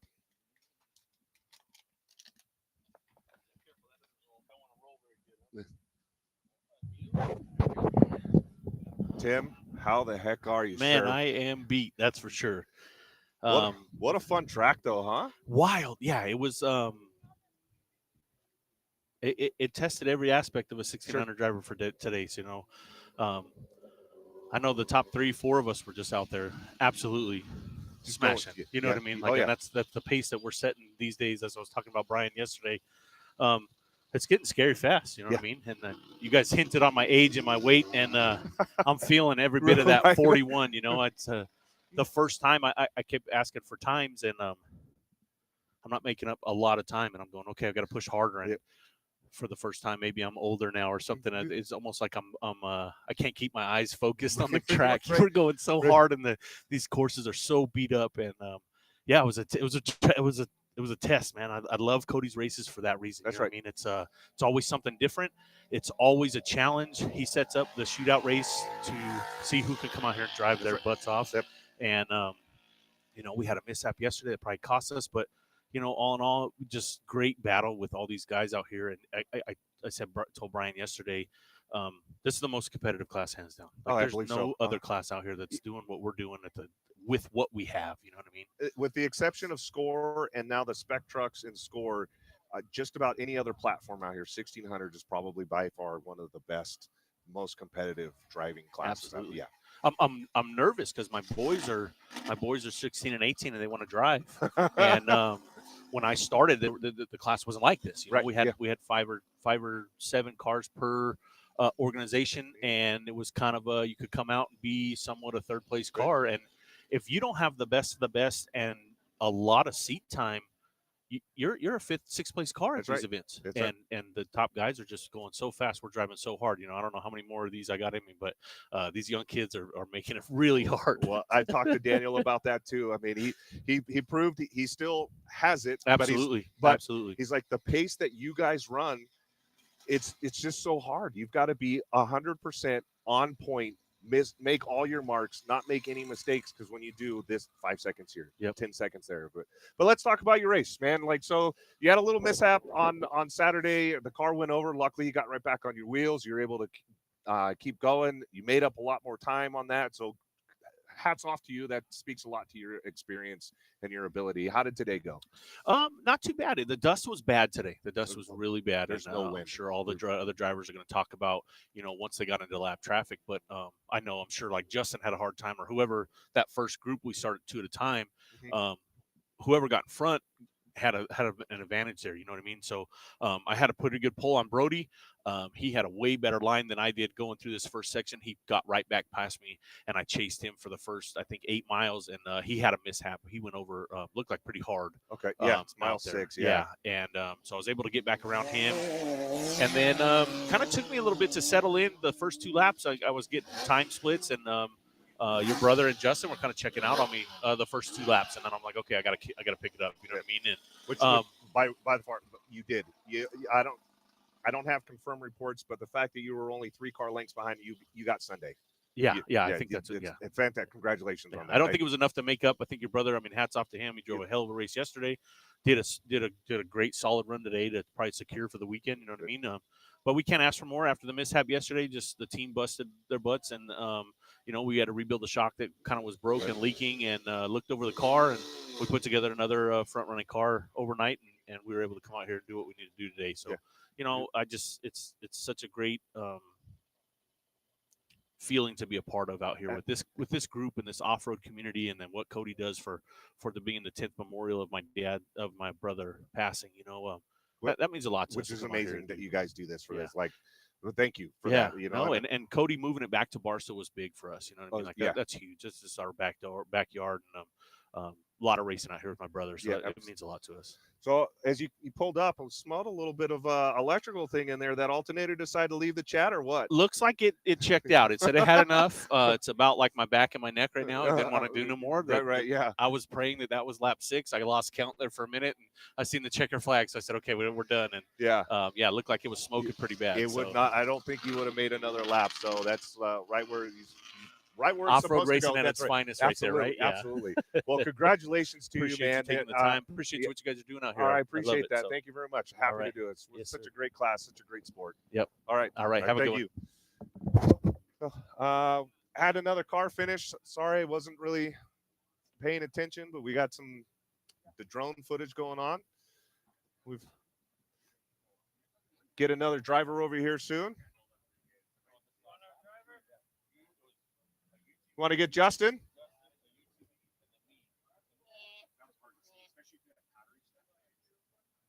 We'll get Justin over here.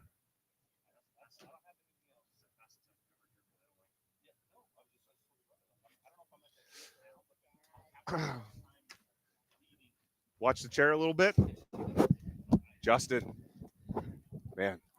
Jeez. Oh, man, that was crazy. What a great weekend all the way through, man. Yeah.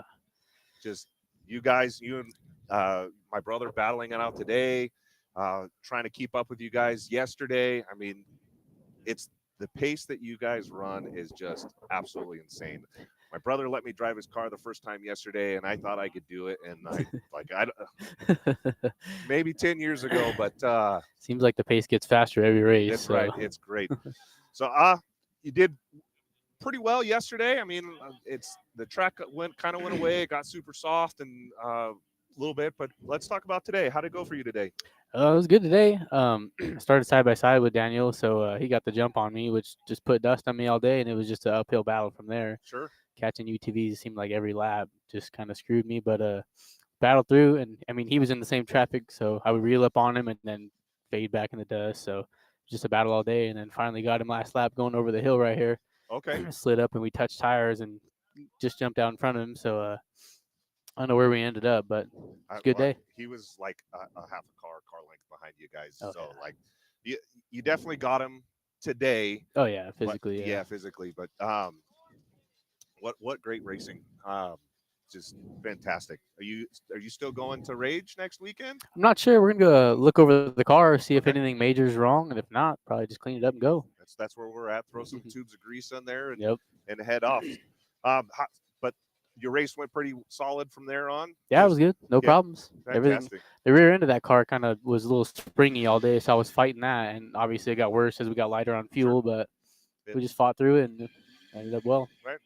When you're coming through here and you're going through that G out and that first G out, and then you start heading south.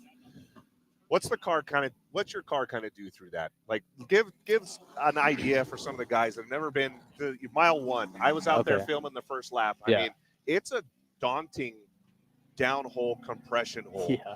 Like, so for you, do you check up for stuff like that? Do you just close your eyes and put your foot on the floor? No, I'm definitely checking up for that stuff. It's better to keep your wheels on the ground and keep the power driving, rather than just being up in the air all loose. So, yeah, I'm definitely checking up for that. That one, I could feel that one every lap. Yeah, Daniel was like, I don't know what Justin's going to do if he wants to do it, but the pace that you guys run now is just, it's next level. Oh yeah, there's no brakes at all. Yeah.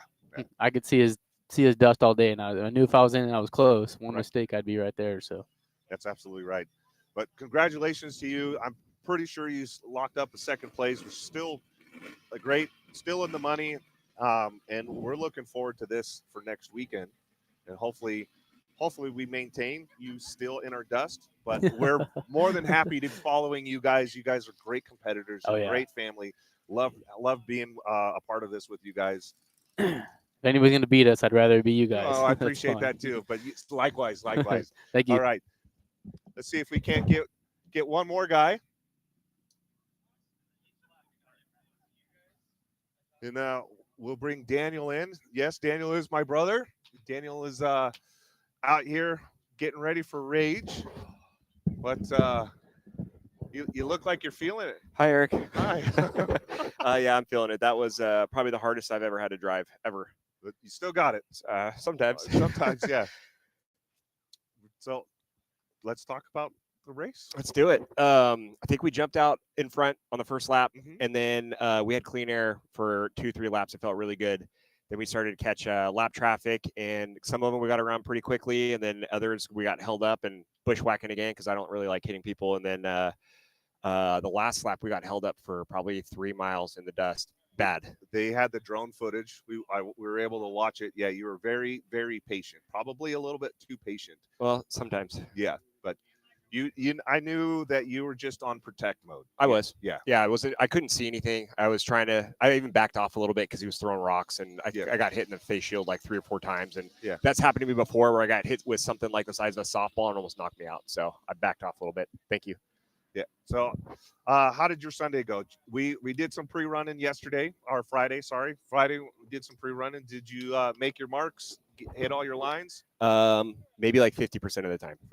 50% of the time. And then there was a couple spots where the corners got like chopped off, and then there was people standing there basically routing around. So I took the racetrack on every single corner because there was people there with cones and everything. So they were all like the left 90s. We took every left 90. So, geez. Yeah. So it was, I think there was one that was burned in that you were allowed to go on, but we just took the racetrack. Oh, wow. Any issues from either Saturday or from today? Well, you and I pulled the car apart yesterday because we thought the spring was broken. And if it wasn't broken yesterday, it is broken today. Oh, is that right? It's I don't know. We were on a hill, but it's, I can cycle probably 3/4 of the suspension right now. Oh, so whatever you had, you used it up. Yeah. So I was hoping to do a light prep on the car, but I think it's got to come all the way down if we're going to do next weekend. Oh, geez. Yeah. So. Okay. Well, looks like we got some long nights. Exactly. But yeah, we had a lot of fun. Thanks, Cody and M.O.R.E and all the volunteers out here. It was a good time. And Meehan for the transmission, major performance for the motor. That thing ripped all day. We had some good lines, and Cole did a fantastic job calling out corners. He's got it. It was fun. And I started fatigue on like lap 3, and I was like, Cole, are we almost done yet? And he's like, dude, you got 3 more laps to go. And then every time we'd hit a good corner, he got me all psyched up. So he kind of kept the energy going, and felt good. So real happy. Well, you got it for the weekend. Tim got it for today, but he drove the wheels off that car. Yes, I'm sure he did. Yes. So. Yeah, and then Justin got me at the top of that corner over there. I took it a little bit. I tried to set up for it, and he got around and was like, I didn't even know he was there. Yeah. So, but it was a lot of fun. Justin's a really clean driver. Tim's a really clean driver. I really like racing against those guys. And if they make it to Rage, I'm excited to go run with them again because it makes for an exciting day, and they keep me on my toes. Yep. Well, congratulations, Daniel. Appreciate it. Super stoked for you, of course, not only from a spectator's standpoint, but from your brother. Oh, Eric. Thanks, all right, guys. All right, well, I'm going to turn this back over to. Yeah. Look, we can get both of them. Okay, right on. Thanks, guys. Appreciate it. No. Oh yes, that's right. Who first? All right. We got Ashton, and we got you here. You did well. We had a little bit of an incident on Saturday, but you guys recovered really well. Good for that. Any damage to the car? Yeah. So yesterday, obviously, people probably saw it on Instagram if you've been on Instagram. Right. So yeah, Brooke did a little kick flip. She's all good. Me and my dad met her out there with some buddies and hammered the front end back in. But last night went through it all. Spent about probably 5-6 hours. New front arms, new shock shaft, tie rod end clevis. The back cage is all smashed in, and I'm sure there's some stuff under the front that's probably twisted up. But took it out finally got a test ride last night at about 8 p.m. And one little light bar did the trick, and she felt pretty good. So we sent it today.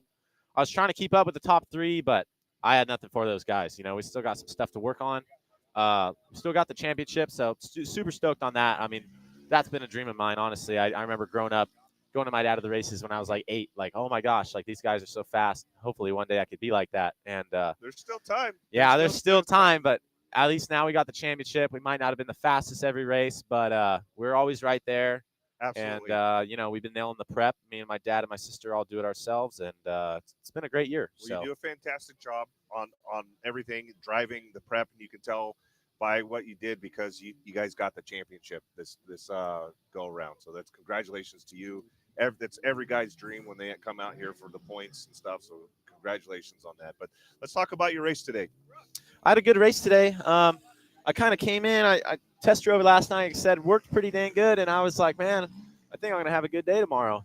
Try to go for the win. I mean, I know we're in points, but I was gonna push pretty hard, few laps, and then back it down if I had to, if I was getting too sketchy. But I got held up in the dust a little lap 1, lost about a minute, made a pass on the other 16 car, and then had clean air the rest of the race, but got called in like right away, like you're 2.5 minutes down, and I was like, there's no way, Yeah. like there's no way I can make that up on this track. Our car, everybody could say what it is, but it's a little shorter. It's not really set up as well for the big holes, a little shorter wheelbase, but I like the tight technical, which half the track was that, half the track was the big hits. So yeah. Everybody else hit the holes a little harder today, and we backed it down a little bit. Had a good time battle with the Wards, and I think Matt Gums drove today. Yeah. And I kept calling it in. You're a minute off, but then it was 20 seconds corrected, 15 seconds corrected, and then 2 seconds corrected off. So went out on the last lap, 2 seconds behind him, and pushed pretty hard. Intercom died also on the last lap, so that made it pretty interesting. Kind of bit through my lip, hitting the hole out there. But that's when you got to be dialed in. That's when you got to be smart. So Nick did some good hand signals, and I had a great race. Good. A lot of stuff we got to work on, but pretty excited for next year. And hopefully you guys followed along on the live. Pretty cool. Thanks to everybody putting this together. The King of the Hammers media stuff. They Yeah, did a absolutely. great job. Tyler's been doing a great job. So it's awesome to see Cody and M.O.R.E not so much step up, but take that next step and bring something to the viewers that can't be out here. Yeah, exactly. And it's not like it's just a camera that's sitting in a corner like some of the other series. Like this is a legit live stream. So huge thanks to Hammer King and all you guys and Cody for the drone pilots are doing a fantastic job. Yeah, exactly. Around. So absolutely. I'm young and I analyze all that stuff, and it kept me interested yesterday, so I'm sure it was good today. So they're doing a great job. Well, congratulations on today. Hopefully you had enough to get in front of Matt Gums, if nothing else but for Sunday. And congratulations on the championship. That is absolutely amazing. Yeah, it looks like we got him by 3 seconds today. 3 seconds. So, hey, pretty good race. A second's as good as a mile. That's right. Right. Well, all appreciate it. Ashton, congratulations. Thank you so much. And we'll get Brooke in here. Come on.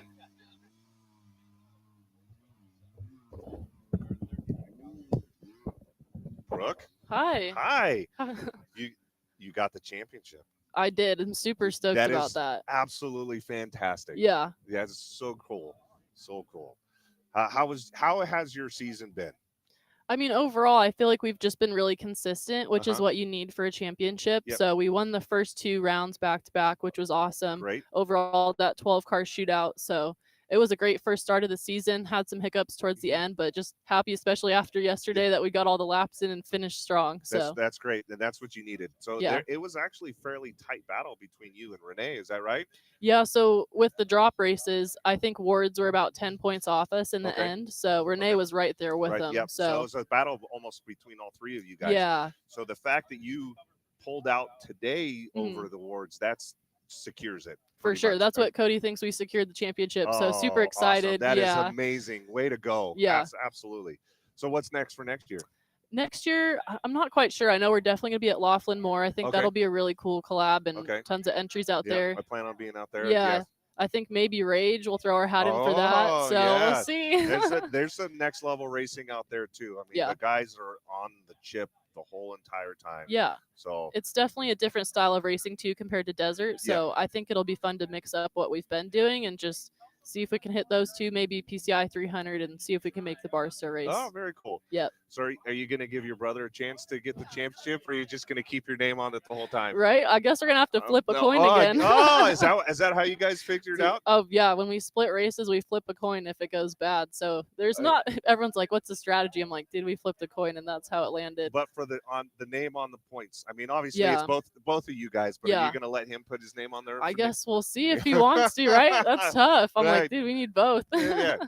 Well, great job, guys. You get great family, a perfect family. I mean, honestly, like play on words a little bit, but so happy that you guys came out here. Congratulations on the championship. Thank you. Looking forward to next year. It's going to be very exciting. No, I'm excited. Yeah. And you guys are doing great coverage. Love to see the class grow. So yeah, absolutely. Anything we can do for that. No, that's awesome. Yeah, appreciate it. You're welcome. You're welcome. Well, we'll see you out here on the congratulations. Yeah, thank you. On the next one. We'll turn this back over to Tyler and let him do this thing. And I don't know what I'm doing. I'm new. I don't know what to do.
All right. Thank you to Eric Dean for taking over and running the questions for the 1600 class. Again, he does run the 1600 Pro International page on Instagram and does a lot of the live footage at most of these races for the 1600 class. And so I figured he'd be a good follow for questions and stuff like that. So hopefully you guys got a little bit of information from those guys.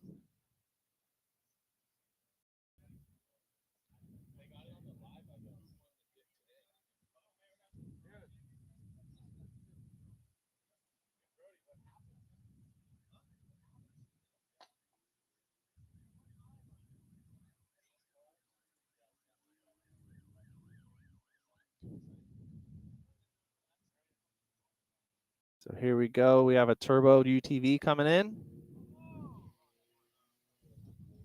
2971. So that's Bronson Jones. He'll be taking home your second place. in the Turbo UTV class.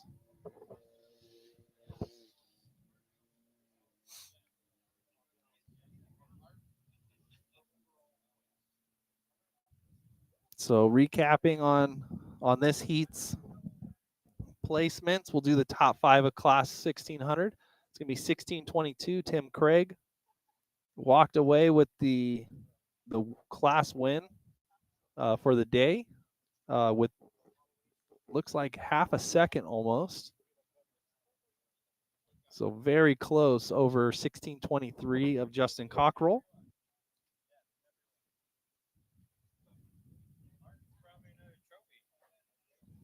Followed by Daniel Dean in the 1686. Fourth place, 1631 of Caleb Marshall and 1610 of Brooke and Ashton Perfect.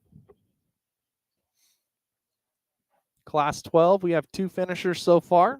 We got 1246 of Chad Cummings, 1282 of Doug Emhoff. And then at 1257 of Kenneth Greenfield, he is out on his last lap, but he's yet to finish, so we'll see if he comes in. Your open UTV race, that was another good one throughout the day, but 388 of Shane Lapka was able to pull off the win today. 39-29 Doug Harsager, sorry about that. He ended up second place today. He won yesterday, and so I believe he should be taking the win for the weekend in this class in the open UTV. So in your turbo class, it's going to be 2963 Connor Huffman. You're going to take the win today. 2971 Bronson Jones, second place.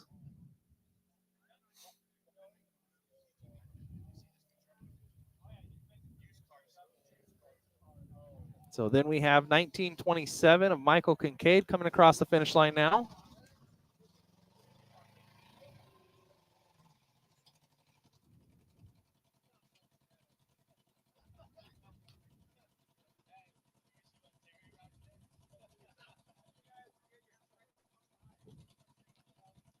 It looks like he might be your second place non-aspirated UTV. First place being 1966 Owen Baker. But it looks like Owen might be out on his last lap.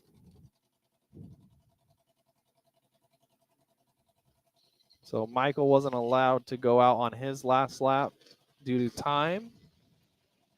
Then crossing the line right now, 1257 of Kenneth Greenfield. Awesome to see him finish in his first race in the car that he has. It's new to him.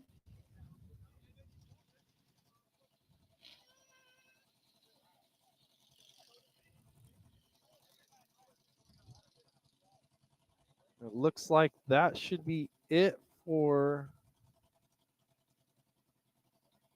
today. We might have one car still out on course. We'll keep an eye out for the dust and reset for the next heat, which it looks like we have some time. The next heat's not expected to start until 12 p.m., so noontime. So if you guys would like, go, everybody at home, go grab something to eat, grab a drink, come back, sit down in the next 15 to 18 minutes, and we should have the next group lining up and ready to go, which is going to be your trophy truck class or unlimited truck, 6100, class 1, class 10, 5 unlimited, your 1400 trucks, and your 2000 trucks.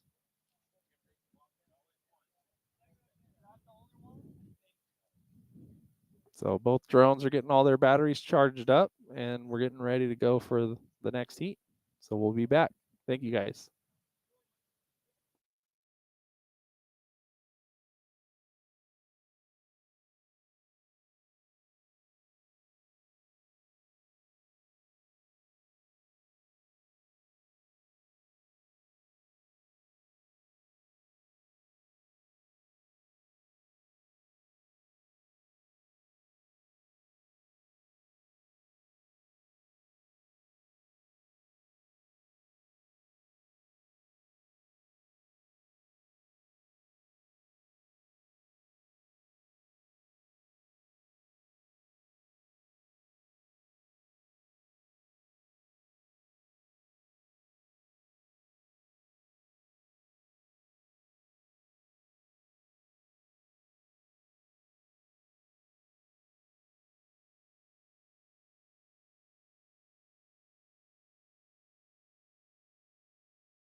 All right, we're getting back.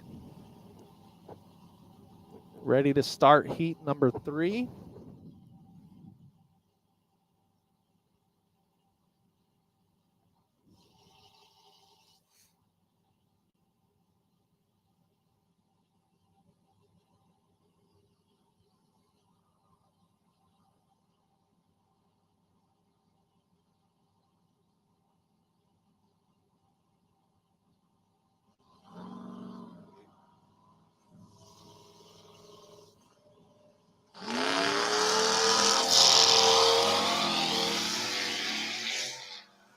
So heat number 3 underway. 61-25, Travis Shamber. 61-23, John Gilly are off the line.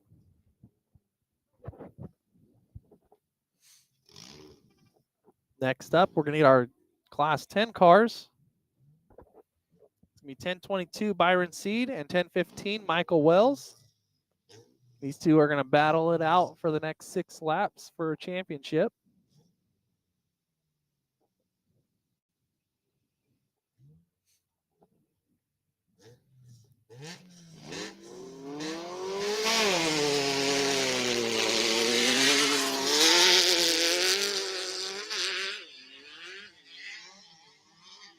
Got drone number 1 up and running to follow them out.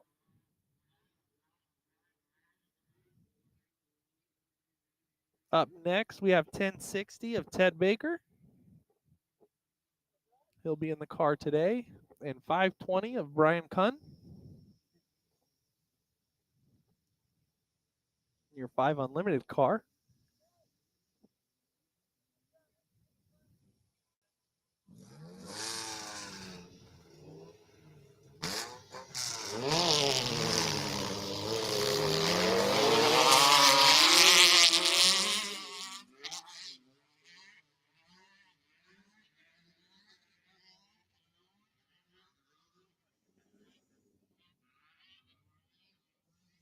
So then we're going to jump into the 1400 trucks.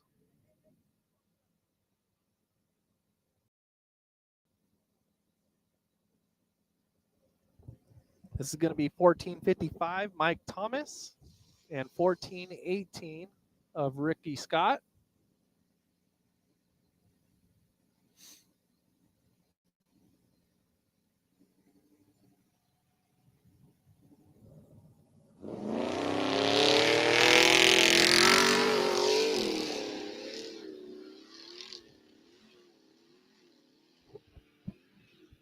Thomas getting out to the lead off the start.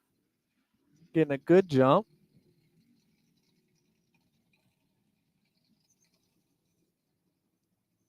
Next up, we have 1449 David Barr and 1425 Sergio Gonzalez.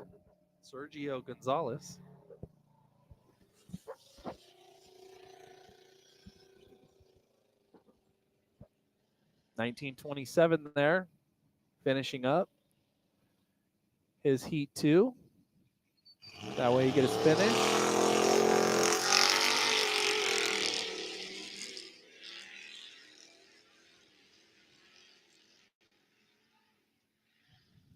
Things have definitely dried up today. It's going to be a dusty one out there for these guys. So then we have 1434 of Johnny Betlazar. And then starting next to him is going to be your first 2000 truck, 2055 of Kyle Thomas.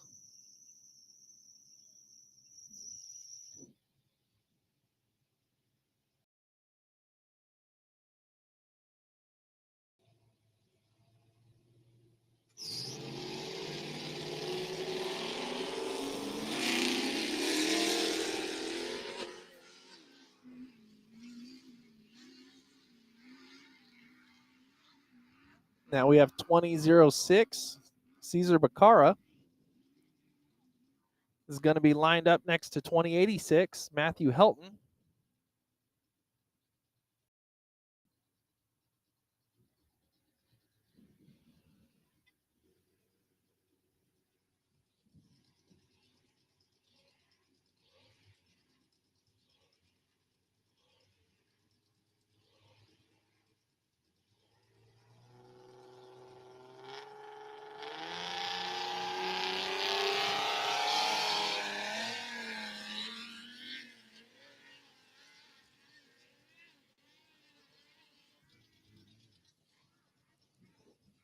Then we have 2037, Richard Oha, started next to 2007X, Tyler Pullen.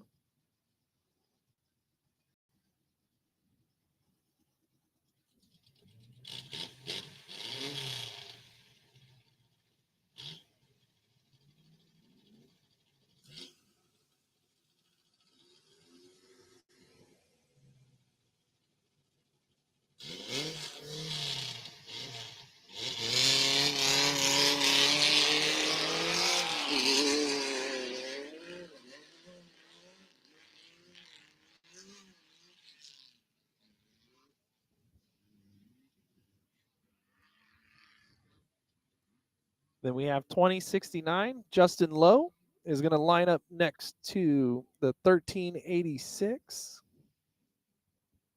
of Matt Kloss.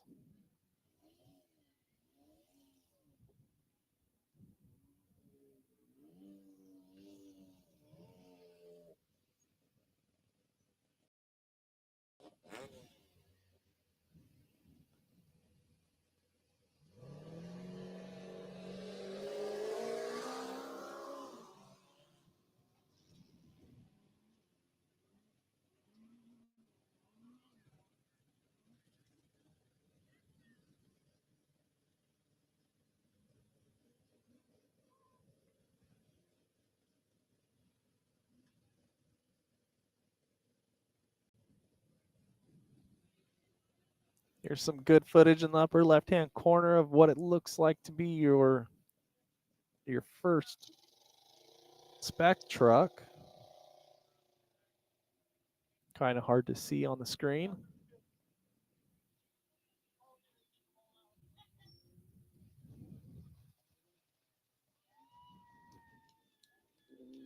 Here comes another finisher coming in, 1640. Finish up their day.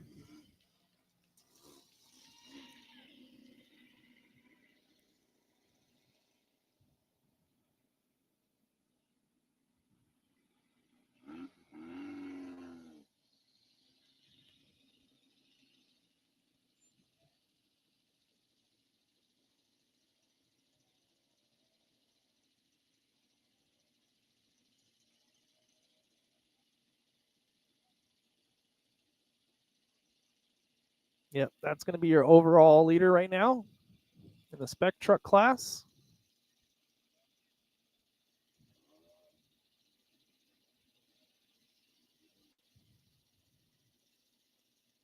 It's going to be 6125, Travis Shambler.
All right, we had a late starter there.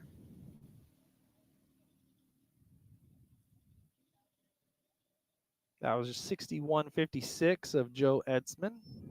I believe that is the guy who came from Hawaii. So late start, but he's on course.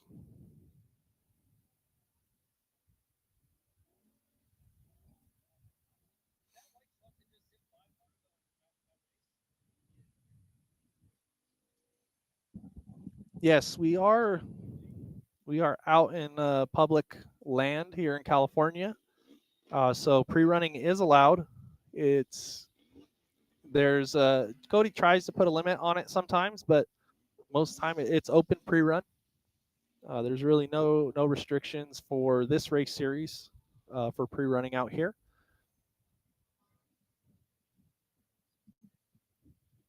And then it is we do have a small car count this weekend.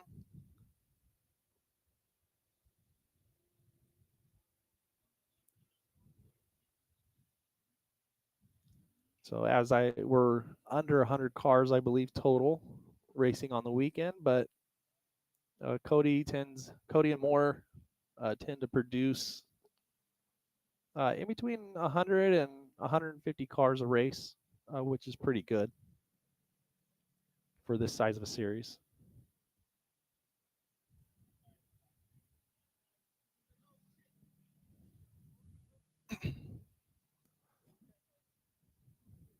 So coming in behind me, it looks like we have our overall leader for the heat.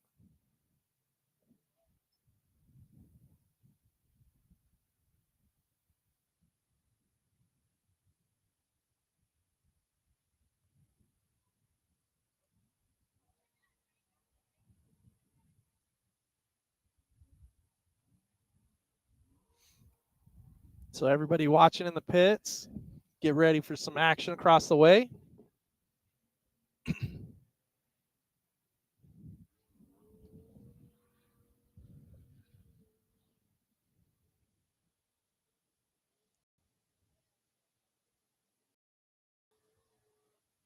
So it looks to be Travis Shamber in the 6125 has opened up a pretty big lead already.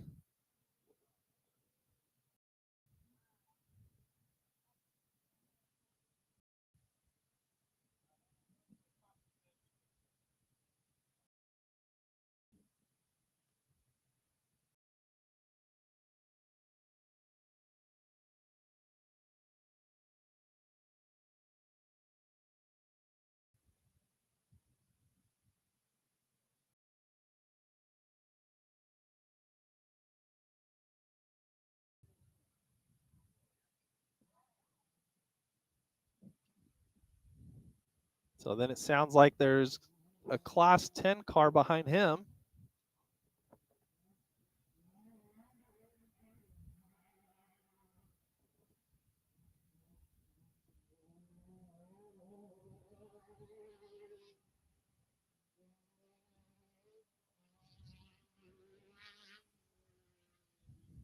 So that looked like Byron Seed.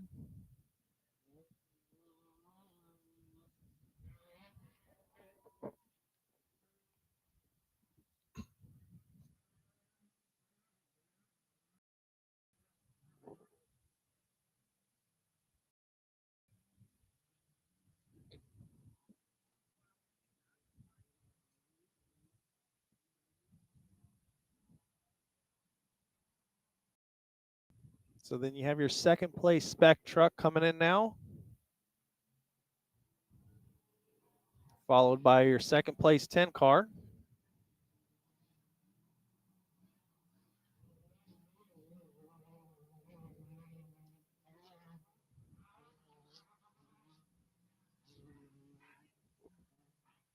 So 6123 John Gilly, 1015 Michael Wells.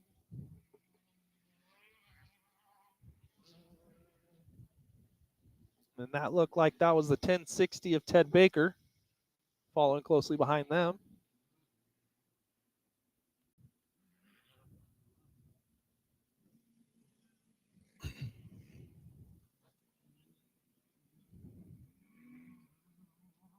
So then your top left screen, now it looks like there's 4 trucks involved up there.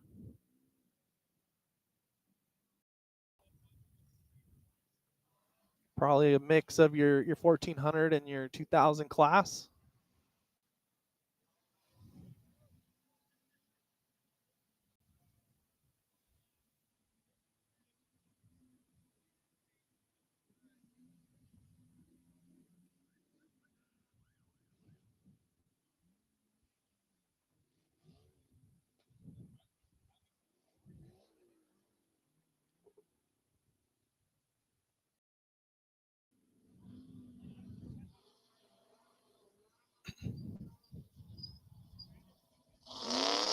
So then we have, there's your lead overall vehicle, 6125, Travis Shamber. Out to start his second lap.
Yeah. 1022 of Byron Seed is going to be your second overall vehicle this heat so far. In Class 10, he's going to be your first Class 10 car.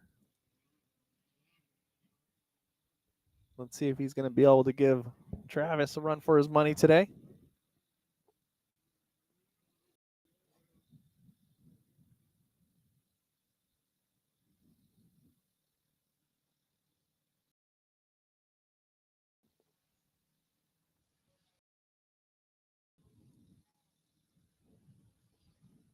So here's the breeze picking up here at the main pit area. Hopefully clear out some of this dust, make for better racing. Like this right here, we have 6123, John Gilly, followed by 1015 of Michael Wells. Mike's going to want to get by him to try to have a chance to chase down Byron for the win today in championship. Then we got Ted Baker coming through.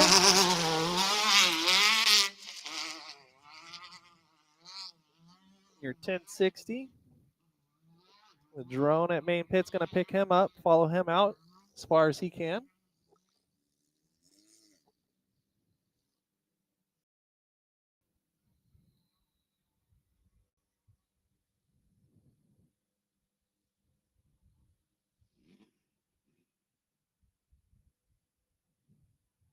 So our second drone out in the field, probably getting a battery change.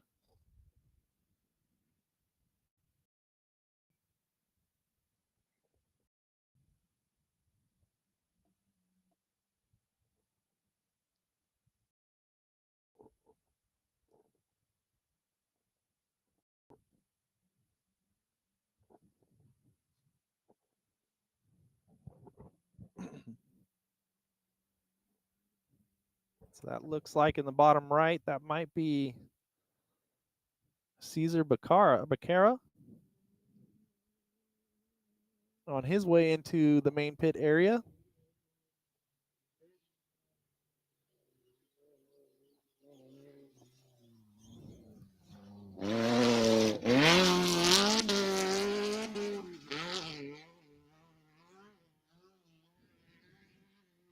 So 520 of Brian Kunn out on his second lap.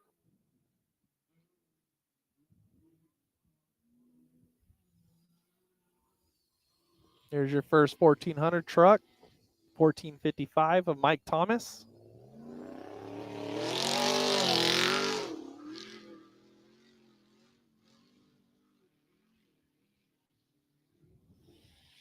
Followed by 1418 of Ricky Scott.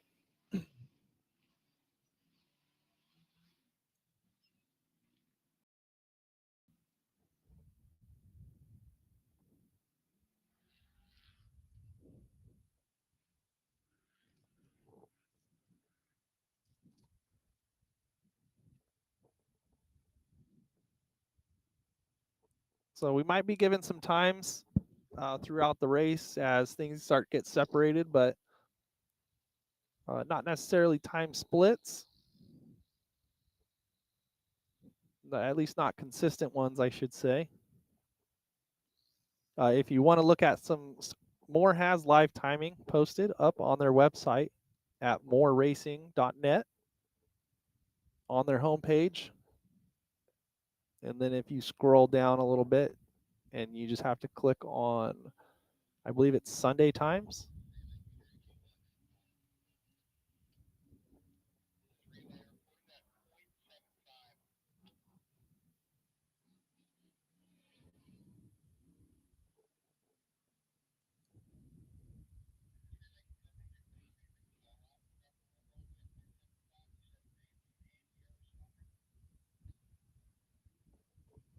So yeah, there's just a little tab that says Sunday timing about halfway down the screen.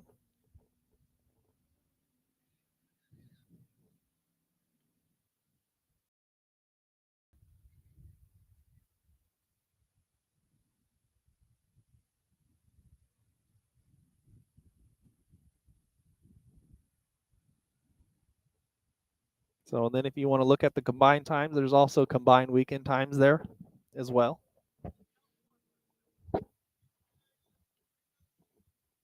Here comes your lead 2000 truck.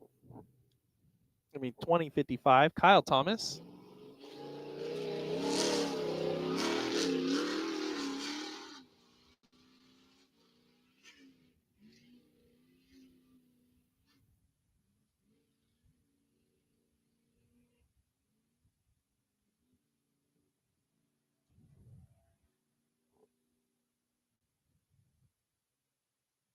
So it looks like your lead spec truck is going to be up in the upper left-hand corner.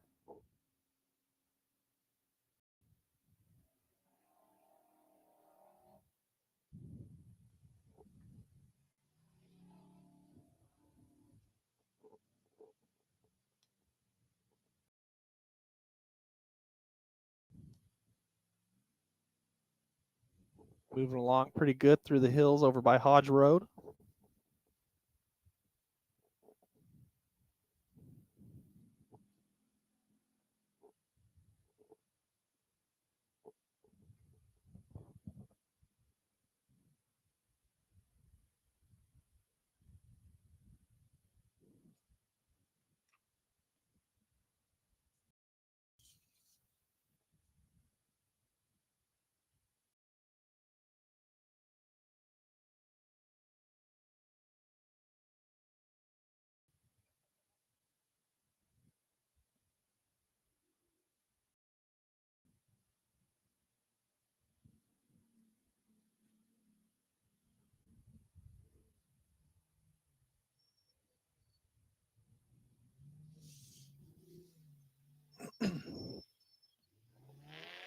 There we go, our second place 2000 truck, Cesar Becerra, 2006.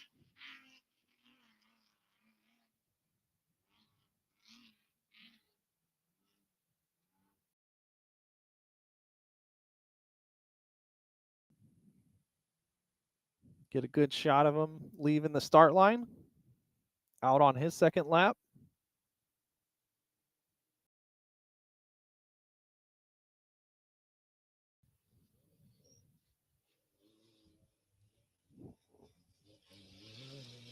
Followed by 2086, Matthew Helton.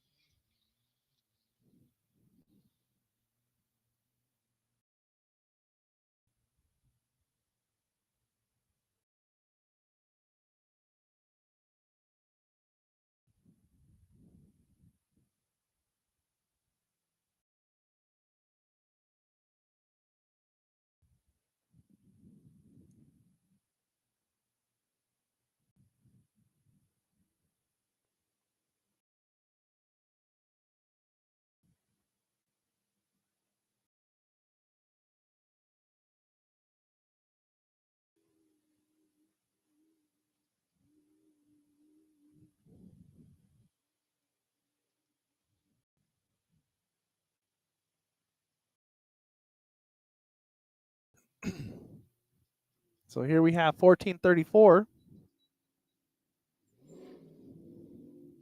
followed by 1386, Matthew Kloss.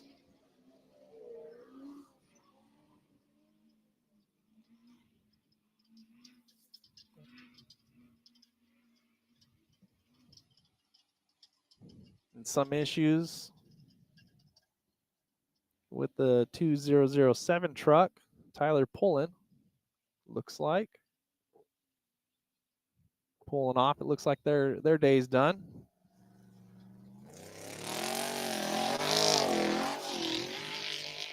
$61.56 off to start their second lap. He was the late starter for the heat this morning or this afternoon.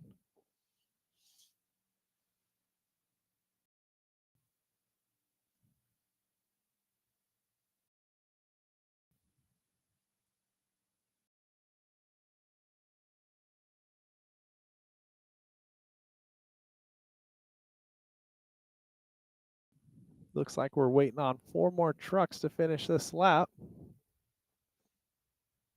As we see in the background are what I would assume to be our overall leader for the heat.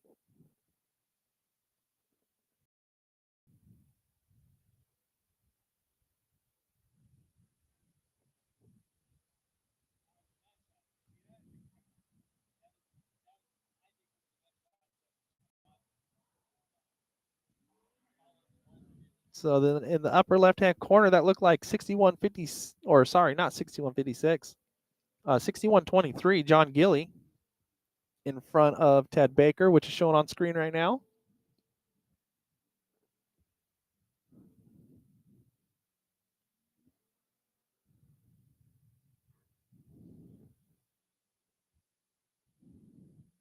So second place 10 car did get by the second place spec truck, or 6100.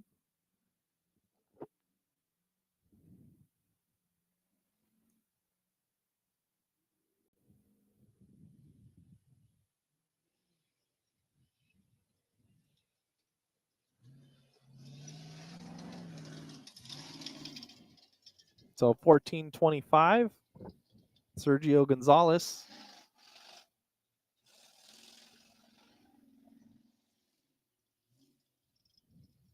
Looks like he's headed back to the pits. Might have some issues.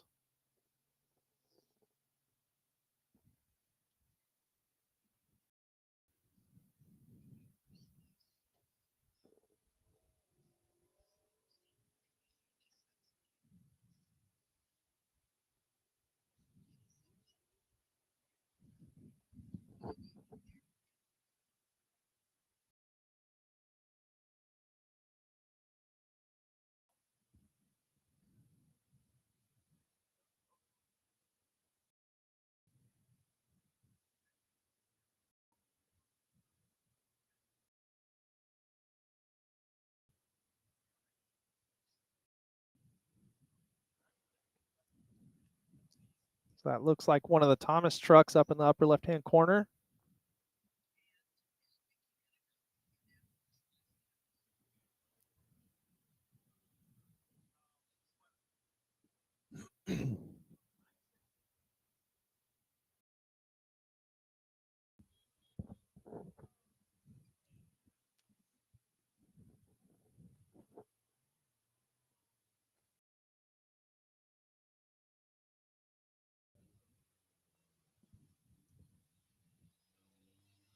And then coming through the start line, 2069 out for their second lap.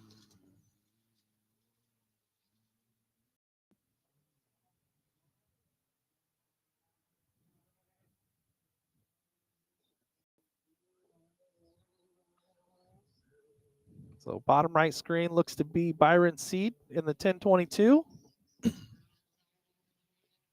Coming around in the background of the start line.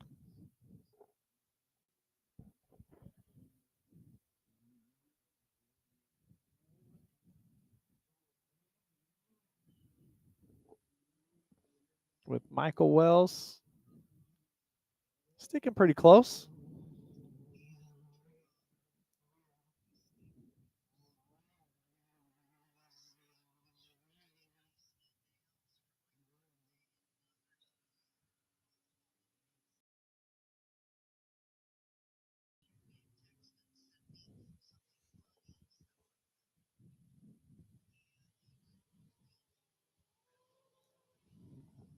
So here comes 6125, Travis Shamber. Out to start his third lap with your lead vehicle in the heat.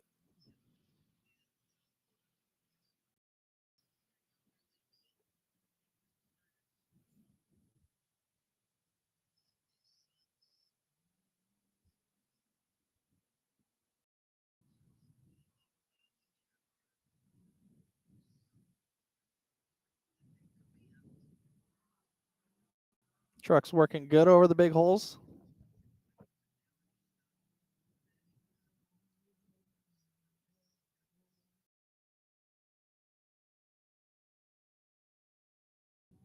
As the drone's trying to cut across the desert to keep up with them.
Both lead 10 cars should be coming by here in a little bit.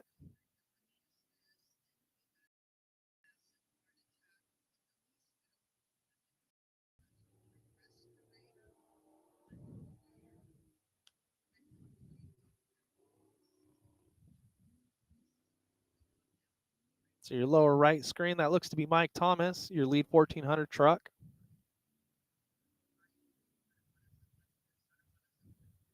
With maybe one of your 2000 trucks in the upper left.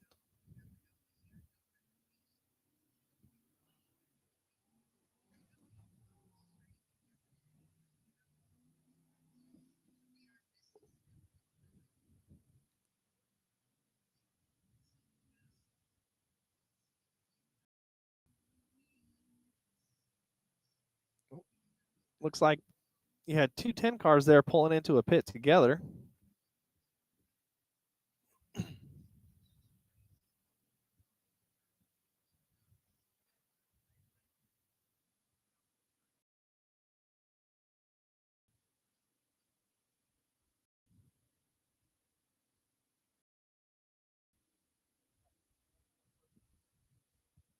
There we go. Drone's going back to him right now.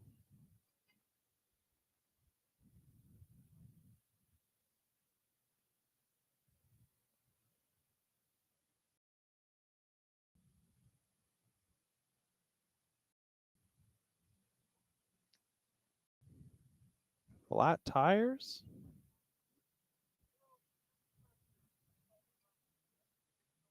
So it looks like your lead 10 car might have a right rear flat or possibly damage. Then your second place 10 car looks like it's a front left. It's an interesting combination as they are in a 10 car battle amongst themselves. 6123 coming through to start his third lap with your new leader in class 10, Ted Baker, followed by both 10 cars in a tight battle.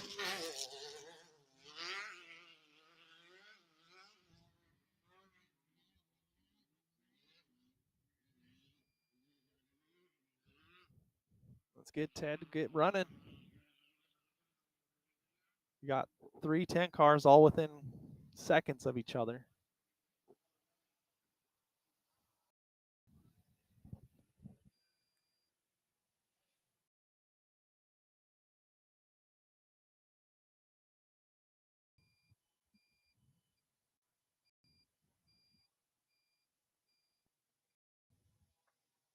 So, but right now, Ted Baker has his leading Class 10 on time, physically too at the moment.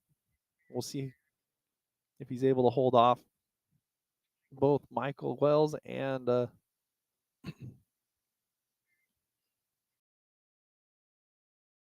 Byron Seed. Sorry about that. Lost him on the list.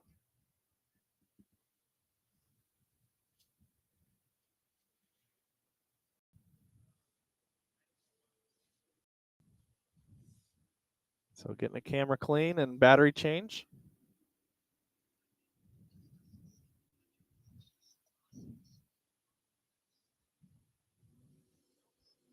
Here's your first 1400 truck.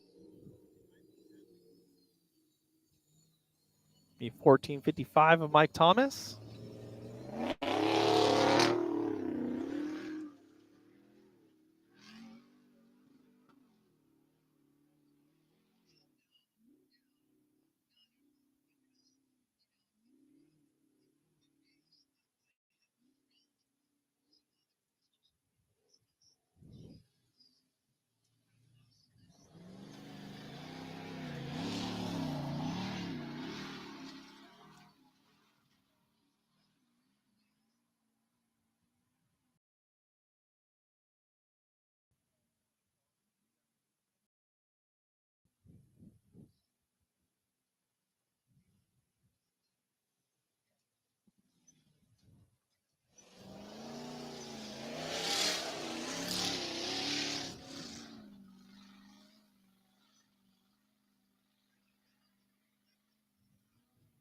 $14.25, Sergio Gonzalez.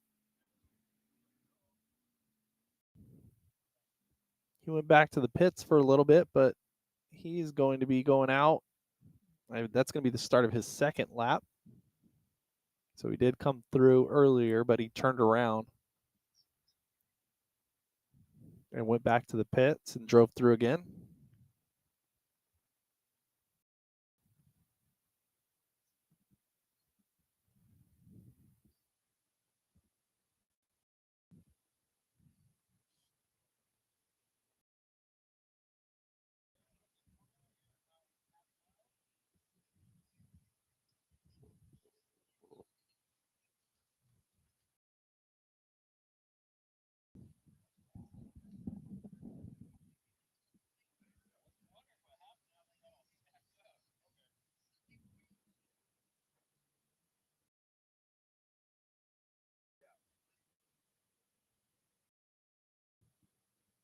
So good footage of one of the 1400 or the 2000 trucks. I believe it's going to be a 2000 truck.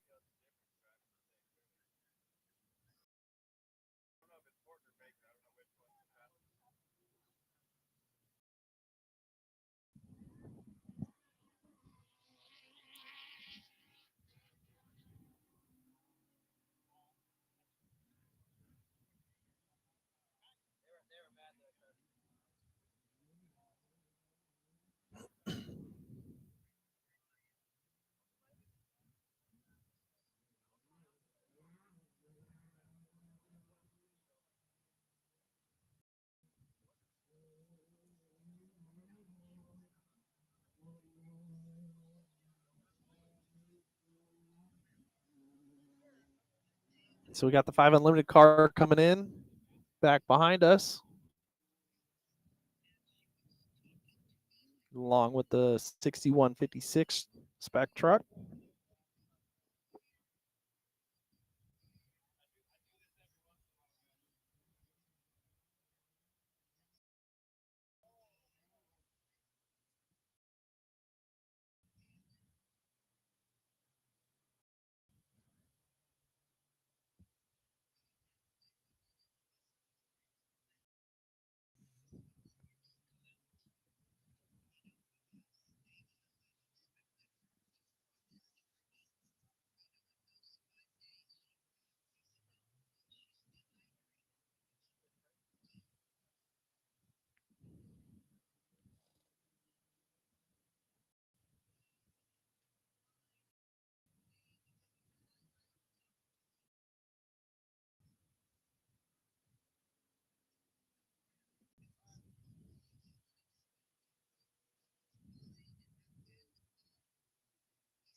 So our lead 2000 truck is through. Out on his third lap now.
All right, looks like one of the 10 cars is in your view for the upper left.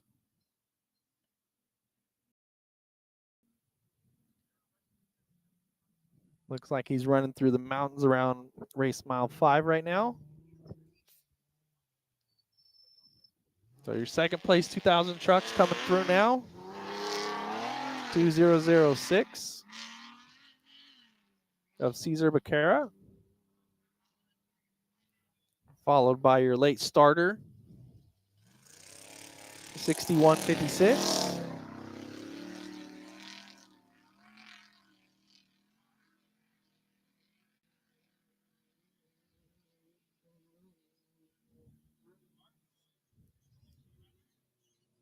Then followed by your 5 Unlimited car.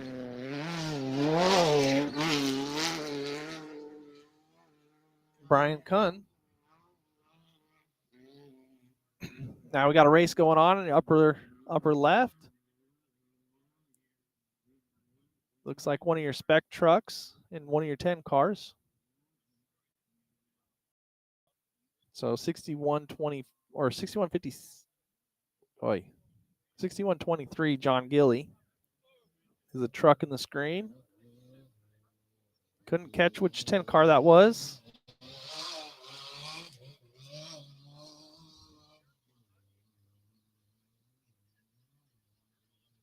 But definitely going for it.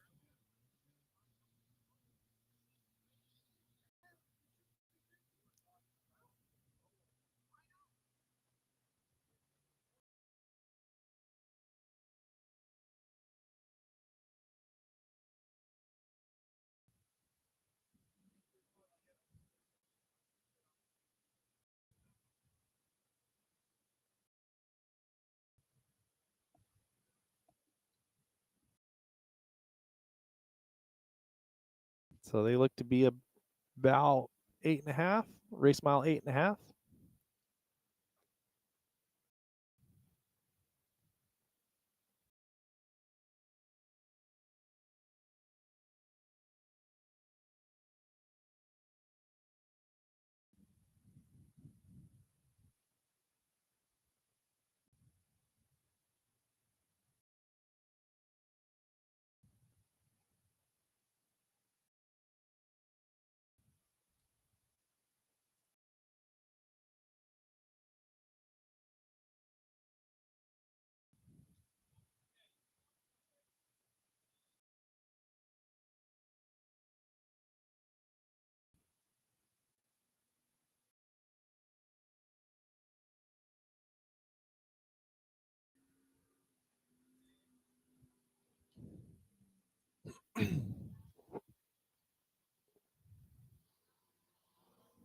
So here comes your overall leader.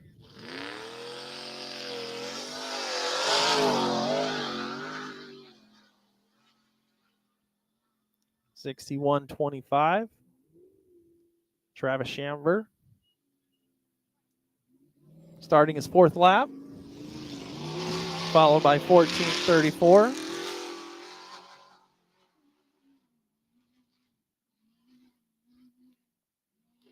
Johnny Betlizer is starting his 3rd lap.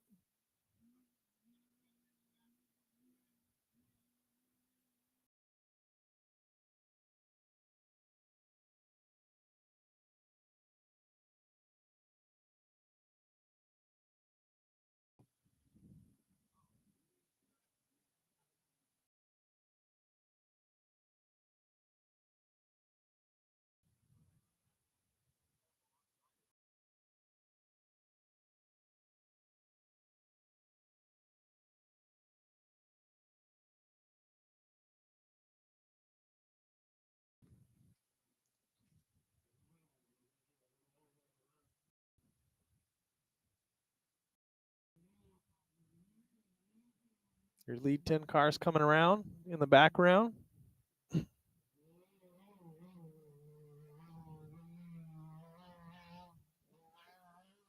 That looks to be Michael Wells, but we'll see. We'll confirm that when he comes back around through the start-finish line to start on his 4th lap.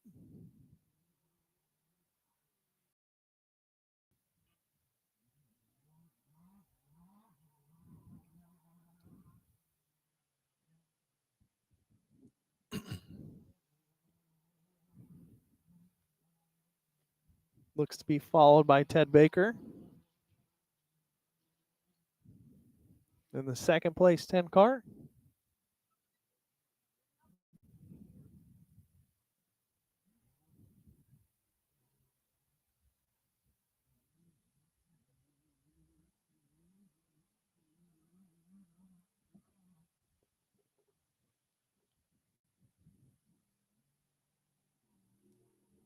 Followed by 61.23 John Geely.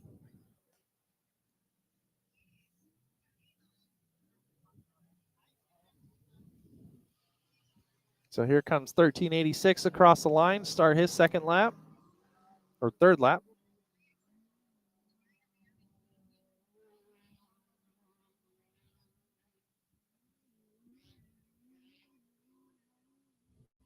So your 6100 truck, class 10, 5 unlimited, will be doing 6 laps today. Then your 1400 and your 2000 classes will both be doing 5 laps for this afternoon.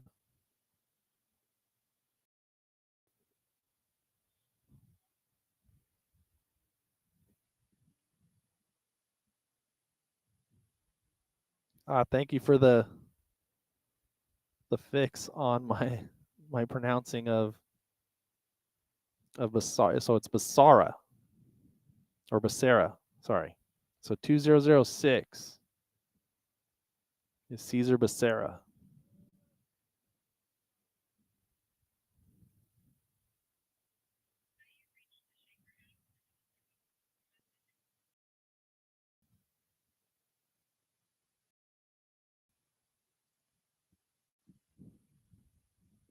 He should be coming around here any time, I would assume.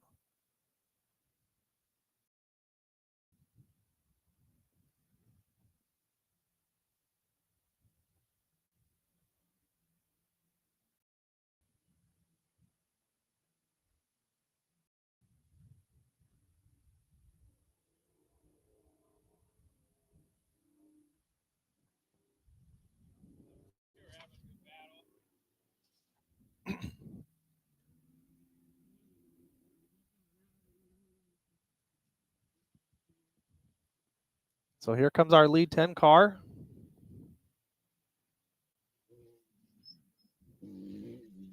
So 1015 of Michael Wells is now your lead 10 car for the race, at least physically. We'll see if he has Ted Baker on time.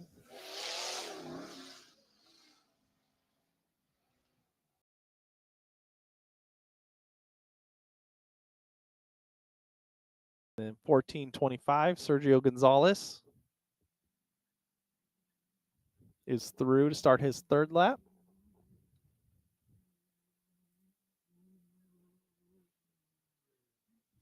Here's your second place 10 car. Ted Baker.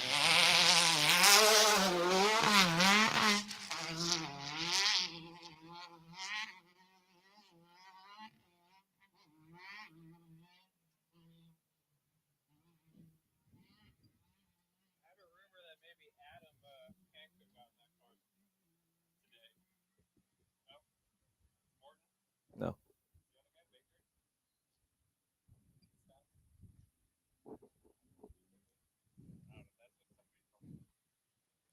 So then we have 6123 coming through. It's gonna be your second place spec truck. Physically, John Gilly. Here comes your third place 10 car.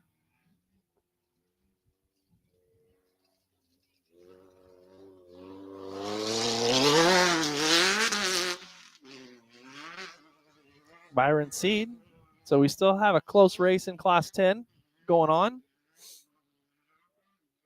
We have Ted Baker, Michael Wells basically matching minutes. So they're on the same minute. So they're within seconds of each other for the day. And then it looks less than a minute and a half behind them is Byron Seed right now on time.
All right, stepping back in.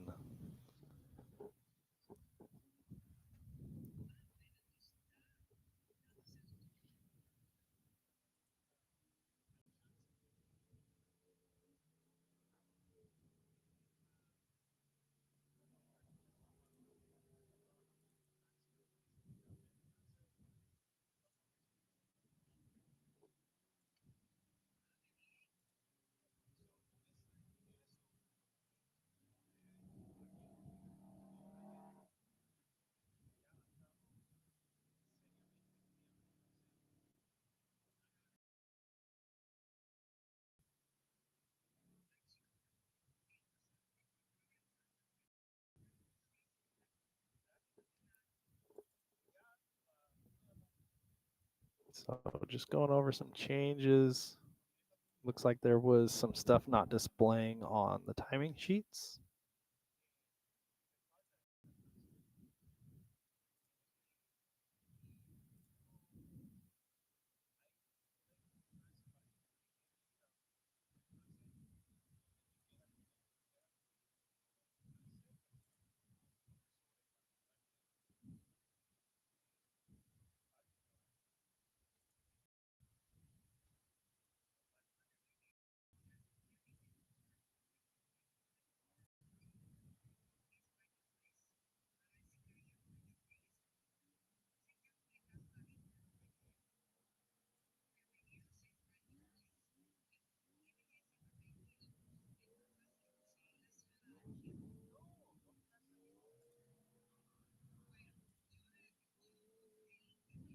All right, the combined timesheets, if you guys are following that,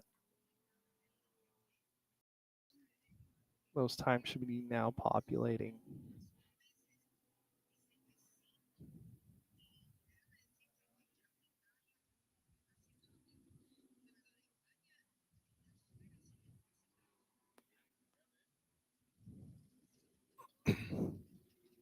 All right, back to the footage. It looks like we have maybe one of the 1400 trucks.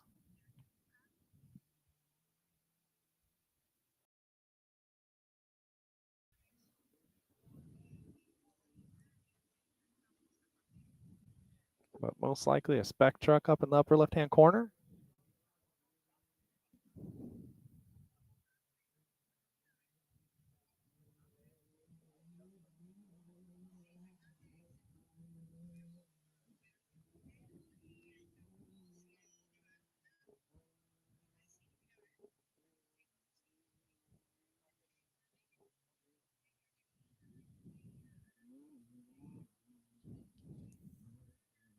Then a race going on. Looks like one of our 10 cars.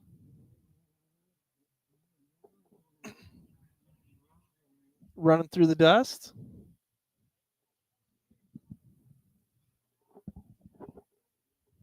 Truck was nice enough to pull over for him. Let him by. Give him some clear air. Keep racing.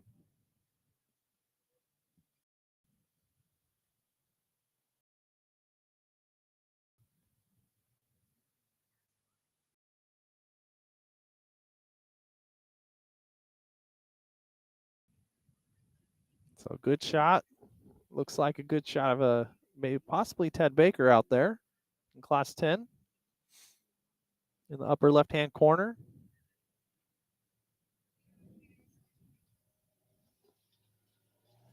So coming through is a 6156.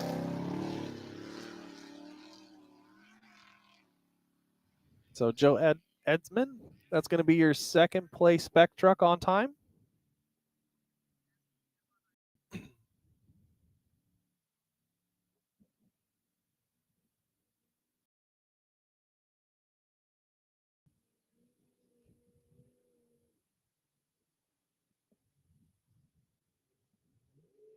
So good coverage on Geely up in the upper left-hand corner. One of the spec trucks or 6100 trucks.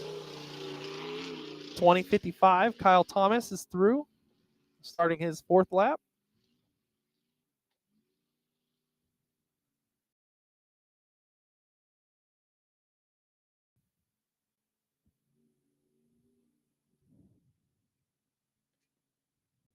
So lower right, that's going to be the 2055 of Kyle Thomas.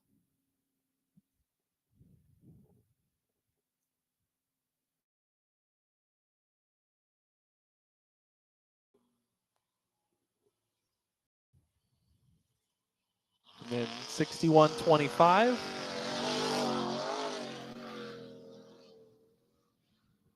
Travis Shamber. It's going to be still your overall leader for this heat, out on his 5th lap.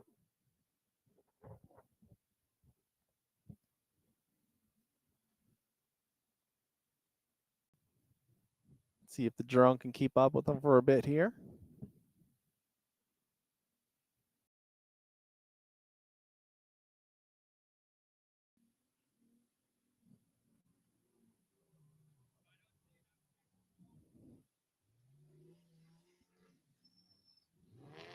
All right, there's your second place. 2000 truck, Caesar Becerra. Gosh, I'm gonna get that corrected eventually, I swear.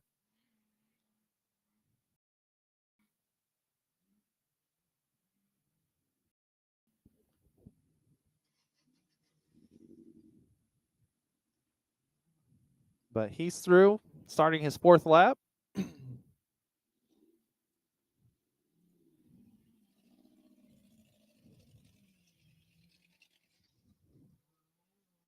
So then here comes your 5 Unlimited car.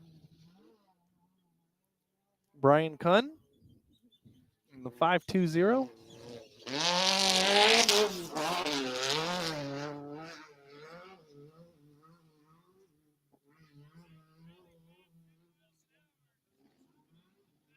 Oh.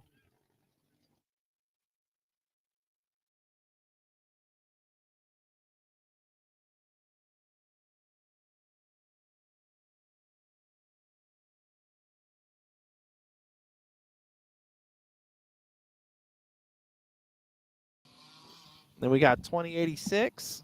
It's going to be your 3rd place 2000 truck, Matthew Helton.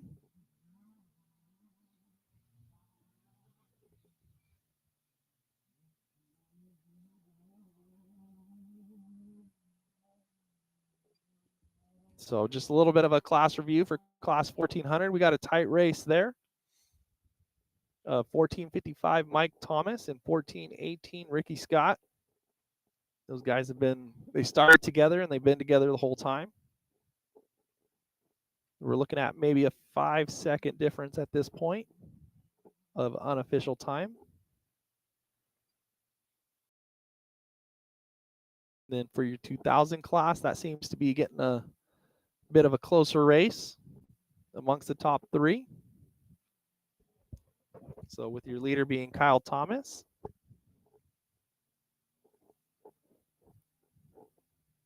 And then just about 45 seconds behind him is going to be your 2006 truck of Caesar Becerra. And then 2086 of Matthew Helton.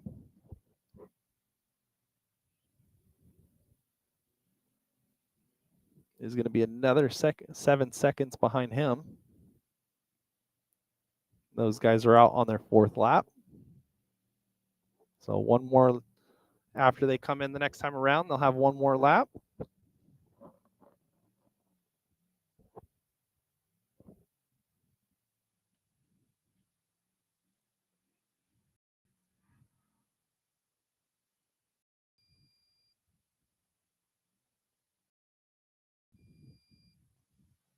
So, and I think we're about due for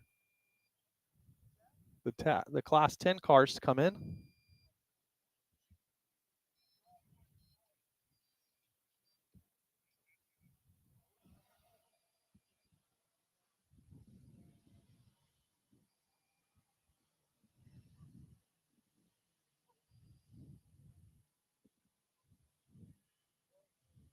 So then in the upper left-hand corner, it looks to be Shamber, your lead overall vehicle, racing this heat.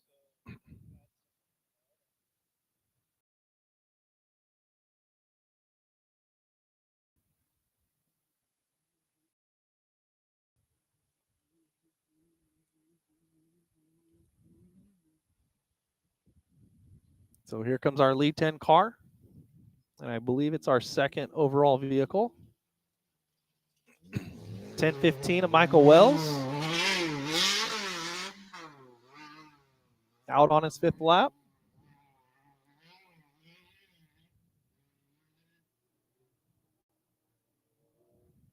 And I believe just a little bit ago, we just saw Byron Seed pull in and have a conversation with Cody. I don't think he's going to continue to run today. I believe he's going to be out.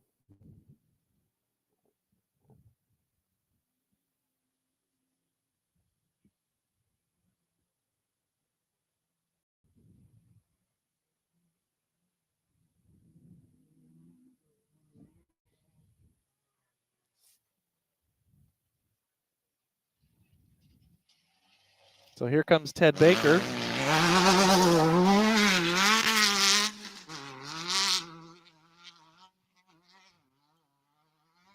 The 1060 of Ted Baker. He's out on it, starting his 5th lap now.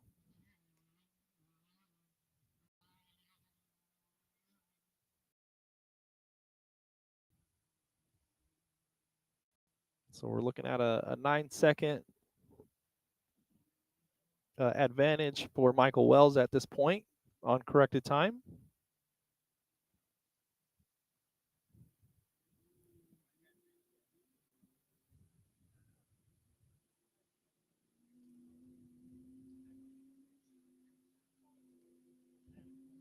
So some more footage of the 6100 truck.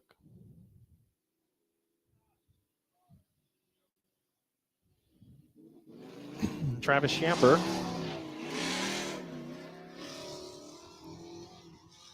making his way up through mile 4, headed to 5.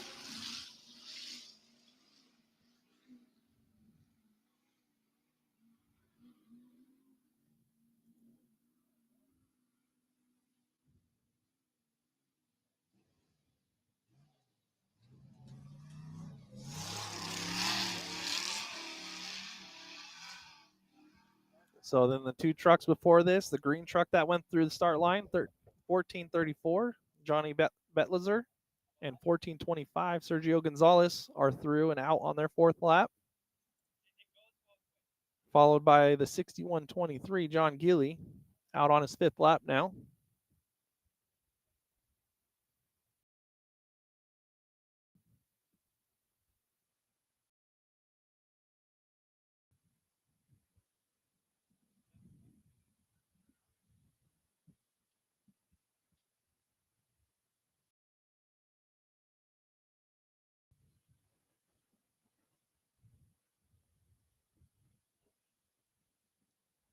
So it looks like drone number 1 here at the main pit is getting a battery change again.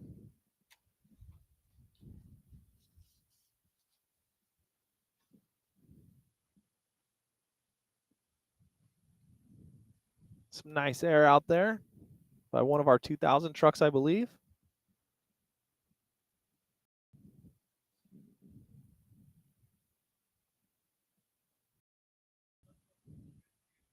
Can't identify the truck yet.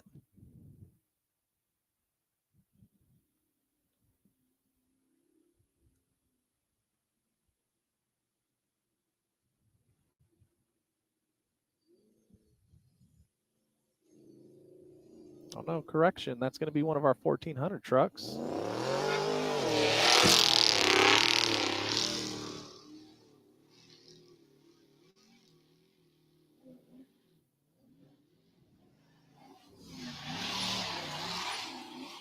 Nope. So 1455 Mike Thomas and 1418 Ricky Scott just came through the start finish line. They're out on their last lap now. Upper left hand corner, the truck that's running pretty hard through the desert. That's going to be your 2006 truck of Cesar Basara.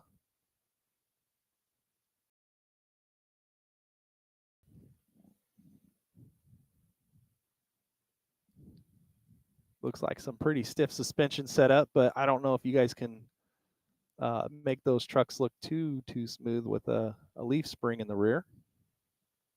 I would believe that would be a bit difficult. but no experience with those types of race vehicles.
So yeah, trying to coordinate with the drone operator here at the start line. We want to try to get the vehicles finishing so we can have the best views here. So he's going to sit down, take a break, let batteries charge up so we can try to cover some vehicles across the finish line.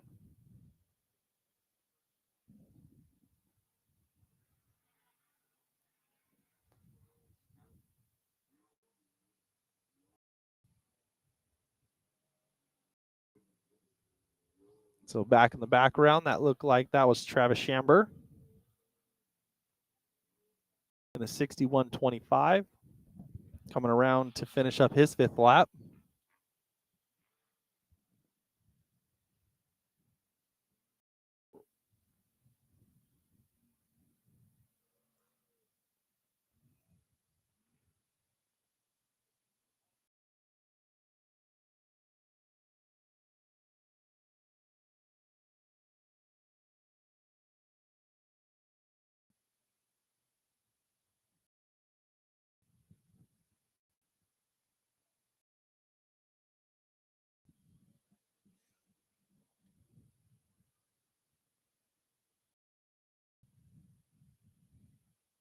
So then the screenshot, that's most likely going to be your 61.23 of John Geely.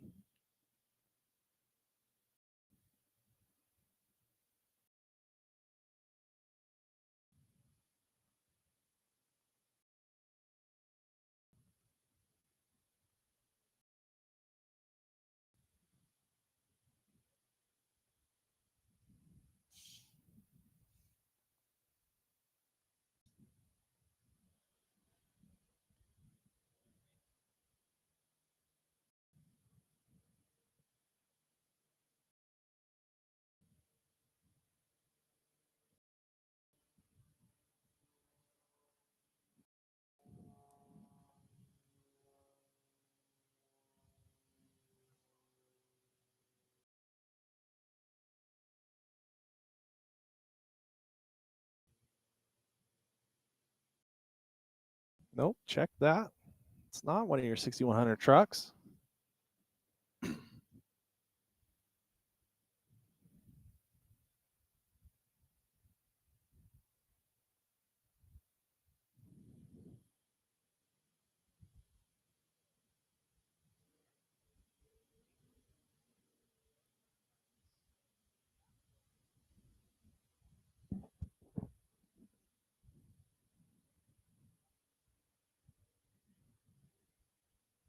Oh, some big air right there.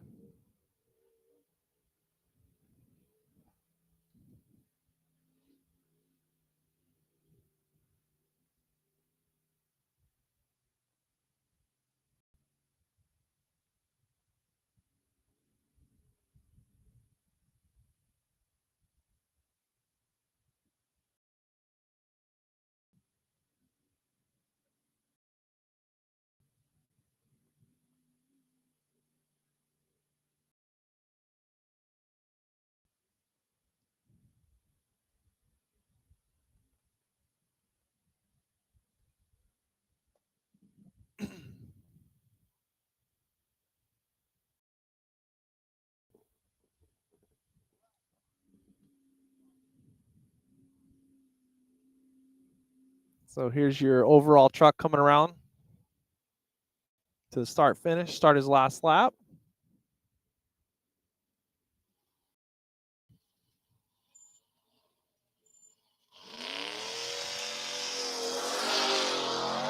So Travis Shamber out on the last lap, lead overall vehicle.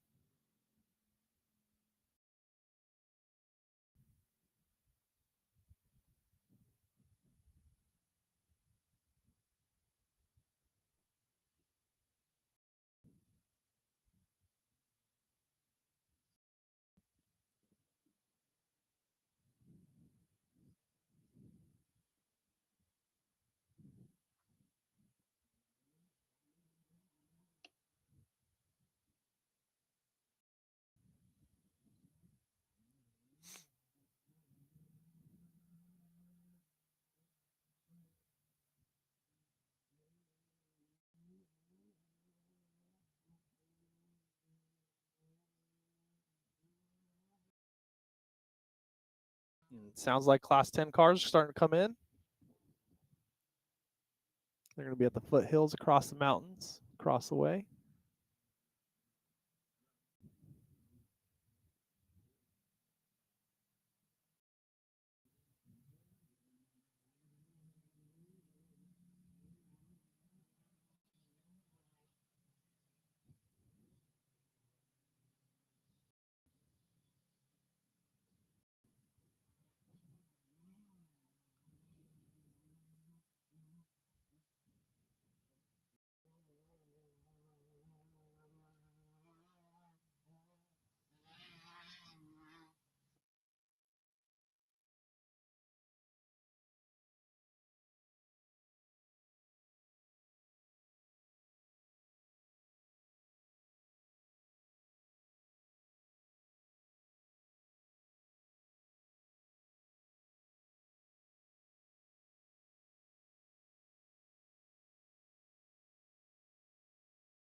So it looks like that's our second place 2000 truck, pulled off to the side of the road, checking the truck out.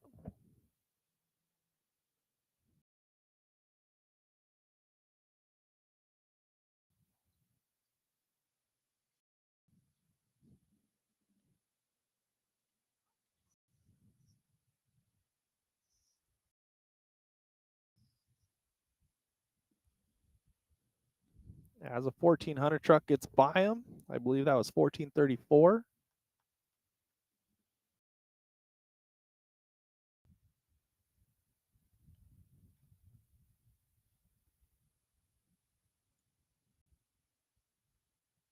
So hopefully Caesar can get back going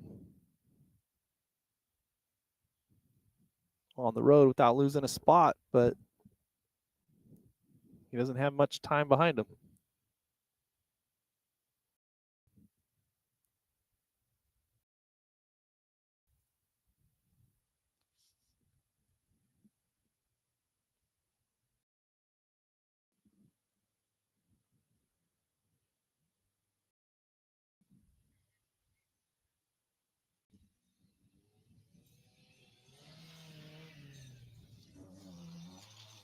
So 2069 of Justin Lowe is out on his fourth lap. As we have Kyle Thomas coming through to end his fourth lap. And now he's starting on his last.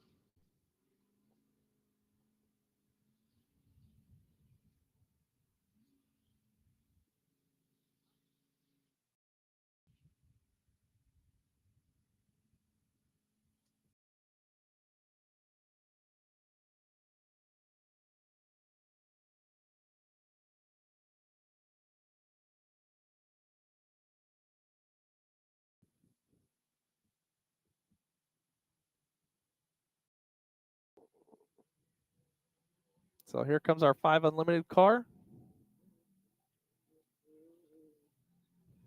520, Brian Kunn.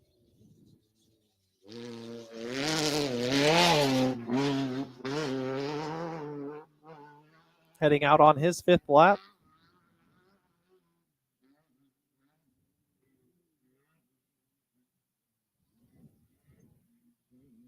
And here's our lead 10 car. So 10-15 of Michael Wells. Off starting his last lap.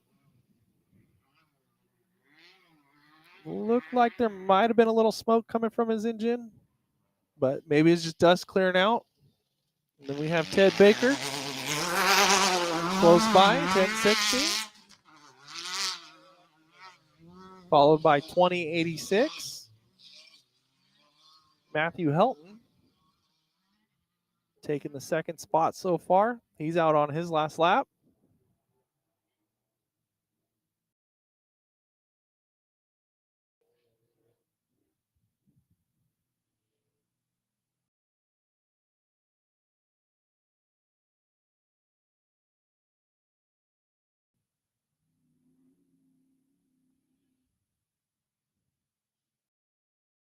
So then that looked like the two 1400 trucks behind me. They'll be racing to the finish for the checkered flag.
Yeah, we got it.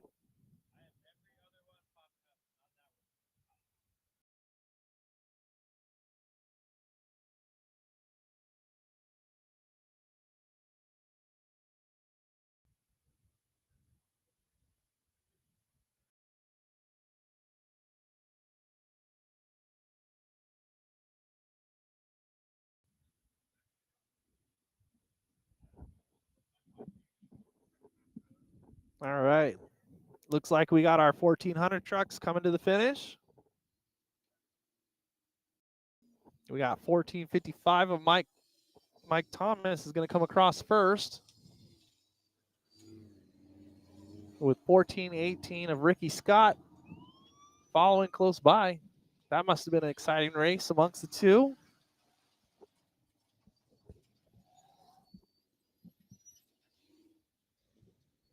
Up onto the podium truck.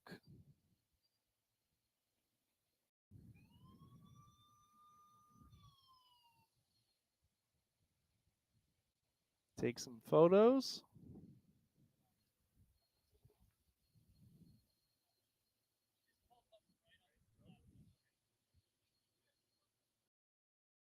So it looks like Mike Thomas will get the win today.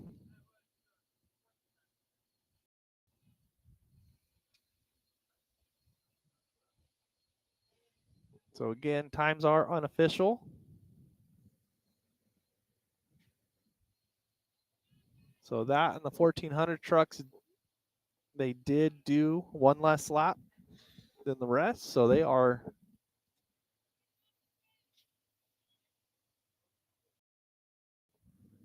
uh-oh.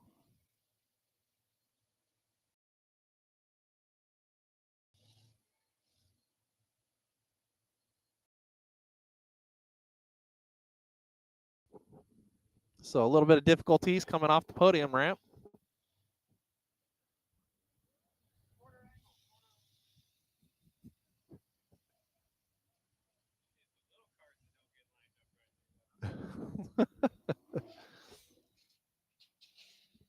Yeah.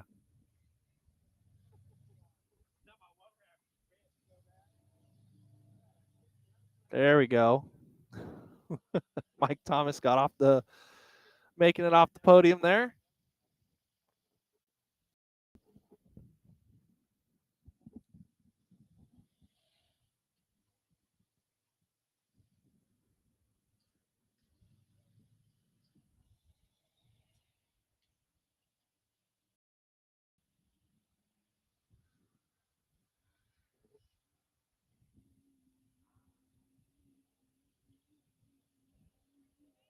So this looks to be 1434 coming across, start on his last lap.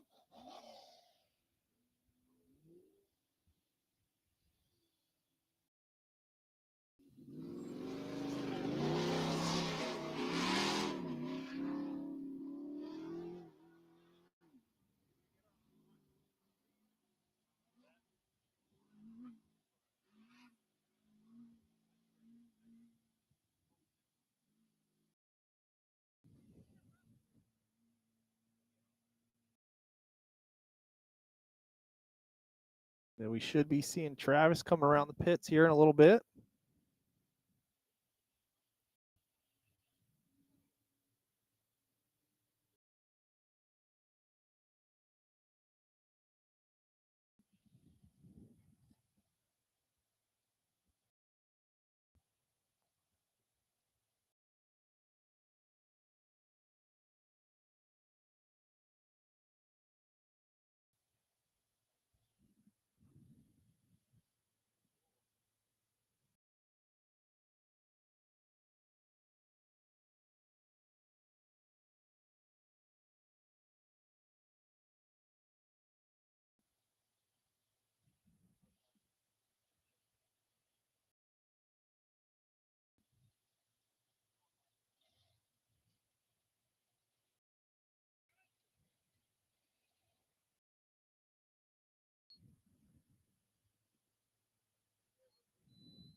So another good race in the upper left-hand corner. Oh. Looks like that's between Ted Baker and the 2000 truck of the Thomas family. So Kyle Thomas. Kyle Thomas was nice enough to try to pull off to the side. Ted Baker seemed to be not patient there for a little bit, but got around him.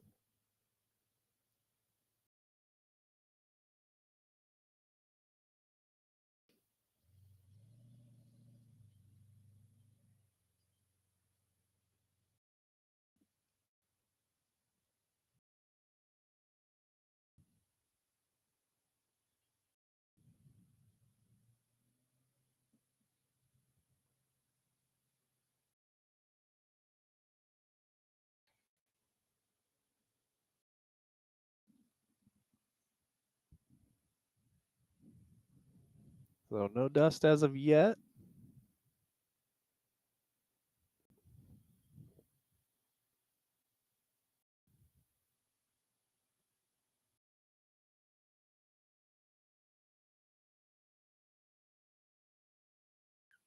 Okay, I hear a truck. There we go. There's Travis right there. Coming into the finish line.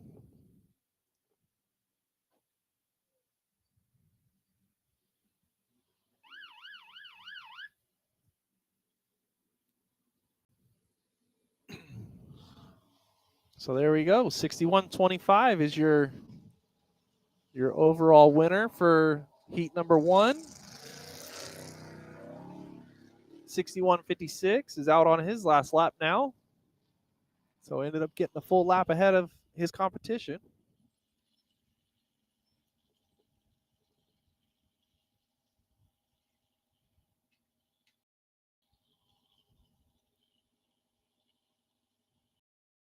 So very, very consistent laps across the board for Travis all day long. So stayed in the 15-minute range or 16-minute range, but with his fastest lap time being 15:07 on that last lap. So even though that he kind of had a good lead, he still decided to put it down. Put in the fastest one of the day. So congrats to that team.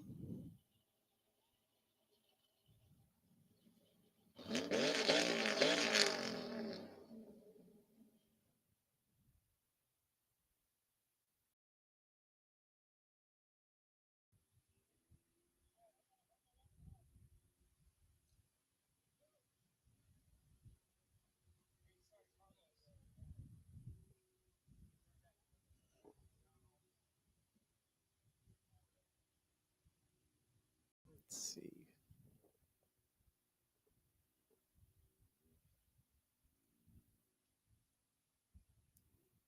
So the next expected finisher is going to be Michael Wells, if he's still on track.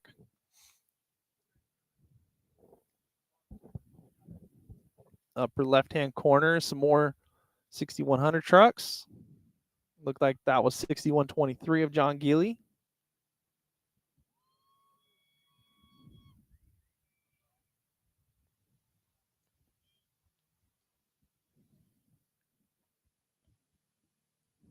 As we hear a 10 car in the background, if not 2.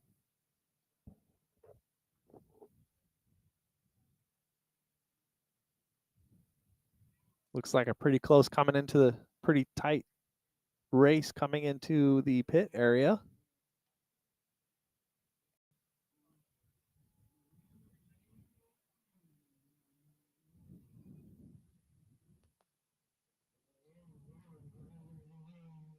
With Michael Wells leading.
Yeah. Yeah.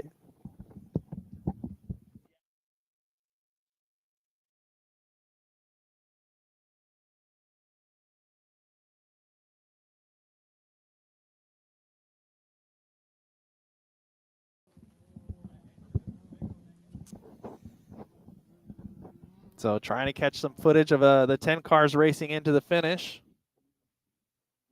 They look like they had a close competition going on.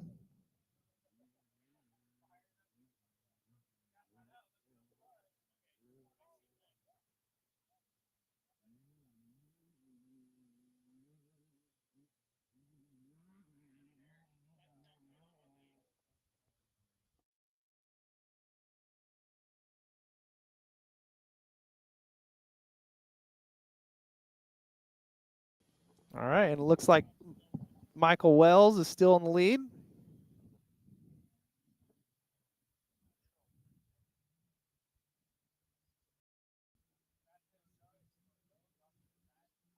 Let's see if Ted Baker comes into the image.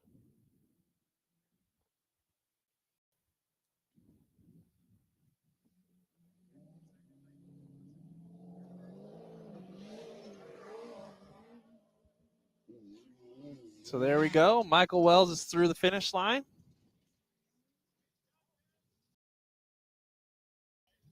Right there. The camera caught him. We were following the wrong car on.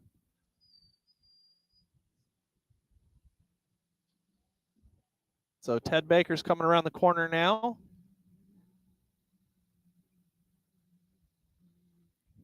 We were kind of short on battery life trying to catch it.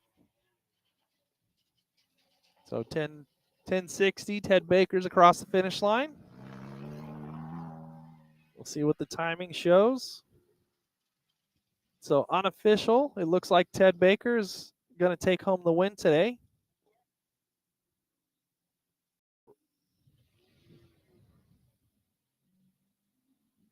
With Michael Wells finishing second.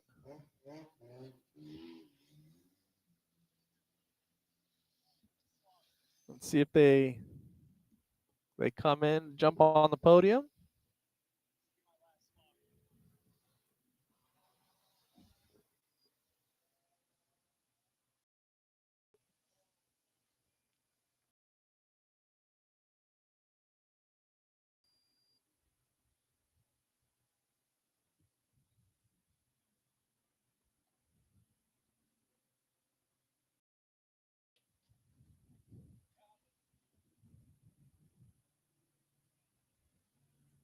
So your next two finishers, it looks like it's going to be the 2000 trucks.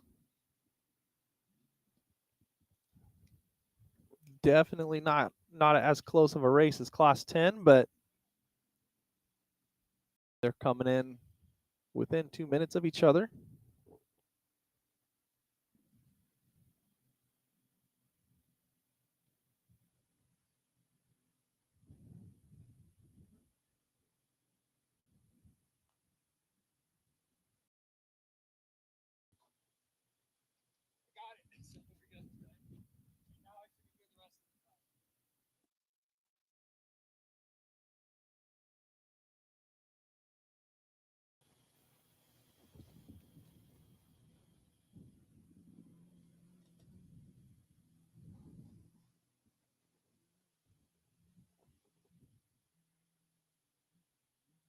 So here comes our 5 Unlimited car.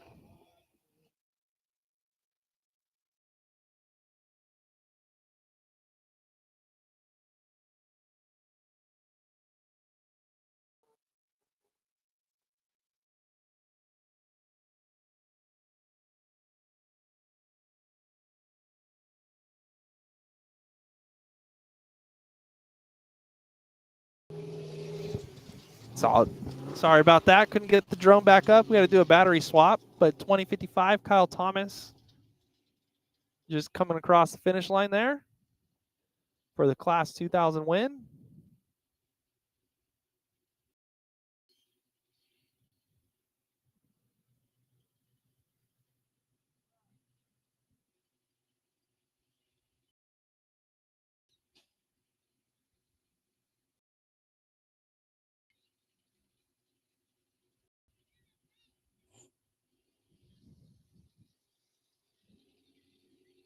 $61.23. John Geely coming in behind him.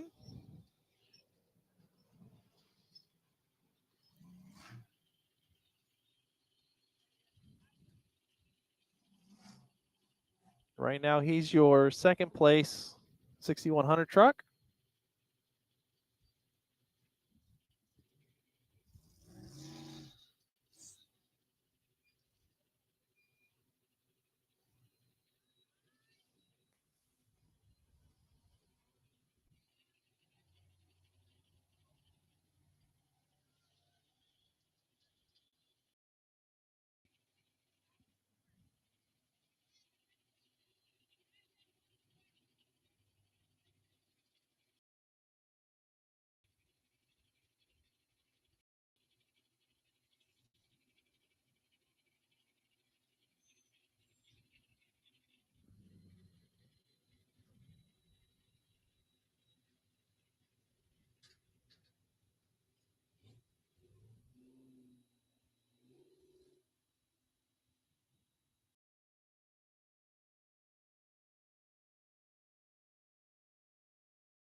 So 14:25, Sergio Gonzalez out on his last lap. Or nope, that should have been his last lap. So if his crew is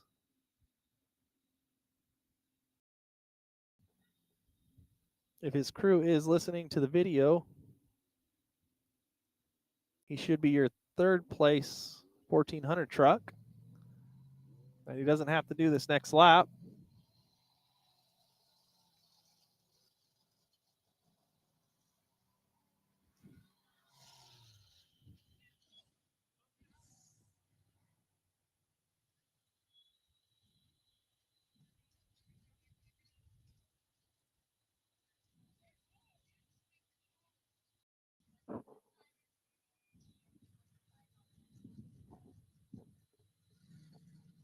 So we'll see if somebody can catch him on the race course.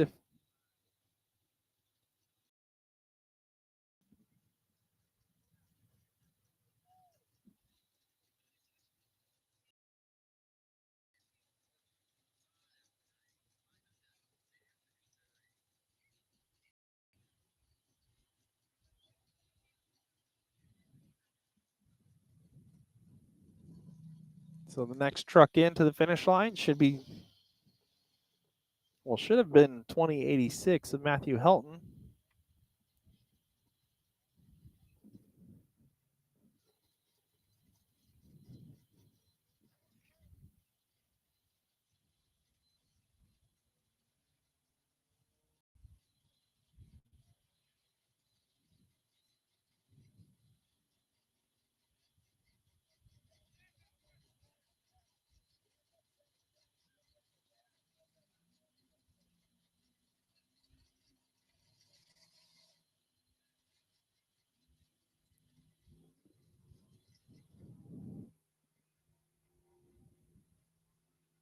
So across the way is our 1434 truck.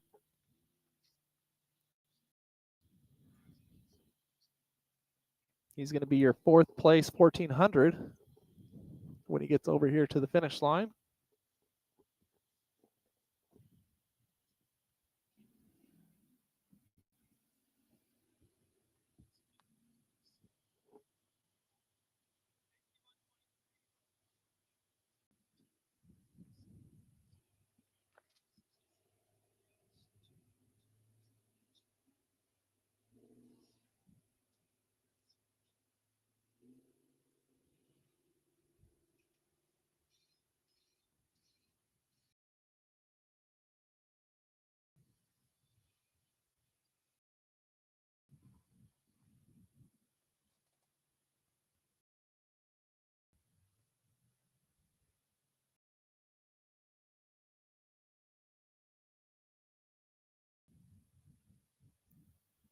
That looks like our 1350 car that's out there.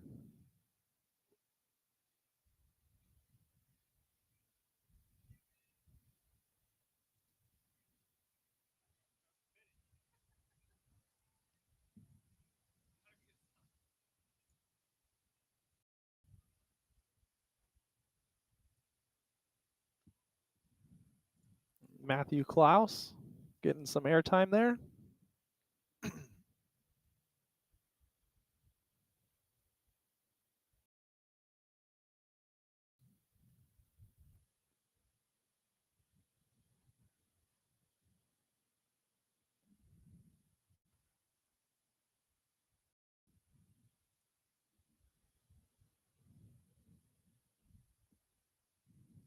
So that looks to be Justin Lowe in the pits.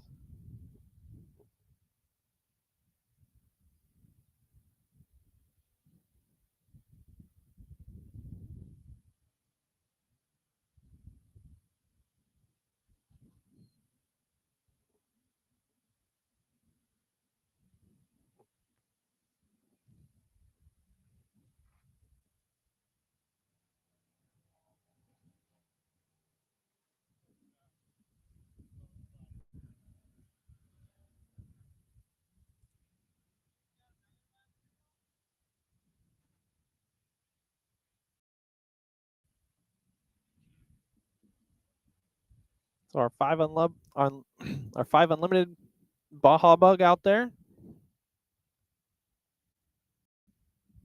520 Brian Kunn.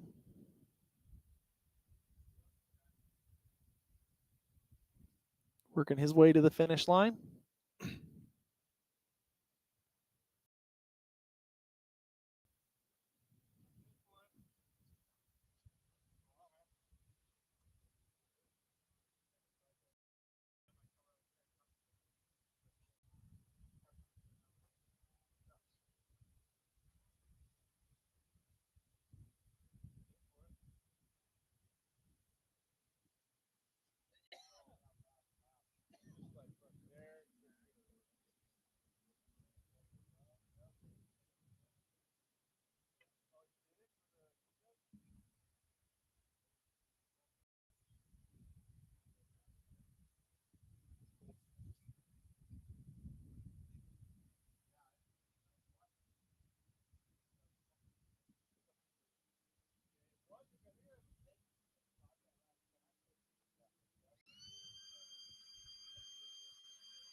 So here comes 1434 of Johnny Betlizer coming in for his finish.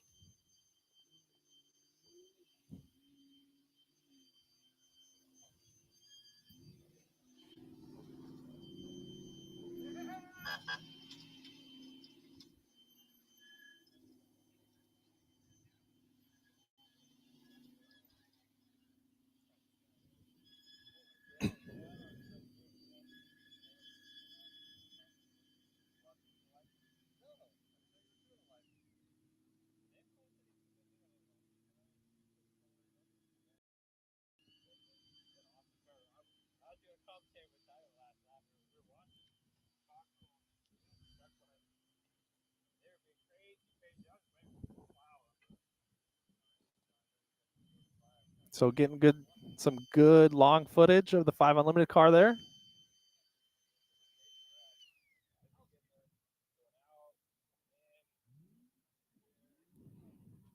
Looks like working his way through race mile 8.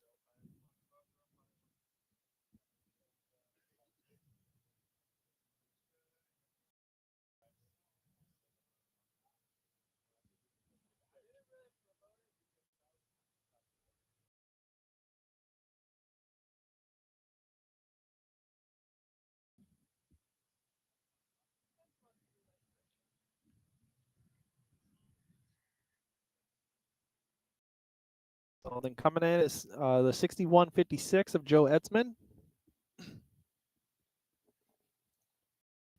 Got one more lap to go.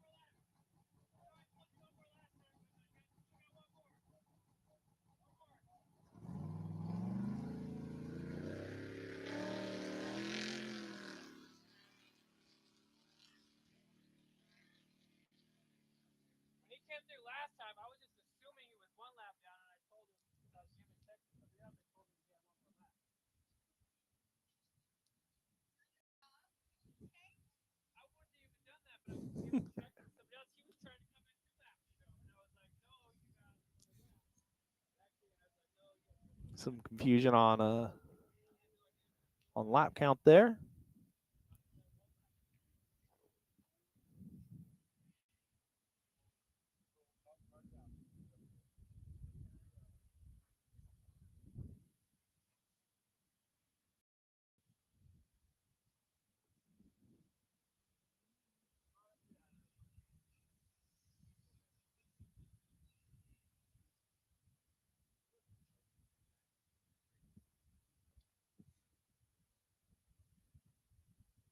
But as we conclude the day, this is the last heat of the day.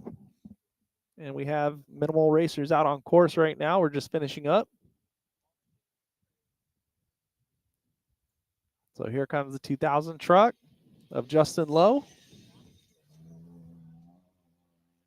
finishing up his 4th lap, headed out on his 5th and final lap.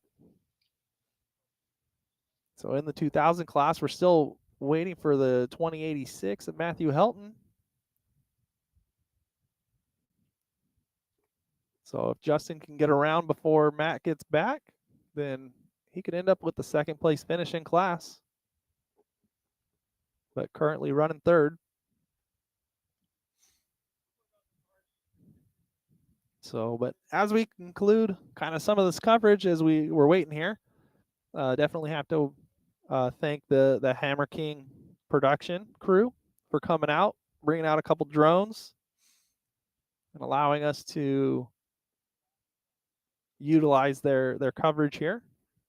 It's much appreciated. It's been interesting and fun at the same time. Hope you guys have been enjoying it from home, and we know definitely the drone pilots are doing a good job capturing some good footage as best they can. Sometimes technology doesn't agree with us, but with the battery swaps and stuff, I think they did a pretty good job. So thanks to them. Hopefully we could do another mashup with them. I know they're going to be out next weekend in Laughlin at another event. So it'll be nice to see that live coverage out there.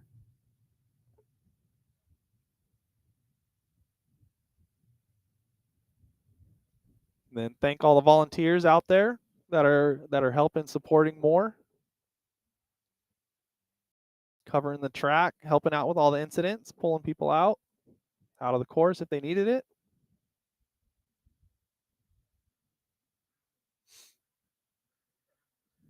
So here comes our 5 Unlimited car coming into the pit area in the background.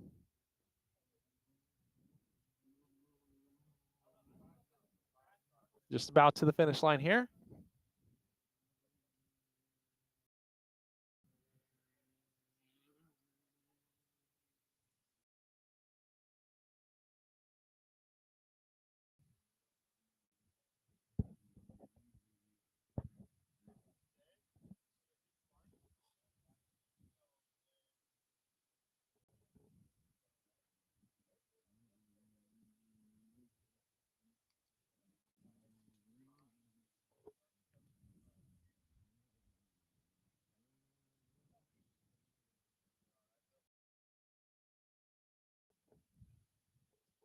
So here comes our Sportsman car coming in. 1386 of Matthew Klaus headed out for his last lap.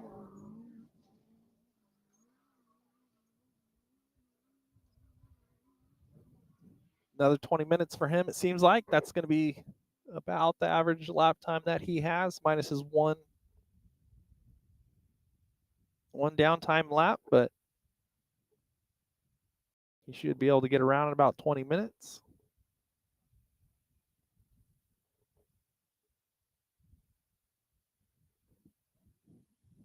And then just waiting on the 5 Unlimited car to come around to the finish line.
yeah, I'm not sure about the coverage next year. I haven't heard anything in between Cody and the production crew.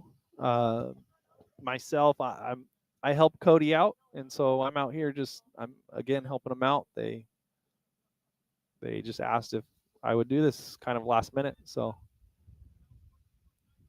hopefully things were good.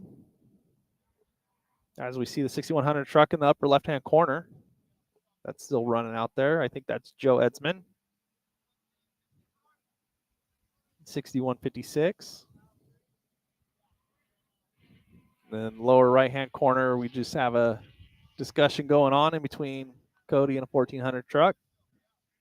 That he is finished, and just giving him an explanation of why the checker flag wasn't there. But he is done and wanted to get official flag.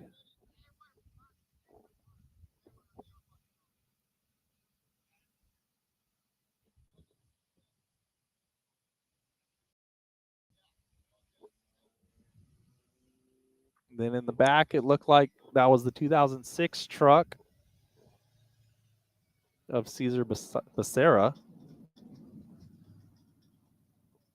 coming around. So he got back going again. So he'll come in and hopefully finish his 4th lap. Then we'll see if they'll send him out for a 5th.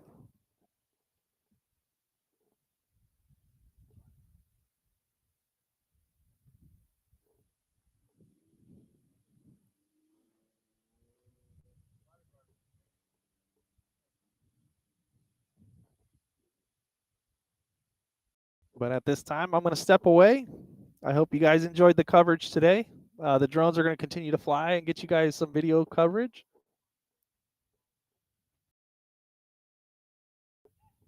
So thank you guys for watching it live on the King of the Hammers channel of YouTube.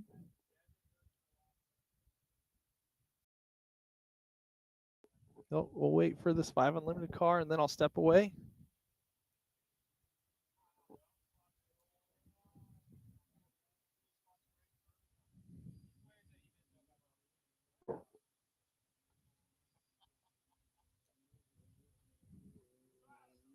So Brian Kunn will get his checkered flag, coming in with the right front flat tire.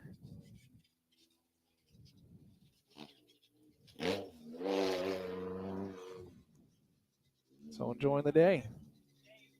So I'll send you guys off. Enjoy the coverage going on in the upper left-hand screen, watching the 6100 truck come in past about race mile 8. And hopefully we'll see you guys next time.